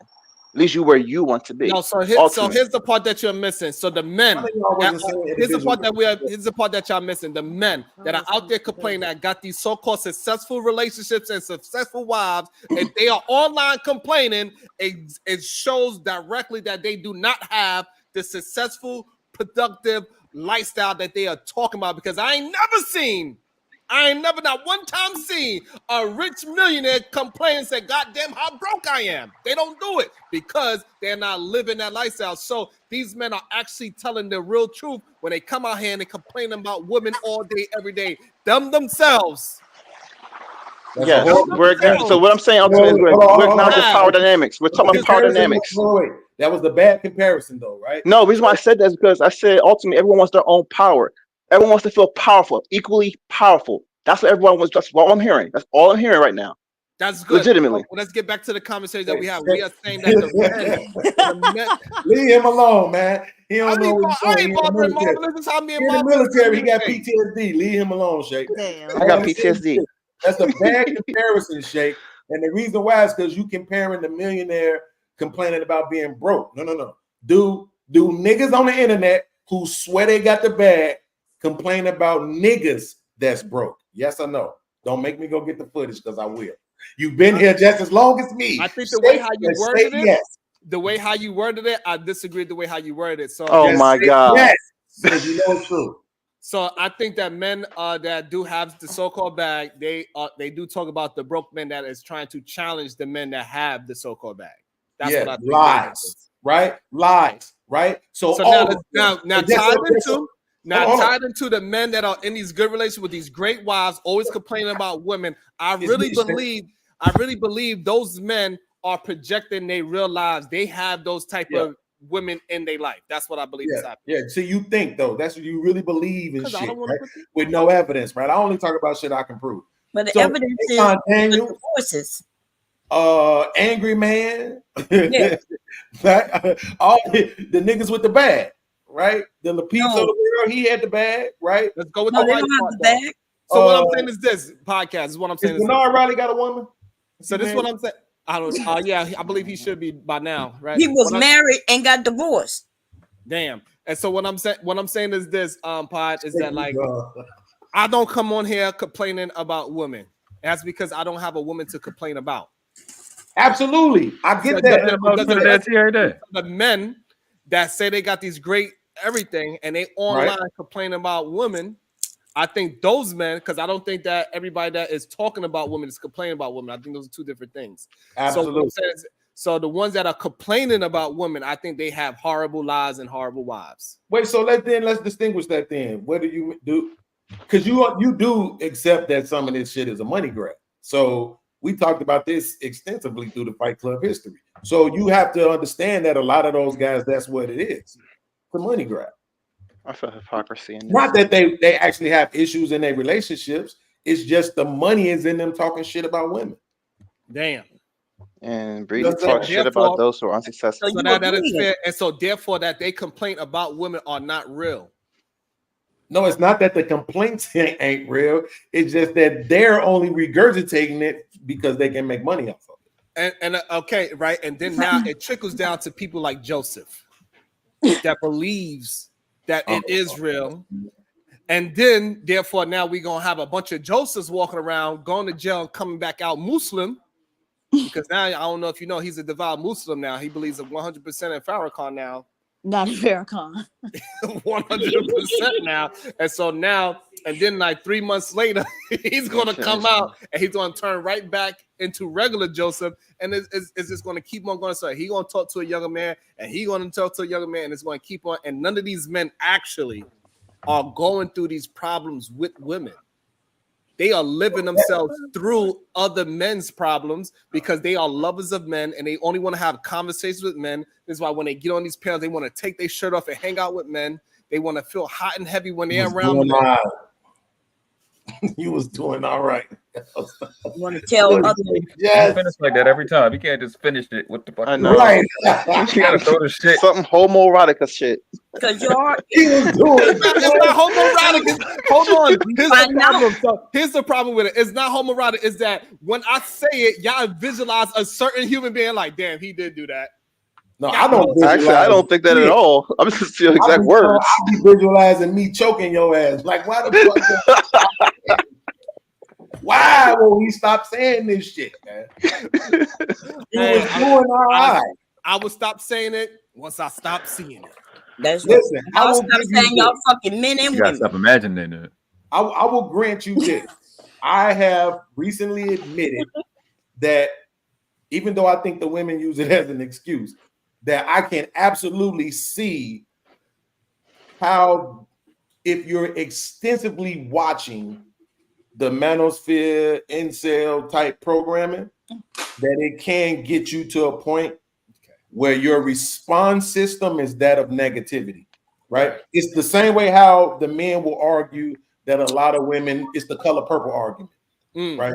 You saw the movie, you internalized it, now that's your perception. So I will agree with you that that is actually happening. I just don't think it's the majority, though. I know, and that's a moot point, but I'm just saying I don't think it's the majority. I think the majority of men who are susceptible to the messaging actually have issues in their life. And it might not necessarily just be with women that they've tried to date, but their mothers, their grandmothers, their aunties, their sisters, whatever. So I think they do come into the situation with something, right, that allows that messaging to trigger it inside of them, and then that's how you get that. Is fair. The only issue that I have is when they see a man like me that say, hey, you can absolutely get out your situation. All you have to do is when you pick up your keys, you need to start bending your knees.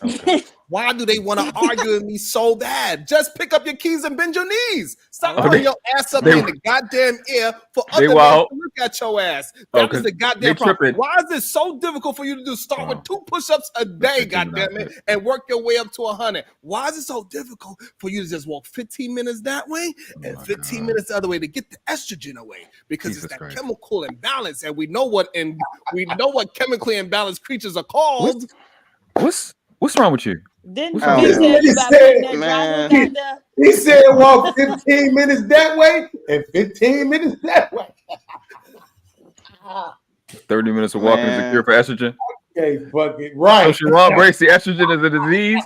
Huh?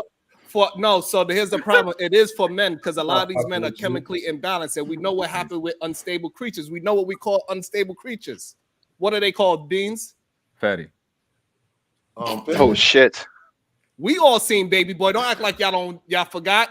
Don't bring Tyrese into this. He took enough shit. That's a good example, though. That is a good example. Feminist, nigga, I said it, feminist. Right. So therefore, we understand that. So these men that they are unstable because their estrogen levels is much higher than their goddamn testosterone levels.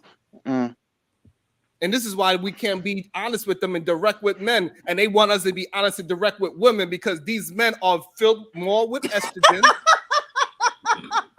They are filled with so much estrogen that we can't even be direct with these young men and say, hey, brother, this is how you need to move. They're like, but what about the women's? Shut your punk ass up and do some push-ups. This channel was worse than so I'm a little slow. I ain't gonna lie. I'm slow as shit, as y'all know. So I would say this, right? So the moral of the story today, what I got from today's episode is this. We are not the same, and we in the sense of that. We know we're not the same. But we also, I think there's a sense of people wanting to be valued in the same way, even though we value different things. But we want to feel like we're having the same equal outcome in terms of what we value. Is that what we're talking about? No. Welcome to the Oh show. shit.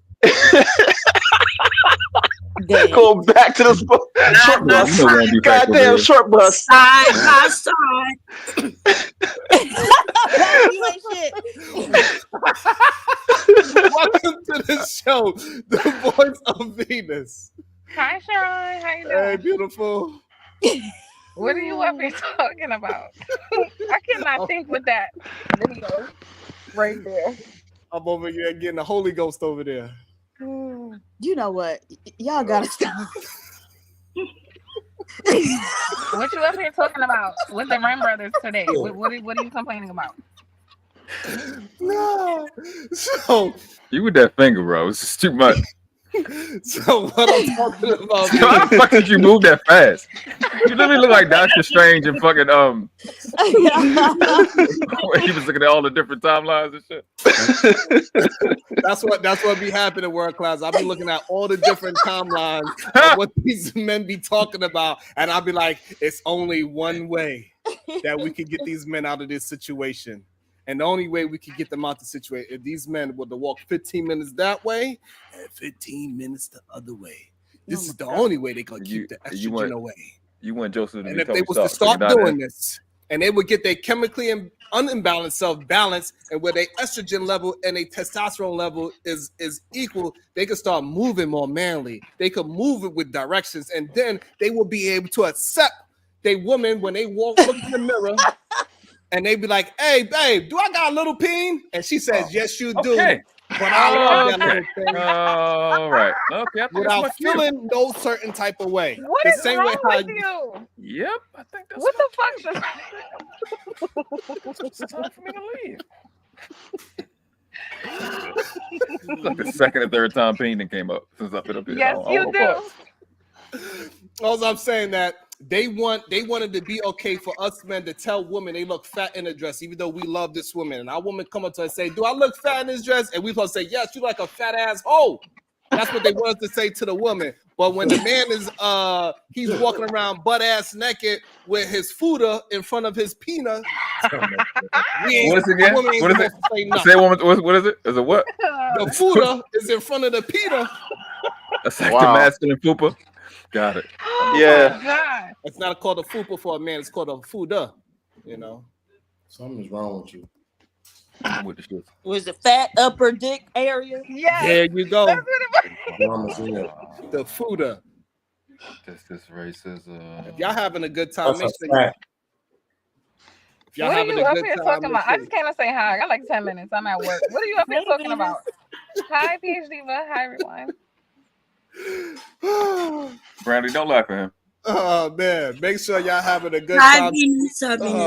Hi, Bomb Make Cherry. sure y'all send 99 cents to the great time that you're having. Shit. Stop playing with me. Let me see. With the like button, make sure y'all hitting the damn like button. Stop playing around. Wait, but I did want to say something, Sharon. Say that again, beautiful. I did want to say something about what I caught when I walked in about like how the things you watch can affect the way you think. There's like studies about this, like any kind of content you consume repetitively, especially if you have an emotional connection to the content, right? Like if people are complaining about men and I got a problem with men and then I'm listening to that like all day, every day, it can keep you kind of stuck in this loop of like that feeling instead of like moving past it. You know what I'm saying? Because it's just like every day you kind of relive whatever your issues are through hearing about them. That is a really good point. And it seems like that's what they do in these spaces. They get these men to live in this goddamn time loop of always being hurt by the same goddamn woman from the goddamn 12th grade at prom. I asked her to take, and she said I had a big head and I ain't had no money. And now you 40 years old, you still reminiscing on when you got this when you was funny looking as a kid. I'm sorry, you had big teeth. Damn. Yeah, so when they reminiscing, it ain't Yo, you gotta stop, bro. You are out of fucking control, bro. I like your creativity. You have to be I like stopped. creativity. That was good. That was good. That was a lot. You feel what I'm saying? So they be stuck. They have this arrested development and their idea of what women are doing in today's time, and it makes them afraid to go ahead and speak to women and get some real life examples of what they remember. And they don't move forward. So they get stuck with the beige walls. They get stuck with trying to keep their hair and have these braids with this little half an inch of,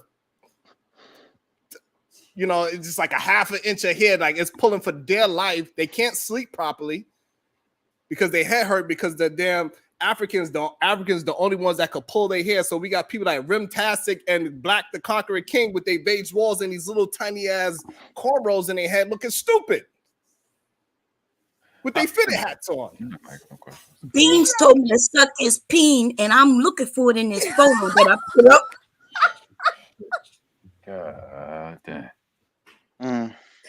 Oh my God! Please stop. I would say, you know what, Sharon? These red pill spaces is cringe as fuck though.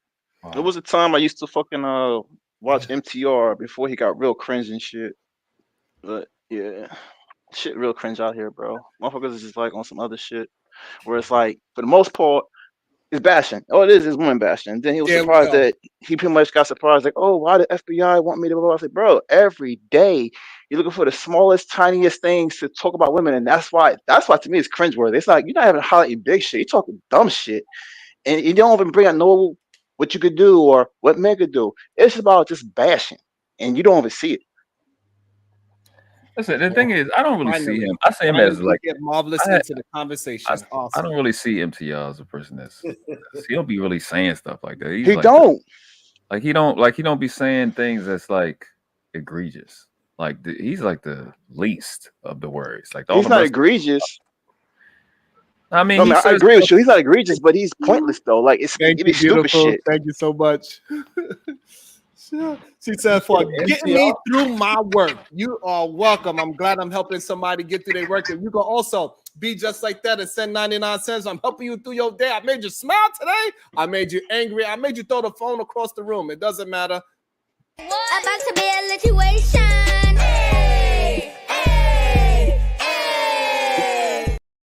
I think we are here. Yes. All right. Stepping back, Jack. Disengaged and in the awayosphere. R.I.P. Harambe. You know what? Okay, R.I.P. Harambe. Another brother brought down by bullets because of an irresponsible mother not watching her own damn kids. You will be missed, Harambe. That's fucked up. Oh my gosh. Stepping back, Jack. Wait, how come women can call black men an ape? Ooh, good question. Who called somebody an ape? Bomb Cherry called me. I mean, it was kind of like suggested. She didn't say the word. Called him an ape? Well, she didn't say the words, but I mean, last time I checked, Harambe was what? Power Ranger. He called him a Harambe? The actions speak louder than the words. Well, you know what? You know what, Jack? You know what? SBG can be considered silverback gorillas. But they wasn't complaining when the white man was up here being able to say all kinds of things. Now they mad that a black woman called another man, suggested that another nigga looked like he could be an ape. Shit. Dang. Oh man. I ain't got no fucking about Rich for that.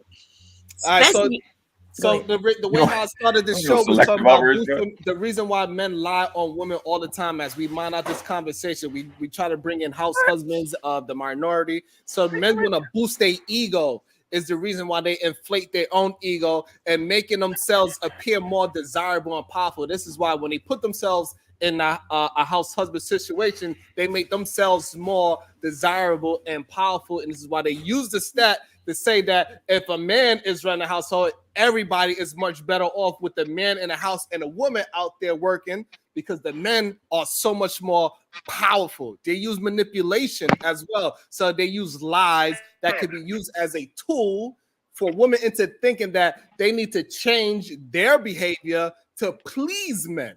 And so this is why they're trying to get women to change their behavior, be the breadwinners, go outside and keep the man in the house. Shit, it don't sound too bad now out there, baby. But you know, when that happens, you want to be a cat's husband.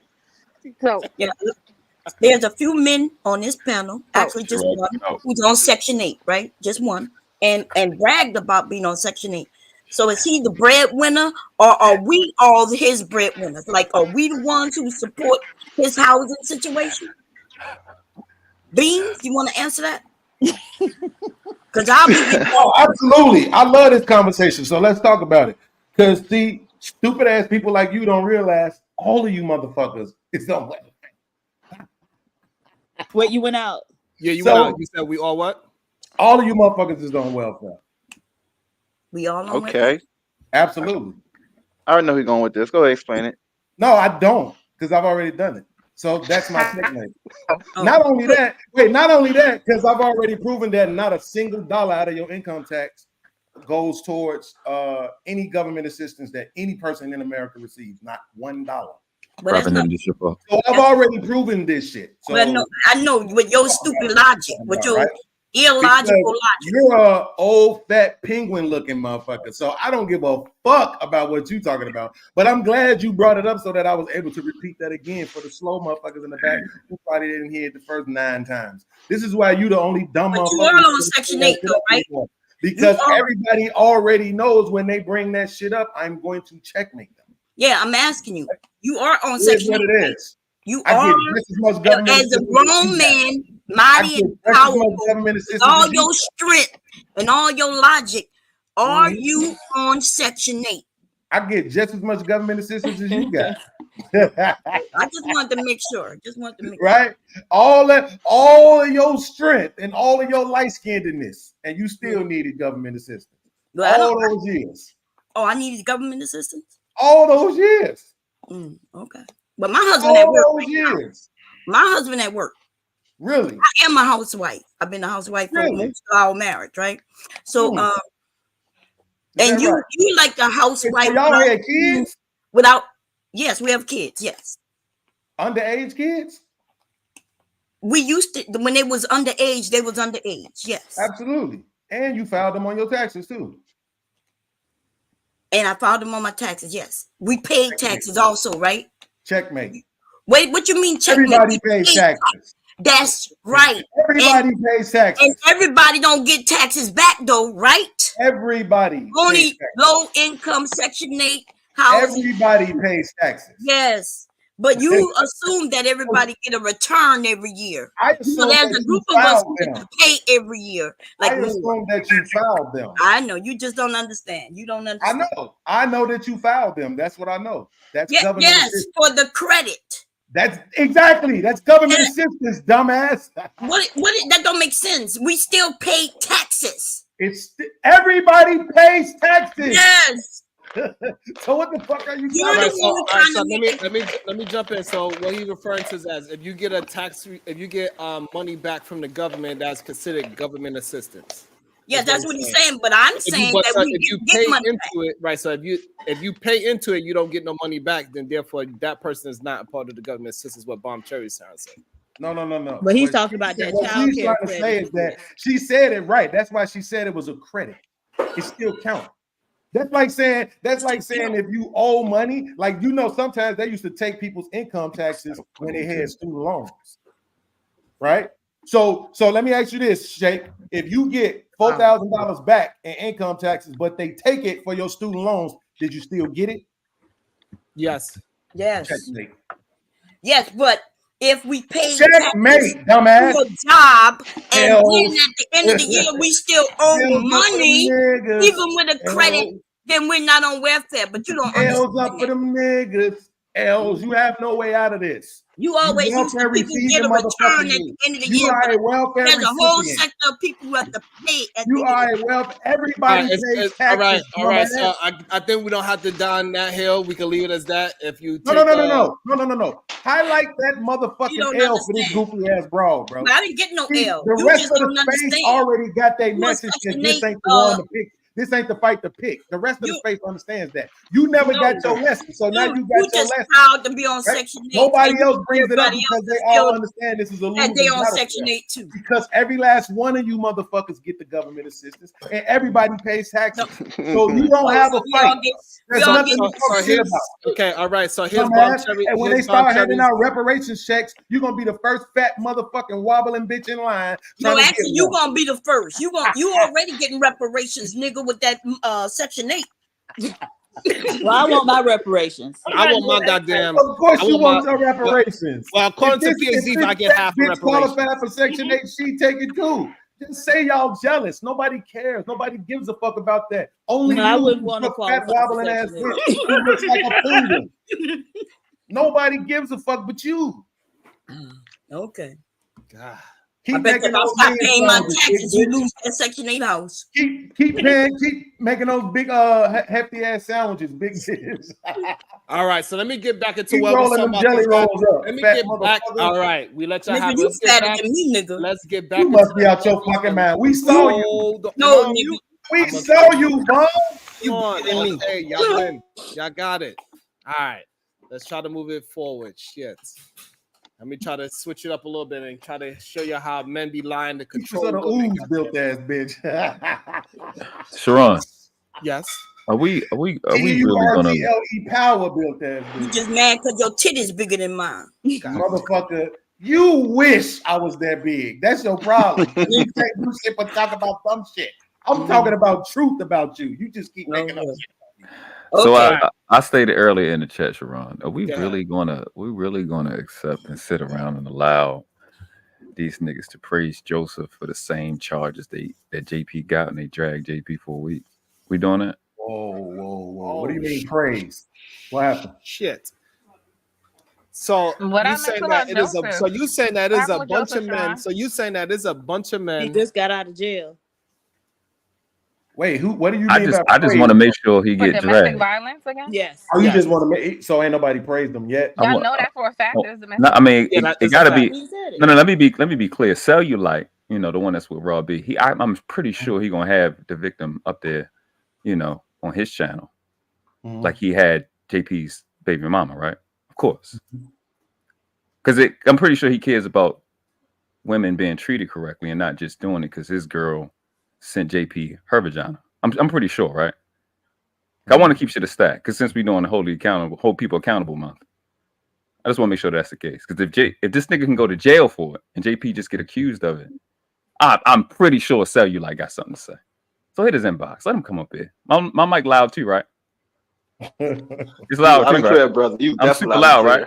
I want to see him play this game with me. Hey, Baines, you remember that time Daryl Long played that game with me and I was extremely loud? I'll be letting these niggas confuse decorum for mic quality. So let's do that. I want him to come up here and try me today. Let's see if that works today. Because I know he going to drag Joseph. And I know he called him out. He had to. Because I know JP got dragged for that. He supposedly hit floor. Cool. Fucked up nigga for that. But this nigga just got out of jail for that. So I want to make sure we consistent around here since we calling people. Wow, my nigga. Shit, I can say about that shit. Okay. Oh, shit. Well, Sharon, with that being said, I'm going to catch you later. I feel like it's about to get real. And I will be in the chat. Bye. Take care, Venus. So hey, listen, man, you can't be mad at that though, because the point is that for some reason people think that certain folks are an easy target.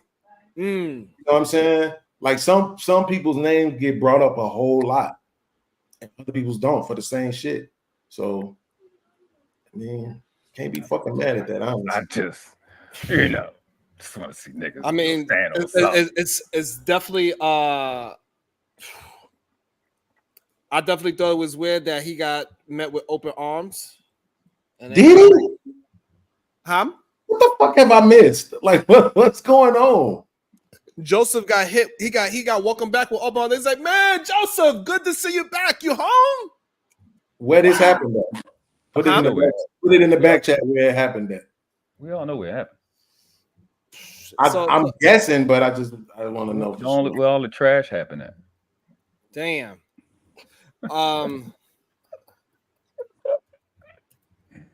You can't be the niggas that drag JP, my nigga, and then embrace a nigga that did the same thing. That can't be y'all. This can't be life. No. All right, so Hey, what I'm saying, but so what I'm saying is this, Cuzzo. when Joseph came back, right? So everybody was in open arms clapping, and everybody noticed why he got arrested for. He got arrested. He'd been locked up for 3 months. He got now 5-year probation is what he came out and said, because people was welcoming him in open arms into the back into the space. So he told us his whole story, and now he's back on panels cursing women out, and he's saying how women can't do XYZ. Women cannot survive on their own. We don't have women oil riggers. We don't have women road workers, but yet he lives inside of a woman's house right now.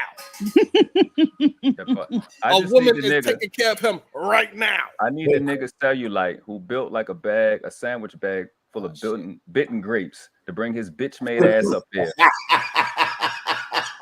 And he and his girl look like 2 hippo feet together. I don't need that bitch made nigga to come up here and let's play the mic game. What the fuck is that? But hey, world class. World class. That's the weirdest shit I've ever heard in my life. Big grapes. But the issue, right? So here's the thing, right? This is the thing I don't understand about men, right? I believe that men should go after other men with vitriol, however they want to, right? Mm-hmm. But if you going after that man, why you got to bring his woman into it? To me, his woman was in it from the beginning. Listen, this is a good question, because the only reason a nigga saying anything, which is my whole point, is because he with the girl. Because he never said nothing to JP before he was with her. This nigga been in the space for 1.5 years. That's my point. Yeah. Right, but just go at him, though. I mean, I don't know. understand why you want to go Hell after no. the female. Nah, Like, nigga, because his girl, hold up. I'm gonna help you understand. His girl told me that I suppose that she wished I died like Kevin Samuels. Let me help you with the rest. because her goofy ass was on We On Lock panel saying that the chicks that are fit, that are skinny, they dumb and broke. That's why they can't afford any food. I can bring that shit up right now. And I said, no. Yeah. They can't afford food. That's why they broke. I mean, that's why they skinny. That's what she said. This is Raw B, the grifter bitch. Right? So I said, no, you're probably the fat girls are the dumb ones because you can't figure out nothing else to buy for food. Yeah, then it led to her saying, she hope I die like Kevin Samuels. Okay, bitch is up. So that's why I'm talking about her. So it ain't just so since they together, they can get cooked together. Because you know that's what they do. World class. The issue I have is this, right? Because this is why I call for men to recalibrate their value system. Because I believe men should walk with stoicism and emotional intelligence, right? In the hood where you from, world class, in Baltimore, well, I'm very familiar with it, right? Mm-hmm. You don't see men by and large going at women. No. Right? No, You see men going at men. If a woman get out of line with a man in your neighborhood, what is that man going to tell her? Oh, go get your boyfriend. Absolutely. Go get your brother. Go get your Absolutely. father. Right? Because Absolutely. I'm going to address him. Right? Yeah. And I just got an issue. I got a serious problem, man, where men are going at women in the same way and manner that they willing to go at another man. To me, that's out of bounds. That's out of order. It's not right. Right. Regardless if that woman go after you, right? That's because retarded. we all men. We all men. Okay. You know what I'm saying? So cool. we've so We've all been in situations, world class. The state that you in. Hold the on, state world that class. Go ahead. Let me land it. We've all been in situations in real life.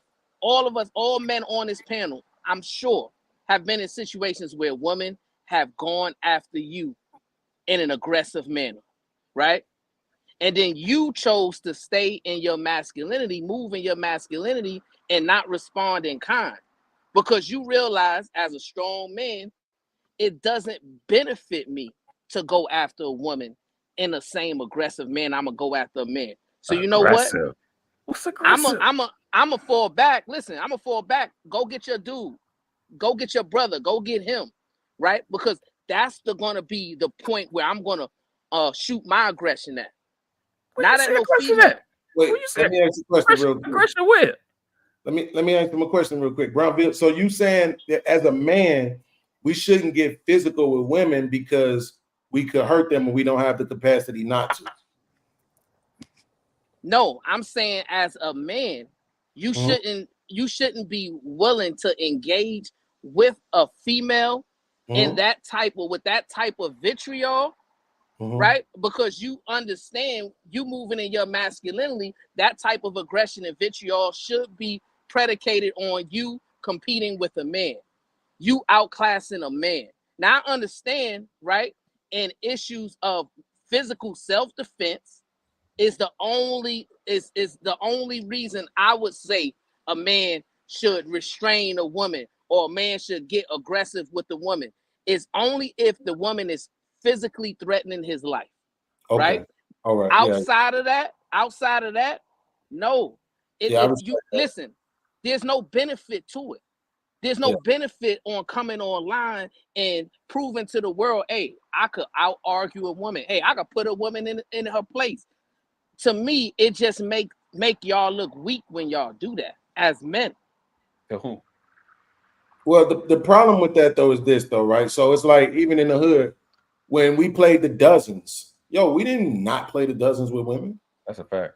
Like some of the women used to be better at the shit than the men was. Like it's a motherfucking women that will roast your ass in the tears, nigga. Like, it is what it is. Like, so it's the issue that we have is drawing that line. We live in a country and a society that is pushing us towards egalitarian, but you want to keep picking and choosing these spots where you want men, not the women, men. The messaging keeps being for men to fall back, right? And that just because even with your point, and I would say you're correct, right? Even in the hood, we play dozens with women. You're correct about that, right? But even in that scenario, there was a line that we wouldn't cross with a woman that we would be quick to cross with a man, right? Because when you playing dozens in the hood, right, and it continues to escalate, and it's going to escalate to fisticuffs in one shape, form, or manner, right? But when it comes to a woman, it never escalates to that. No, absolutely not. I mean, and that's because the women who were willing to play that, they understood the rules of the game. And the ones who tried to draw the line, people would probably break stuff up, grab a woman, move her out the way. No, it wasn't just the woman, though. Dude try to get physical because of something that was said. I did see niggas get mad. I will say that. Like mad, like it went from them laughing to being angry for real. I've seen that. I won't lie and say I haven't, but I like actually trying to fight now, get in your face and swing. I've only seen women do that. That's not to say that men never have. I've seen men do reckless shit to women, like women don't want to talk to them and they trip them type shit. Like, so I'm not pretending like that doesn't happen. I'm just saying that when we telling men on one hand, like you were just talking about how right now you were saying that the majority of the people enlisting in the military in the Black community are women. Well, that is based on the fact that we're pushing the society towards an egalitarian society. So what are you going to tell those men in the military?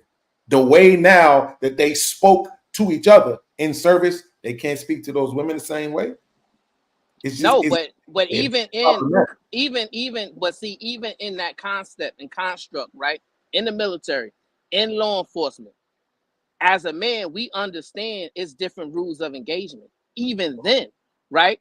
For instance, even with our colleagues, right? If I got a female partner, a female colleague, I understand she's gonna need a different level of support than that man is gonna need, depending upon the situation, right? Same in the military, right?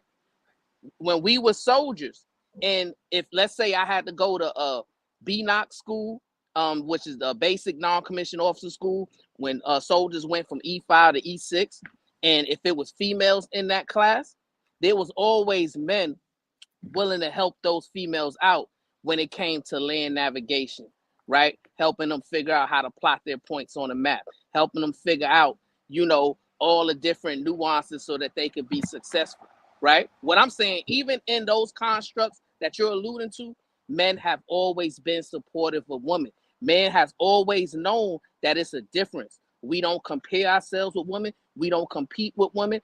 And we naturally lean to lifting women up and protecting women. That applies to the hood. That applies to the military. That applies to pretty much all walks of life, except in this space that these Rim brothers have created. And as I said to you, I think on MJ channel, just because a chick ain't died for 30 or 40 years don't mean she a woman. Just because a nigga ain't died for 30, 40, 50 years don't mean they're a woman. There's some stupid creature that just exists that won't die yet. But you up here running from one place to the next place, being a piece of shit. Your character and your habit got to be qualified. And it's motherfuckers that are females that don't qualify, that are just fucking breeders and they're not women. Real women should be speaking up when weak bitches do the stupid shit that they do. And before they get there, they're not there. And if they're not there, they don't get free range to do whatever the fuck they want. And the nigga is gonna say something, irrespective of what you were taught when you grew up. And that's it's not gonna happen over here. But world class, I've seen PhD for the Supreme Goddess go after a woman for, you know, and her, she found that woman was out of line, and then she went after her, right? I've seen Bomb Cherry do the exact same thing. That's what you're saying. Right? No, what I'm saying is, when it came to women going at women, what I do, I calm down, I get out of that situation because I understand, okay, that's a woman issue. I'm gonna let women handle it. You missed my point. You missed my point. Fine, that's good. Let a woman deal with a woman, but you don't get no fucking free reign to do whatever the fuck you want to do just because another woman right there. Bullshit. Not happening. Absolutely not. You don't sit there as a cop. You don't sit there as a cop. It's a chick tripping. You wait till a female officer get there. That shit don't work. True. Right. Cut the dumb shit. I'm glad you said that, because that's what I was about to say too, Bronzeville, is that when it's a man and a woman and he has a woman as his partner, he got to rely on her the same way he would as a man. He can't be now overprotective of her and trying to make sure she's straight. She got to do her job the same way a man would do his job. And let me keep to the stack. Let me keep to the stack. Hold on. Let me keep to the stack with you right now. This is why it's okay for world class to be talking about raw B. Because even after the issues I said, right? When the nigga Daryl Long was talking about her fucking child, for her bitch made ass nigga to be talking about whether I care about children or not, what the fuck did I do with a chick that I don't even motherfucking like? I was the nigga calling that nigga out. Stop talking about her fucking child. I'm not the nigga that you can check in his space because I got too much history standing on the shit that I say. I spoke up for her child when this bitch made nigga was talking about her child. And I don't like him and I don't like her. So I can bring it up. Any nigga that's operating off of principle and out of order. So for it to be happening at all is bullshit. I don't know, Brownsville, if you ever been in it, if you ever known anybody that was a police officer, but I'm curious to understand how you think what I'm saying is wrong. Well, because yes, so what you're talking about is the way it should be. But I'm telling you the way it is. No, but that's not. It's not realistic, right? Because when you understand when you in that car with that woman and y'all responding to a situation, you understand the level that you're gonna have to take it. That probably she has the inability to take it. Like the use of force paradigm is different with the woman than it is for a man, right? They can escalate the use of force a lot faster than a man can. Right? All they have to do is articulate, he was a man, he was larger than me, he, had more natural strength than me, and boom, they don't have to go to soft hands. They don't have to go to hard hands. In some instances, they don't even have to go to baton, right?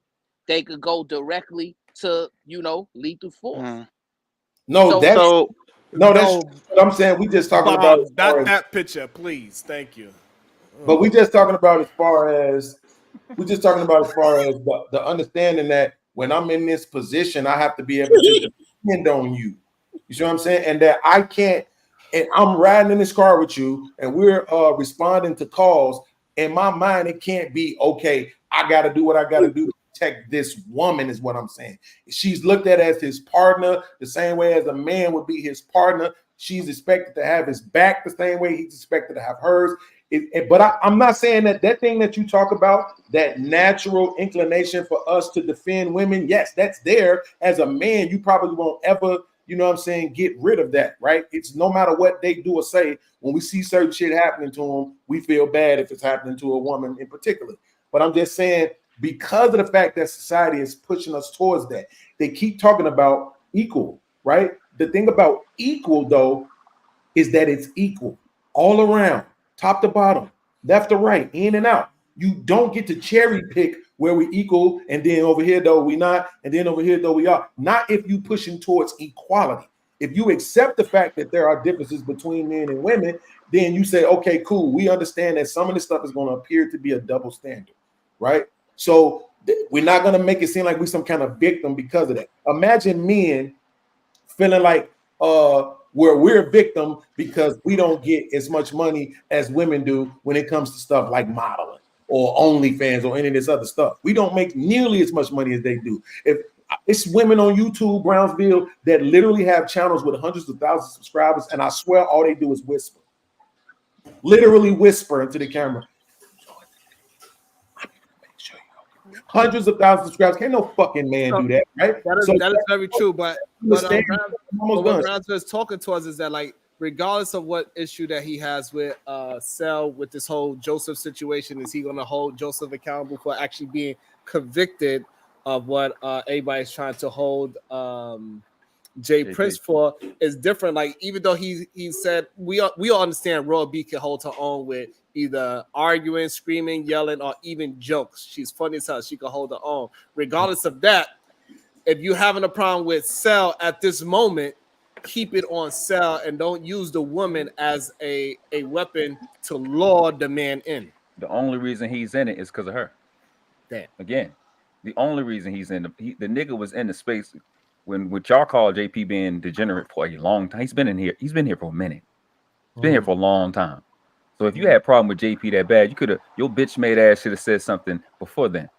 But now you being a simp enforcer and fighting your girls' battles because they had some type of sexual relationship. Now you just fighting this nigga just to be fighting with this nigga. I'm a virtual one, not in real life, so I can be clear. And that's to me, Sharon, I think that's important, right? Okay. Because how often do we see that? How often do we see that people have a certain problem with certain people, so they pretend to have a problem with the thing that person is involved in, right? Just so they can attack the person, right? So people are doing that to Hamp right now. I've seen people do that to you, right? I've seen people do that to Angry Man, to pretend that they actually have a problem with the scenario that the person is attached to, just so they can speak on that person. That is very true. And I believe World Class got accused of that this weekend. Mm-hmm. For that same exact thing. They were saying that he only calls Fatty a PDF file because he has a problem with Fatty, not because he actually believed that being a PDF file is that big of an issue, or whatever kind of file that he is, right? Because there's different versions of the pedo thing, whatever. But I think pedo is definitely the wrong. Anywho, so we have plenty of people that will use something that they dislike with the person, and that's the part that Cousin's talking about. It's not fair. Just because you having a certain problem with Cell right now, you really don't really have a problem with Raw B right now. The real problem you're saying is that he jumped in there. He's only defending and going against JP because of Raw B. I could understand that. However, you should still keep it on the fact that you having a problem with Cellulite and he's being a hypocrite, and point out his Right,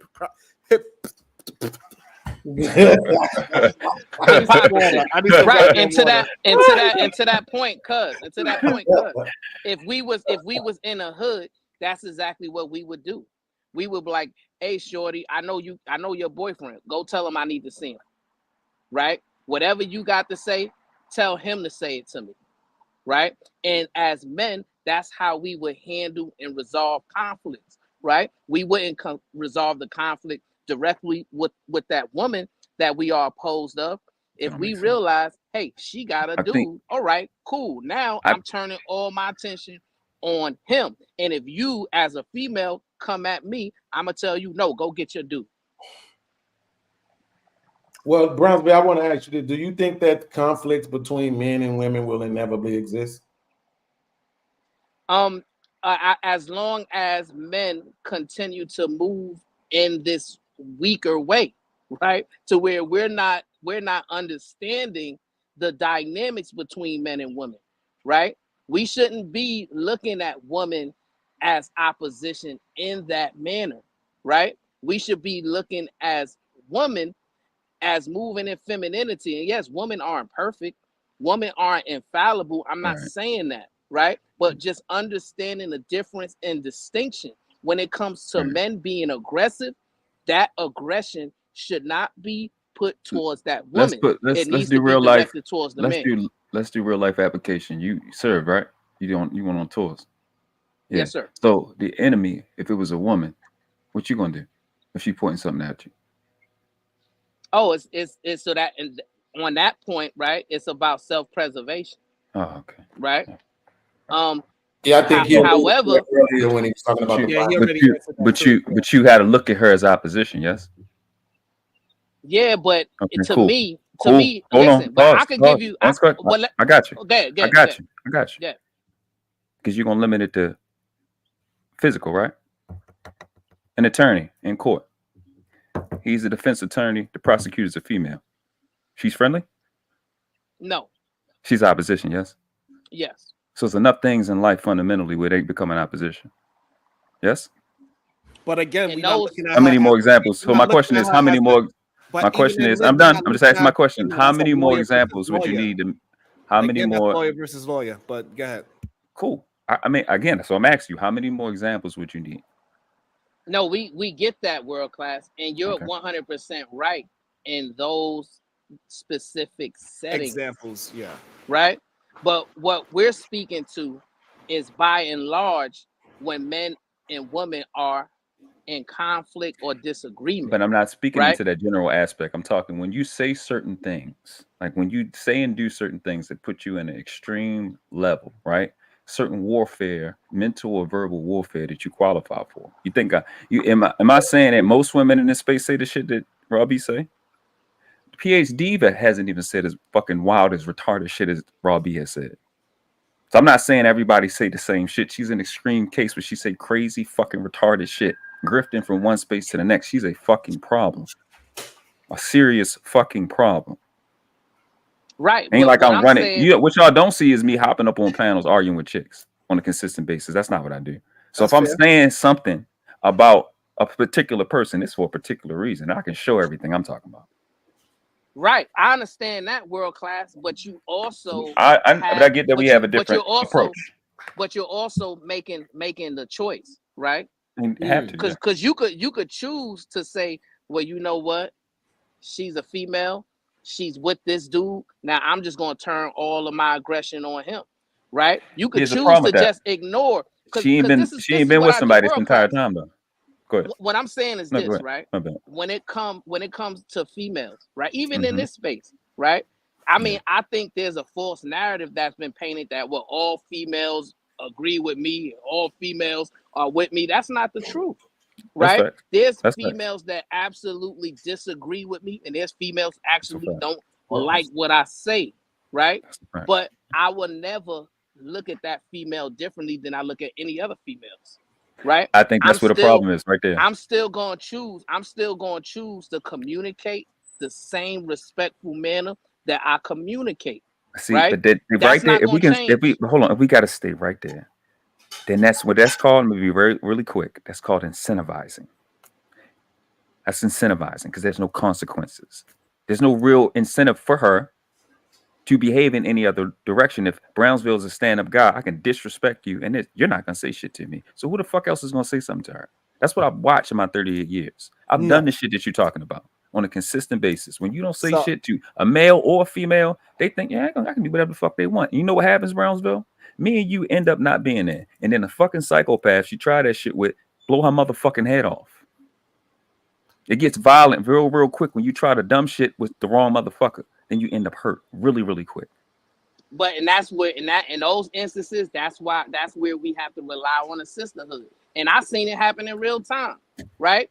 I don't even disagree with you. I'm willing to guarantee you this, world class. If I'm on a panel and Bomb Cherry's on a panel, PhD was on a panel, and a woman coming at me crazy, I'm willing to bet $1,000 that one of those queens are going to say, look, you're not going to talk to Brownsville like this. Straight up.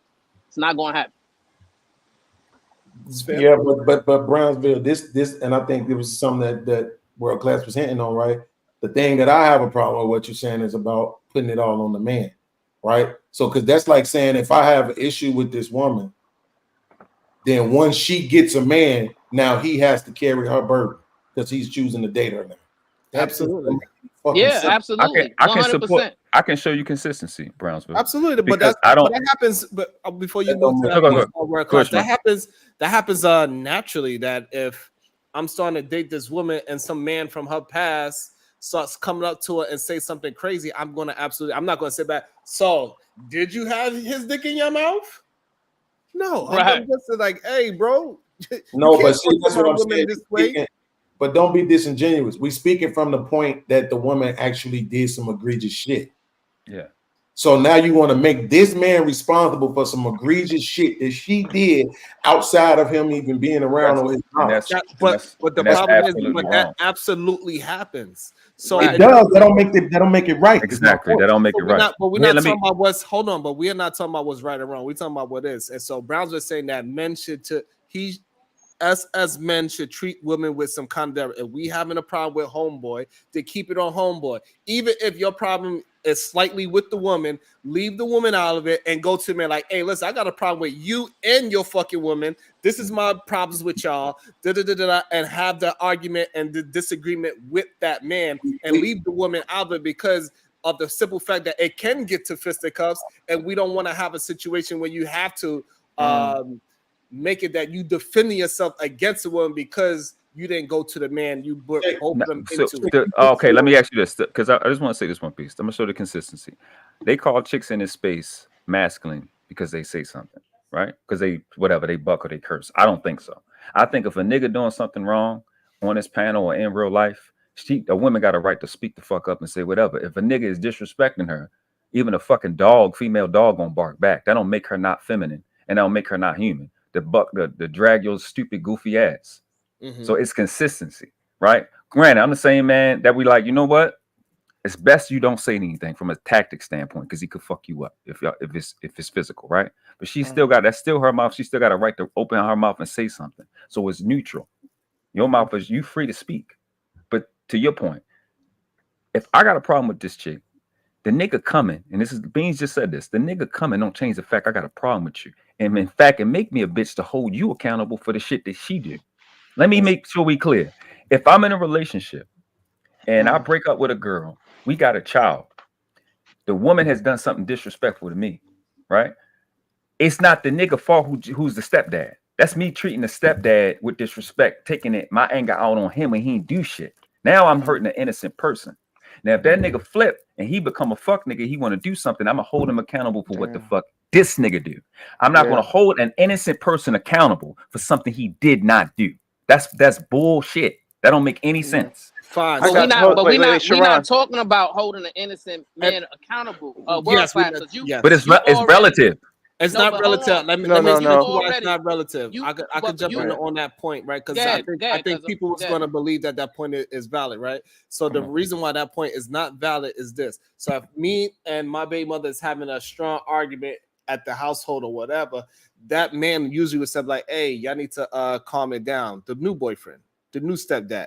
And then that's when it could turn into something else. But even then, the new boyfriend would like, hey, y'all need to come to a resolution. And he would try to calm the situation down between y'all disagreements with the child. So the man is always going to be depending on his free will. You can't control that. I can control what I can control. I can't control if he's going to do that or not.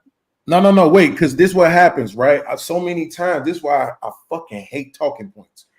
Bro, the narrative of that story was that if you have a problem with the woman, go to the man. Right. That's what your cousin was saying, since he said drop names. That's what Brownsville was saying. If you have a problem with the woman, you ask for the man. So I'm saying I had an issue with this woman. That was before you got with her, Sharon. The issue persists. Now you got to bear the brunt of that issue. I'm supposed to come to you now and make you a victim based on the shit that she did. That makes no sense. Let me tell you something. My sister was on drugs and shit before she got her life together, and then she died in a car accident, right? But my sister, when she was on drug shape, she was with this nigga that used to prostitute her and used to beat her ass. And we used to go over there all the time. And it got to a point where her mama was like, y'all stop going over there. You go over there, Y'all hem the nigga up, do whatever you're gonna do, and then she right back with him. You putting yourself in danger. Then y'all might do some shit to him that he really be mad about. She take her silly ass back over there with him. Then he do some more egregious shit to her, so she can't tell y'all about it. This shit has happened. A lot of times, niggas will get rid of a chick, so she can't tell nothing, right? So this is what I'm saying. This thing that we want to keep treating men like they're expendable. Y'all think that these young men can't interpret this just because they aren't able to express it very well. But be honest with yourself. How well were you able to express yourself at 14, 18, 21, 25, right? These young men understand and they are tired of being told that they are fucking expendable. That's why you don't see a lot of them joining the military, Brownsville, because men understand we only get one life. And they don't want to spend it fucking being victims or martyring themselves for a fucking culture in a society that's gonna remain the same or worse any fucking way. This thing that you want men to just run into the fire for women without any accountability on the women is just problematic, bro. And real women don't ask for that. I'm sorry, not real women. I'm sorry. But Beans, women Beans, don't ask for that. I'm saying mature women don't ask for that. But Beans, the problem with your argument is it's not realistic. It's not. I mean, in real life, right? You get a woman, and she's your woman now. You take her under your umbrella of protection, right? Any opposition she has is now your opposition in default. Every man is gonna feel that way, right? You out to dinner with your woman, and you not understanding that she got a problem with some dude that you don't know, and that dude, as my cousin pointed out, he comes over to the table and he addressed that woman, and you feel like he addressing her in an aggressive manner. You telling me as a man, you not gonna step in? So I want to ask you, I'm gonna answer your question, and then I want you to answer mine. I'm not telling you that, since that's what you asked me. Now I want you to tell me, have I addressed it from the new boyfriend's perspective, or did I address it from the person that she had the issue with perspective? Which one did I address? I think you addressed it from the new boyfriend perspective. Right. So then that's proof that I'm wrong about the New York education system, because I'm literally this whole time been fucking talking about I'm not finna run into the new dude with my bullshit that I had with my old girl. That was my whole point this whole time, is that it don't make sense for me or anybody else that has an issue with a woman to take that problem to the new man. That's what I've been saying this whole time. I never once said that we shouldn't protect the woman that we with, because that don't make sense.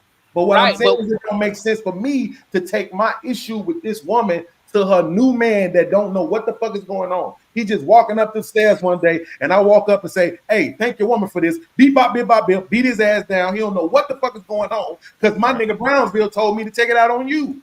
Well, exactly. But that's what's going to happen. But regardless if you saying that you're not going to address it that way, that's what's going to happen. Right. You come up to her and say, "Hey, bitch, you owe me $100, and I'm going to slap the shit out of you every fucking day until you give me that $100." Most likely, that man's going to make a decision. And Beans, the problem is, can I give this one little leeway to respond to Beans, right? The problem, Beans, the problem with your argument is, men that understand man code is not going to no longer address that woman, right? If he has an issue with his baby mother and he understands his baby mother is now married to another dude, right?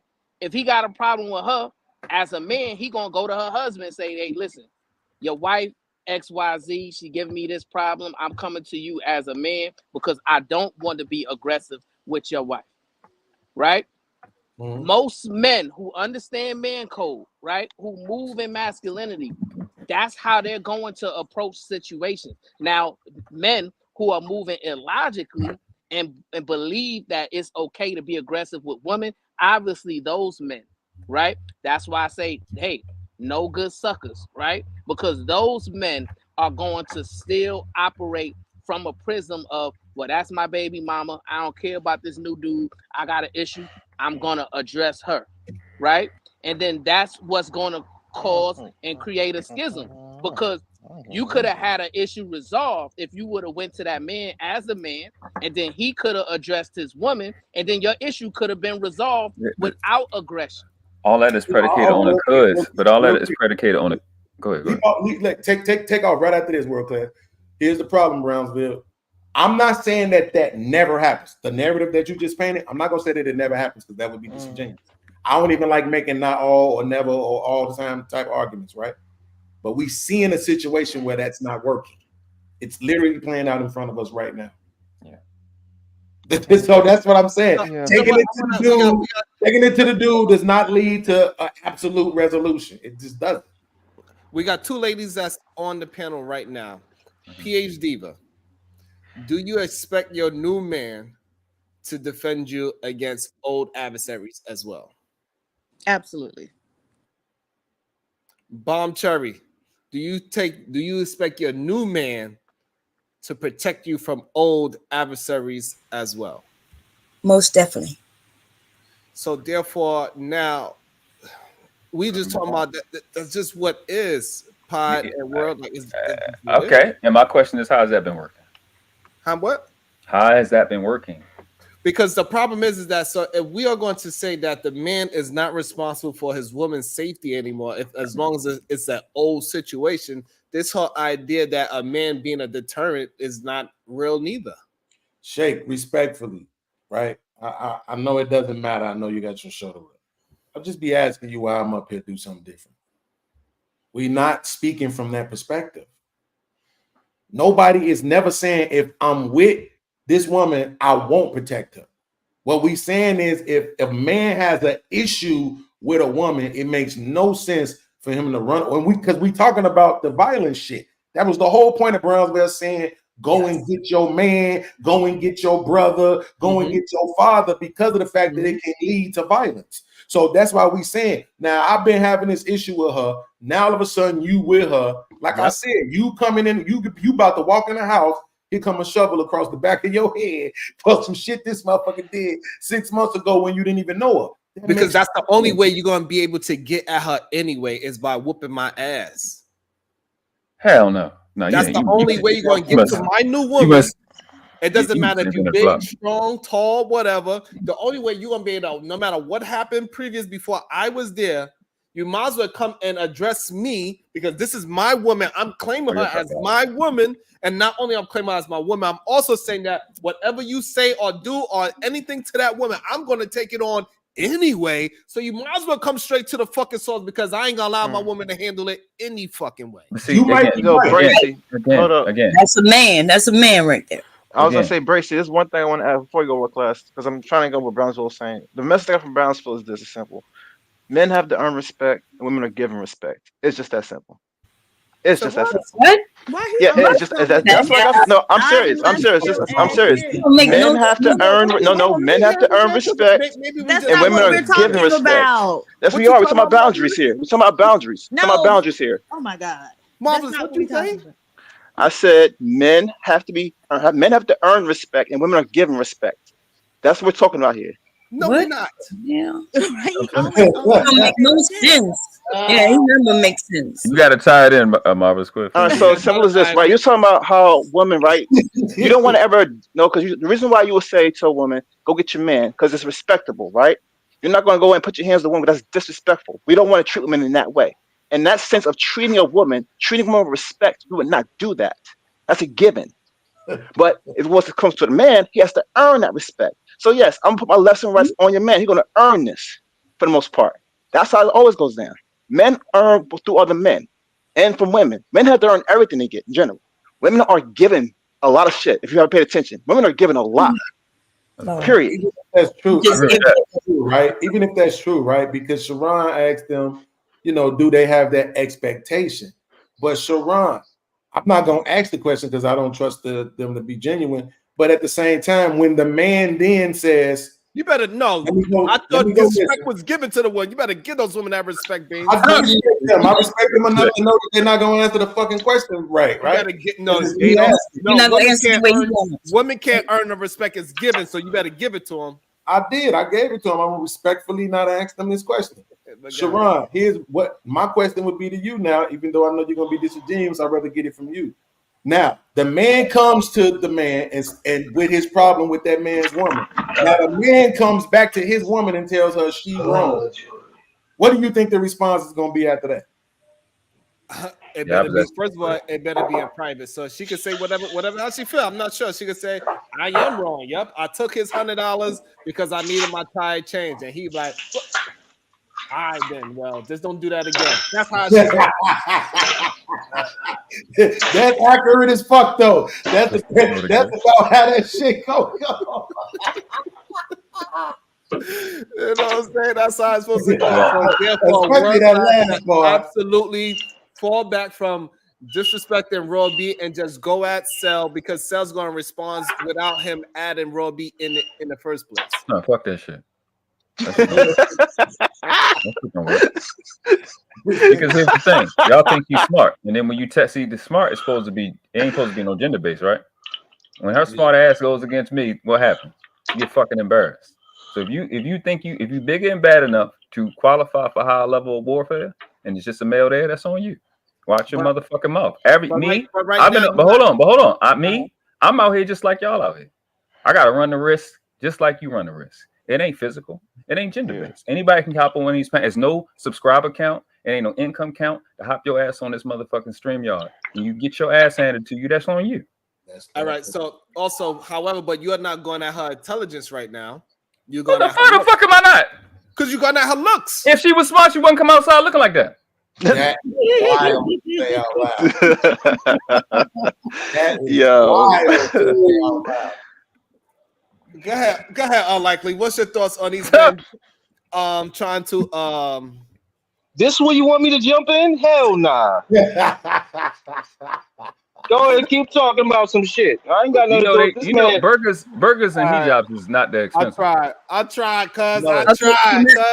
Can I say something? So I agree with Brownsville, but I also agree with World Class, right? So let me explain, because World Class is saying, hey, I was into it with her.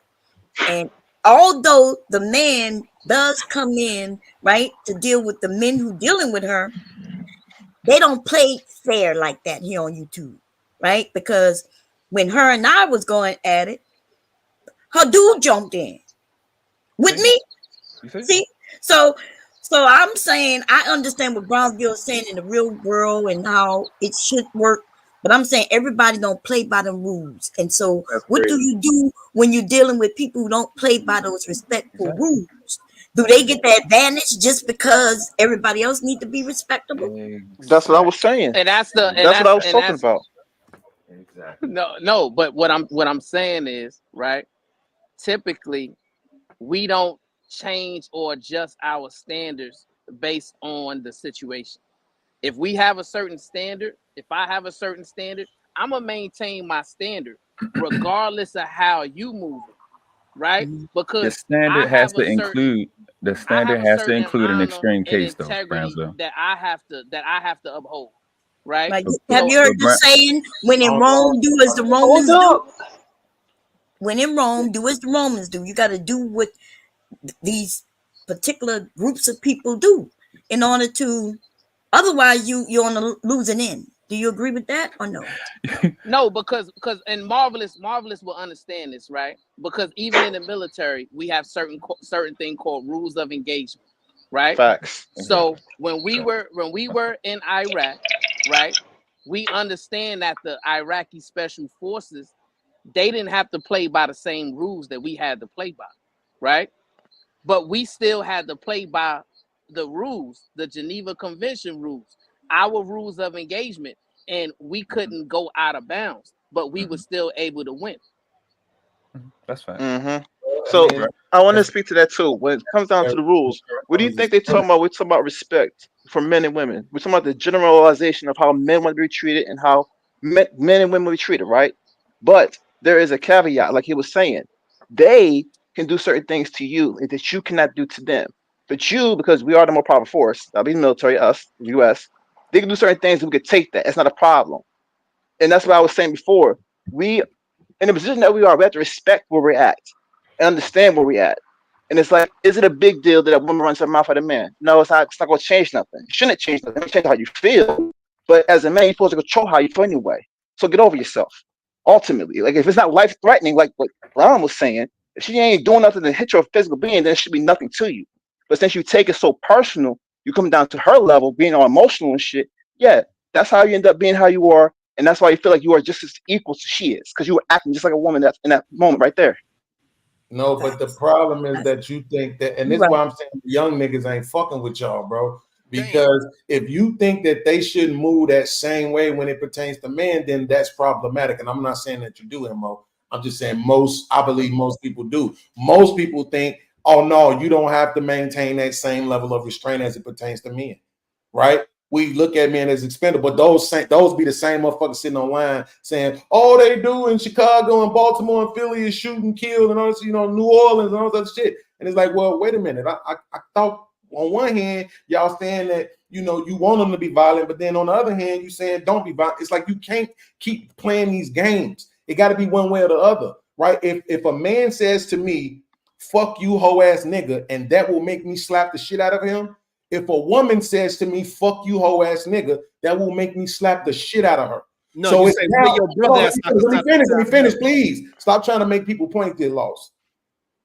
The point isn't about whether or not I should or shouldn't. The point is that's going to be my response system, regardless to gender. Now, my message would be, yo, don't hit nobody. If a motherfucker ain't touching you, don't hit nobody. Period, point, fucking blank. Not don't hit her because she's a woman. Fuck it, just don't hit nobody. Maintain your level of self-control regardless to who's in front of you saying whatever, because words shouldn't affect you that much. That should be the message. That is true. That is true. I agree with that. That is the message. Oh, he knows. That is definitely the message. That is right. That is the overall synopsis of men and women. Like Exactly. that's in the hood. It's not. So like Get talk the about fuck out of here. Hold on. You just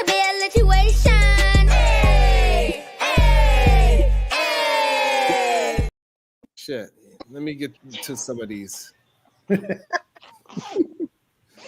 Stop looking like you were so stressed about that. You damn PhD. You can't compare black men to gorillas because female gorillas are loyal and monogamous. Science has proved that small testicles means females don't cheat. I'm back. Stepping back, Jack. Human males have mid-sized testicles because they females only halfway loyal. Chimps have huge testicles because female chimps ain't loyal. This science fault. What a moron. Stepping back, Jack. Nah. No Robbie slander over here. Stepping back, Jack. Okay, let's talk hypocrisy. How come we can't bring up Joseph, girlfriend, but we can have black men up here borderline threatening to essay a white man's daughter? Damn. Stepping back, Jack. These standards are a little loosey-goosey, just saying. Stepping back, Jack. Hashtag justice for Grace. That poor white woman did nothing. Stepping back, Jack. Ben deserved all that smoke, but threatening a man's daughter with BBC is wrong and should not have been allowed. You talking about yes. We don't move like that over here. Cringe AF. Stepping back, Jack. Well, they pocket watching again. I'ma head out. Welcome back, Jack. Go off world class. Keep it 100. I'm out for real. Welcome back, Jack. Wasn't there an issue with putting women on the front line in the military because men keep going off mission to sacrifice themselves for the female comrades? Good. Damn. Excellent. Oh, God. Stepping back, Jack. Oh, right. I'm supposed to be leaving. Dang it. Terry, thank you for the super sticker. Stepping back, Jack. What? Wait. Ron, there are different PDF files? Absolutely. Stepping back, Jack. That's a crazy statement. I'm going to leave now, shaking my head. The Sherelle Show. Love you, Sharon. Love you more. Welcome back, Jack. There are women who will intentionally do fuckery to a bad man, then look for a good guy, crash out dummy to be her bulletproof vest. It's sad out here. Damn. I'm glad you ain't leave. Stepping back, Jack. Laugh out loud. Shout out to Cammy's dad for inheriting Cammy's beef. Absolutely, he did. Stepping back, Jack. Beans and world class right. That's why men don't want undercover 304s or thug lovers. They tend to have a lot of dangerous male enemies coming for her. Shit, I kind of agree with that one. Any man I is agree. dangerous under the right circumstances. Stepping back, Jack. That's a lie, Brownsville. Women will let you get attacked. Robin M. showing support. Woo, appreciate you, baby. Stepping back, Jack. If you can move through life being ruthless and reckless, knowing someone else will take your word that you're the victim, why would a woman be better? And yet, it's mostly men moving through life being ruthless and reckless. Right. Lift. True too. Right. Lift. Laugh out loud. What algorithm do y'all think y'all in? Stepping back, Jack. Let's not forget the women who target drug dealers and felons because they know them dudes can't go to the police because of G code, then act victim later. Just saying. What women? To rob them? What are they doing to these drug dealers? Lift.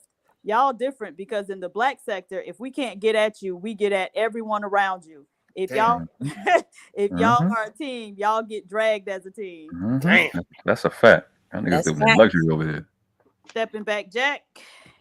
You only give respect to women who achieve greatness. Showing someone common decency, dignity, or courtesy isn't respect. Respect has many definitions. Okay, Jack. Ooh, okay, Jack. Terry. Men deal with men. Wait, men deal with men. Will you apply the rule? Ooh. Stepping back, Jack. Don't let anyone deck you in the face. It hurts, man. How you know?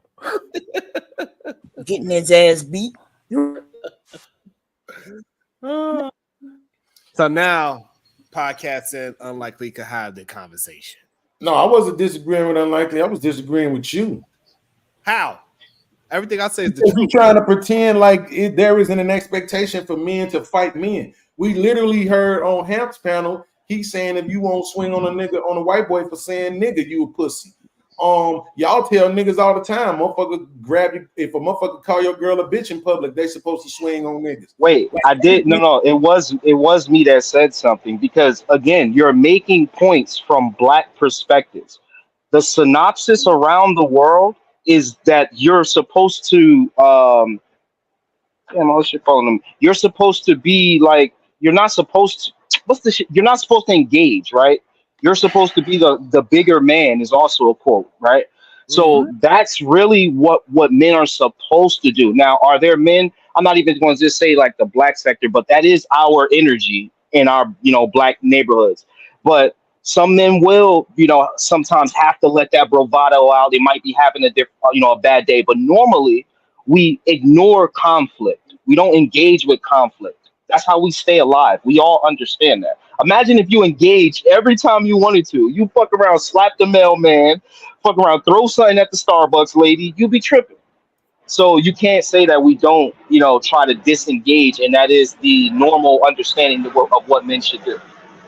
And also on this side of YouTube, we also say that it doesn't matter who is saying the disrespectful thing, because now we're saying that only if a white person says the word nigga towards a black man, that's a person that used to punch in the face. So you are giving them a certain kind of level of deference and saying that white people saying the word nigga means more to you. And that is ridiculous in my eyes. I do not look as no white person higher than my brother. See, I'm glad you said that, Bray. So we had this discussion before. I agree with you 1,000%. But the point is that if we will say one thing, like men, like to use Unlikely's word, we need to disengage, and then we'll start going down all these scenarios and be like, yeah, you need to swing. Yeah, it should be a fight. Yeah, you need to punch a motherfucker. Yeah, you need to stab a motherfucker. Yeah, you need to shoot a motherfucker. Like at the end of the day, it still be once we start breaking it all down, it still be when it's men and men particularly violence. It's So, always Yeah, but you're talking about a lower level of thinking, though. Real quick. But it still comes down to personnel. It still comes down to the person. There are certain people that we all know that you can't say that to him because he's gonna get out the chair and smack you, right? So what do you do in those situations? That's the situation when I'm talking about Raw B. And I think it's a good conversation we had about it because it's certain people that you just don't try that shit with, and you know it's gonna go left. And I don't think people making concessions for that. Even like when I was talking to Brownsville, yeah, there's a standard. We will walk away, but you know that there's certain things where, and him as being in the military, it's certain missions you're not gonna be sent on because you're not prepared for that. You got those green berets that's gonna go in there. Certain people are those green berets, those ghosts, those shadows that you don't play them games with. And then when you qualify for that level of warfare, you can't cry wolf. And I think I'm talking more to that extreme than the standard. So I give y'all a yield on the standard. Right, Sharon, can I ask you a question real quick? Sure. What you think is the stronger version of the man? Right, the man walks up to a dude. They in line. He cuts the guy. Right, cuts the guy, and the guy turns around and be like, "Yo, what you gonna do about it?" And this guy does nothing. And then the other guy, he cuts the next guy, and he says, "What you gonna do about it?" And this guy wails off on him in a Starbucks. Which mindset do you think is the stronger mindset? You said cut, like cut? No, like cut him in lines. Sorry, yeah, but like you're on the line. Yeah, cuts the first guy. The first guy, he says, "What you gonna do about it?" The guy just looks at him and smirks, and then he tries to cut the second guy and say, "What you gonna do about it?" And the second guy punch him. Right. Yeah, I definitely will go with the first guy because I'm not gonna put myself to go to jail and not take care of my family because somebody cut the line and explain that to my family. Why we got to spend all this money on a lawyer? Oh, because the guy skipped me in a Starbucks line. That sounds crazy. Exactly. So it's hold on, but he also about to be 40. Now go ask a 20-year-old. It I mean, we understand the level of discipline. I understand what being talking about the level of discipline that one's gonna have over the other. We get that, but he's saying what would be the better mindset. So clearly, the 40-year-old mind would be a better set than the 20-year-old mindset. Right, and if we could convince our young people to move like how Joseph and Rimtastic is moving about women and say, "Hey, this is how you gotta watch out for women," because in my experience, you talk to women this way, you're gonna get better results. Then we can absolutely do it with the same thing. We're holding our attitude and say, "Hey, let them. It's not worth it to fight some strange man for some goddamn line cutting in Starbucks." About to be a situation. Hey, hey, hey. Lift with the $5. If we're going to protect women from beef, from men, be responsible and stop letting them start with men on your panels. Y'all be part of the problem. That part, I didn't even bring that part up. I think a part of it too, and I want to hear Brownsville if you get a chance, so you can hear and that be the part. Thank you for coming up. That be the part while some of the Rim brothers was coming up here. What things are you doing and interventions are you doing to prevent the woman from antagonizing? Because it's like it will be it's about incentivizing. That's the biggest problem with some of the positions. If you can find a way to make it work, I'm cool. I'm gonna let you jump in, and I'm gonna give you my point of view on that as well. Yeah. I just want to hear your thought process on it. So when I hear that comment, right, I hear it in a way in which you got men asking for protection from women. Okay. Right. Absolutely. And to me, that's like a weak perspective to have, because when I'm engaged in a conversation with a woman, right, I understand the levels of escalation and aggression the conversation can go. But like I told Bomb Cherry, if I have a certain standard that I'm going to walk with, I'm going to maintain that standard regardless of who I'm speaking to, right? And what I'm saying is it's just a different level of tolerance, right? So even with Cuzzo's point, when he says, well, why do we have a certain level of energy different for the white people that say nigga than for the black people that say nigga, right? The black people say nigga, in my opinion, I don't like to use the word anyway, right? So what I look at that as, that's ignorance, right? When I hear black people use it, they're using it out of a place of ignorance, right? And I tell people, man, why you use that word? You making yourself sound ignorant.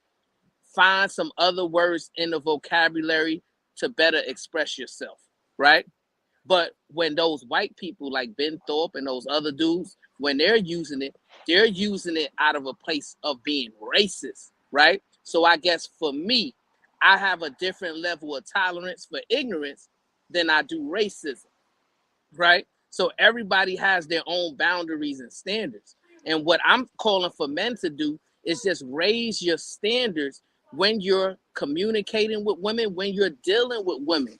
Because maybe if you're dealing with women with higher standards, you'll have better outcomes, right? The woman will value you more, right?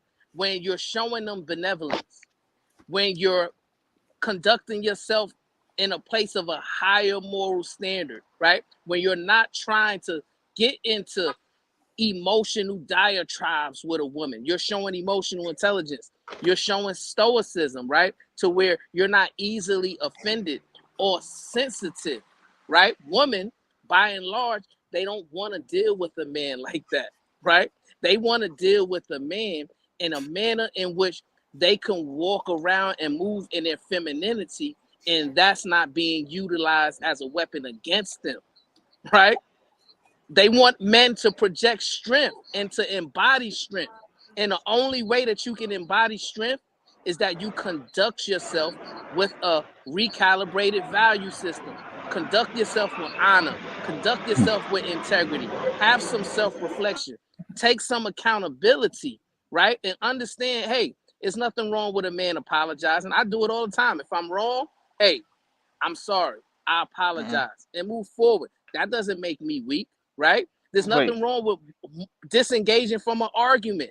If a female is getting aggressive with me, it doesn't make me as a man look weak to just disengage and let her have it. This is where we keep To getting me, away from the point, though. that's You got. strength. Let's Yeah, Strong go ahead. I was gonna say, But one point. hold on, Marvelous. Hold on, Go Marvelous. ahead, Gabriel. You got it. Yeah, let's Strong go because I really want to hear what they thought. So I think I displayed it plenty of times. It's plenty of women that had smoke for me, came on my show, cursed me out, screamed and yelled at me, and called me a bitch. White man called me bitch, black man called me bitches, and all that. But I still kept my same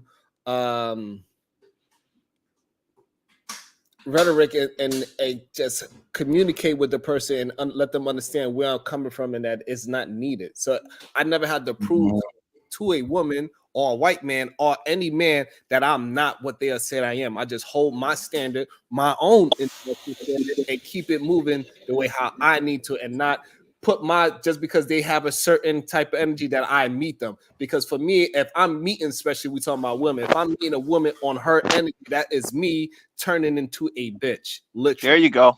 Only standard to me, the only standard that I think that's even worth like we can judge, right? We can judge, we can be critical, we can do all of that, right? But like to try to hold somebody to a standard, the only one I'm usually doing that with is the intellectual one.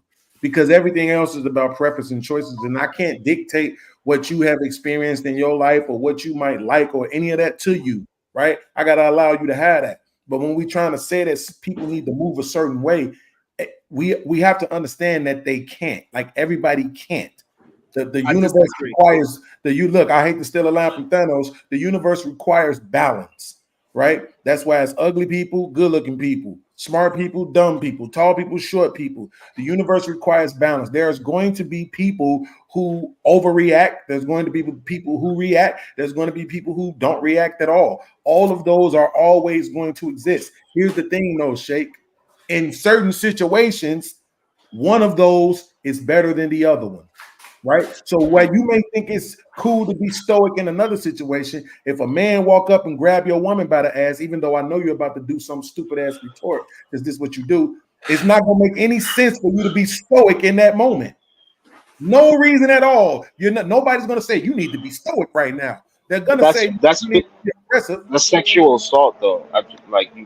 It doesn't matter though. The point is that there are situations where being stoic is good There are situations where being aggressive is good, right? In certain situations, it all can work out for your benefit. When we talk about generalities, yes, you can make the argument, right, that maybe Stoicism is a better thing in general. But the fact of the matter is that if I'm going into a fight, I got world class. He an emotional motherfucker. And on the other side of me, I got Sharon. He a stoic ass, want to keep the peace ass nigga. Give me world class, nigga. I don't want this stoic, keep the peace ass nigga going into no fight. But what's your point though? Like I thought you was trying to make a point. We about to cook that point right now. So grown adults know how to speak to people with tact, but it's okay not to act like you have decency here because you get a pass because of gender. Woo. That is absolutely not what we're saying, but it's I understand the concern. Lyft also with the $2 also says, so we're just kids with bad behavior for views. Okay. So so again, first of all, if a woman was to come up and grab my wife by the ass, that might be different. I might react to that a little differently as well, too, right? That's number one. Number two, somebody physically touches my loved one. To me, I could look at that as an act of violence, and I'm going to meet it with the appropriate violence that it needs. Right. Right. Ain't nothing to talk about. That doesn't, and stoicism for the people in the back that don't know what stoicism means. Stoicism means to endure pain without complaining. Okay, what we are. I don't know what y'all talk about at the time. I wanted to add a point to this. Go ahead, Beans. Go ahead, Beans. Just said why it's a checkmate too. Yeah. So again, words are important. Yeah. So if like you asked me earlier, you said I was talking about her being smart, and I said if she was smart, she wouldn't have came outside looking like that. I endure pretty easily. So if somebody take a shot at you, I don't have to get upset to shoot back. See what you asking, you saying stoicism, what you saying don't fight back. That's really what you're trying to market it as. What's happening? Yeah, that's what you're trying to market it as. And that's not the truth. Stoicism don't mean don't do nothing back. Y'all know that, right? Hey, but even I don't have to have an emotional attachment to an event to respond. Correspondence don't require emotions. And it requires to respond. That's all. So this is when it gets ridiculous. When you start saying stuff that don't make any sense because your response to my question was to shame him, right? To shame a man. You find that to be weak. Well, shit, on the other side, they say you're what? They got words for that. You're a simp. You're a cuckold when you sit and watch your wife be disrespectful or your girl be disrespectful and don't say nothing. What I think, because I come from the city I come from, and I'm 38, what I've watched is when people, our society do what Brownsville say, it incentivizes disrespect. There's no reason to not do it. And little girls grow up thinking, oh, I can say whatever the fuck I want. Then they get their head knocked the fuck off. So theories sound great until you apply it in real time over the span of 30, 60, 90 days, 10 years, 20 years, and you see the results. You're incentivizing somebody to think they can run their mouth on the planet Earth and something not happen to them. And now, right, you're saying don't even say nothing back to them. So it sounds good, but really you're saying women are weak. They're mentally weak and they can't take words. That's what's really being said. Well, who's talking? But think about this though, right? Because he said if the man walks up and grabs my woman's ass, I see that as an act of violence, so therefore I can meet it with violence. Well, checkmate. That's my point. You just gave me two things right there, Shake. First one, you interpreted as, right? Because I know you ain't saying when he grab your wife's ass that you're gonna grab his ass back. Right? I'm gonna grab his ass up for sure. Exactly. Oh God. Exactly. Out of here. Exactly, right. So you're not gonna grab his ass back. Oh, he grabbed your wife's ass, but now you're about to punch him to death, right? You're about to beat the brakes off the man with a measure of violence that he didn't meet you with, right? Second of all, you already acknowledged it yourself that violence begetting violence, right? So what I'm saying is, if you think that that's okay, right, then it's okay every fucking time. You aren't the person who gets to dictate when it's wrong to interpret something as violence or when it's okay to meet violence with violence. And that's the point. So, like, I know people who will knock your fucking block off for words. Nigga, disrespect is they take that as violence. Male and female. Right? You know what I'm saying? Like, don't disrespect me, nigga. That shit is gonna lead to you laying down somewhere. Not necessarily dead, but you're gonna be knocked the fuck out playing around with certain people. And so absolutely, I believe words can insinuate violent acts. Like you could talk to somebody in a violent manner where you could absolutely oppose that as a threat. Somebody say, "I'm going to get up and punch you in your face." You could say that's violence. Okay, so my point is, understand that, but we are not. We ain't go that far down the line. But however, violence is violence. Just because the person didn't physically attack you first, the person can absolutely be violent with words. But we're not talking about being violent with words right now. No.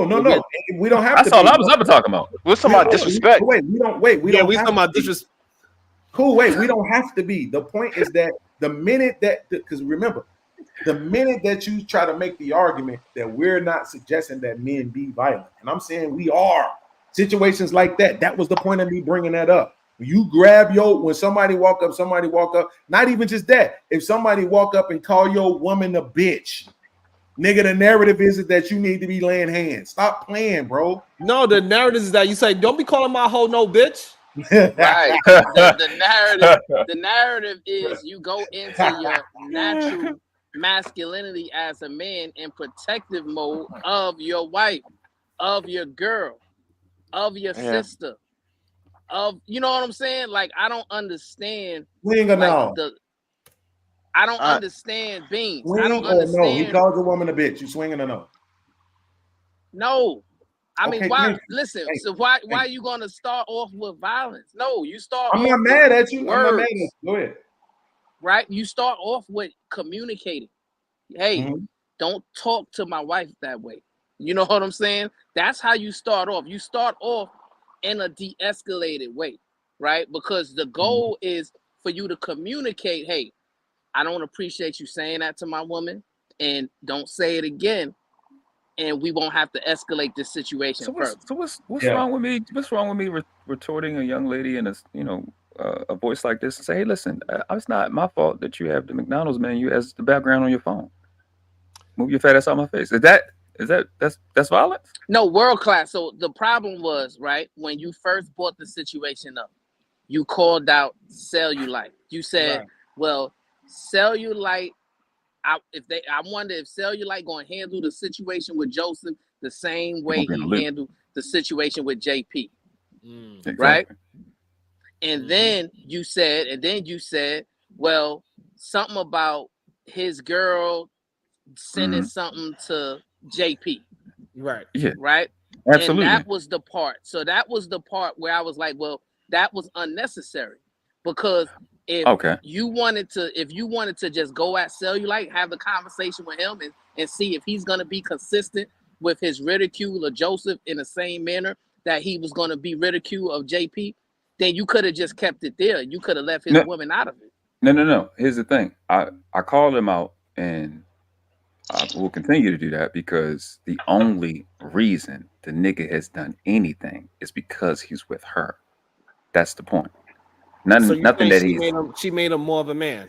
There we go. There we go. Same way Ali baby mother made him be a man, and she dominated him and control him to make him be a father. That type of thing. It's what is it called? Putting a battery in your back. So he's only doing what I've been on the panel with this. I've been cool with this dude for like a year or two. I've never had an argument with this nigga. Not one time. I've never seen him say nothing to you. I think even Robin said he was in JP chat. Now you with her and you doing this. What's your issue with Ali? Huh? What's your issue with Ali? I don't like pedophiles. Ali got special energy, bro. I ain't gonna lie. He is something different, though. No. But the thing with him is, the thing started with him was actually on Bane's channel. With Ali. It's actually started. Yeah. That one much. Yeah. Oh, with Ali. Yeah. Oh, okay. And Fatty, actually, both of them actually started on his channel. But just taking shots. But my thing, Brownsville, I get what you're saying. That's fine that you recognize that, but at the end of the day, the nigga is. Ali wanted to hold you. He wanted you to hold JP accountable too. No, the original. What you mean? Are you talking about recently? This situation? No, I'm talking about your problem with Ali. Why do you bring up Ali's child's mother? Like she don't. No, that motherfucker wanted me to hold. No, what I'm saying is that. Like again, like the woman. She. I'm picking her mother. I'm picking her. She's dominant. Why am I talking to the bitch? I need to talk to the dominant one. I'm gonna talk to his girl. Is the dominant one? She the king.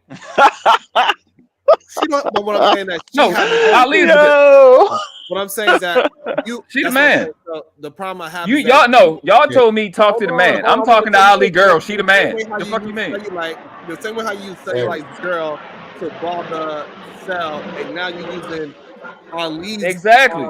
Woman to bother Ali. This is the part that I'm me doing. and my I'm cousin doing what disagree you. with. We I'm don't doing- agree with you You using not. the woman as a form of attack. Absolutely not. They are the dominant one. I'm following the dominant one. I'm talking to the man. Both of these niggas are dominated by their woman, just like Tag's exclusive. You know what I'm saying? Like people that can only have people that you know what I'm saying? People that can only have a following based off his girl. You know what I'm saying? So you know what I'm saying? Like Tag's exclusive, then he couldn't actually build his shit himself, so he had to graph off his girl. And just like his girl, both of the motherfuckers is gone off YouTube, just like Cellulite about to be. Because you know what? Doesn't he have Raw B on his shit? Didn't Raw B have 14,000 subscribers?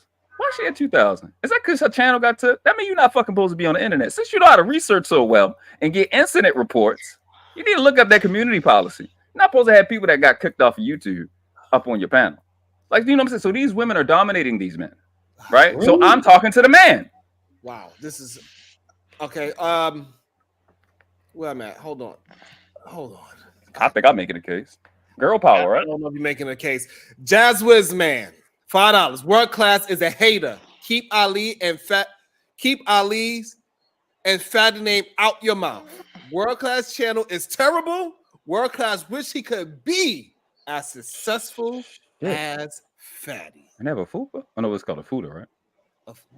Fuda. Yeah, I think it is Fuda. Yes, it's a Fuda. And no, I don't. Welcome to the show. You call his name, you're gonna show like goddamn Candyman. Welcome to the show. And before we start anything, please attempt to have this as a conversation, please. Hell no. We are not going to have a conversation. I have a question too. I have a question for Unlikely. Unlikely, let me ask you this question, right? Wait, what did I do? No. Hear this story and tell me if this is a dominant woman or not. This is a woman that is 5'1", 200 pounds. She meets a guy. The guy makes her lose weight. And as soon as she loses weight, she takes the baby away and she literally leaves the dude now that she's in shape. This is world-class baby mama. Is this a dominant woman? Damn. Is this a dominant man? A man that makes their baby mama lose weight, and as soon as they get in shape, they grab their kid and they run away so they can be fucked by other men. Is this a dominant man? So hold on. Oh my God. Hold on. Unlikely. So hold on. But so Sharon, last question. If you have to come, like I got you. We clown Ali for coming to the internet and vent about your baby mama. Did you guys know that world class have videos threatening his baby mama? I'm going to put you in jail. You are going to go to jail. I'm going to take everything you ever and all that shit. Is that a manly, dominated man? A man that is literally threatening to take the mother of his kid from the motherfucking life of the kid? Is that a manly man? A man that wants to put the mother of his kid in jail? Who is the dominant one? You motherfucking maggot piece of shit. Using the law is wrong, Sharon. You see how dumb you are? Watch this, Sharon. You know women give birth, right? And they be big, right? So if she lost weight, right? Was this before or after she had the baby? Let's make sense. You couldn't So only qualify for she had to be fat. She had to be fat. She had to be fat when she left, right? She had to be fat for you to get her. As soon as she got in shape, she bounced. She had to Pussy. be. You fat. Pussy. You only got her because she was fat. As soon as she got in shape, she bounced. So here's you sounded like you was from up north right there. Am I lying? Hold on. So this is the problem I'm having. So am I lying? Is my grandma a stripper or is your grandma a stripper? Is my I don't grandma know. I know she crackhead or is raised a your grandma pedophile. crackhead? I do not want to turn to Did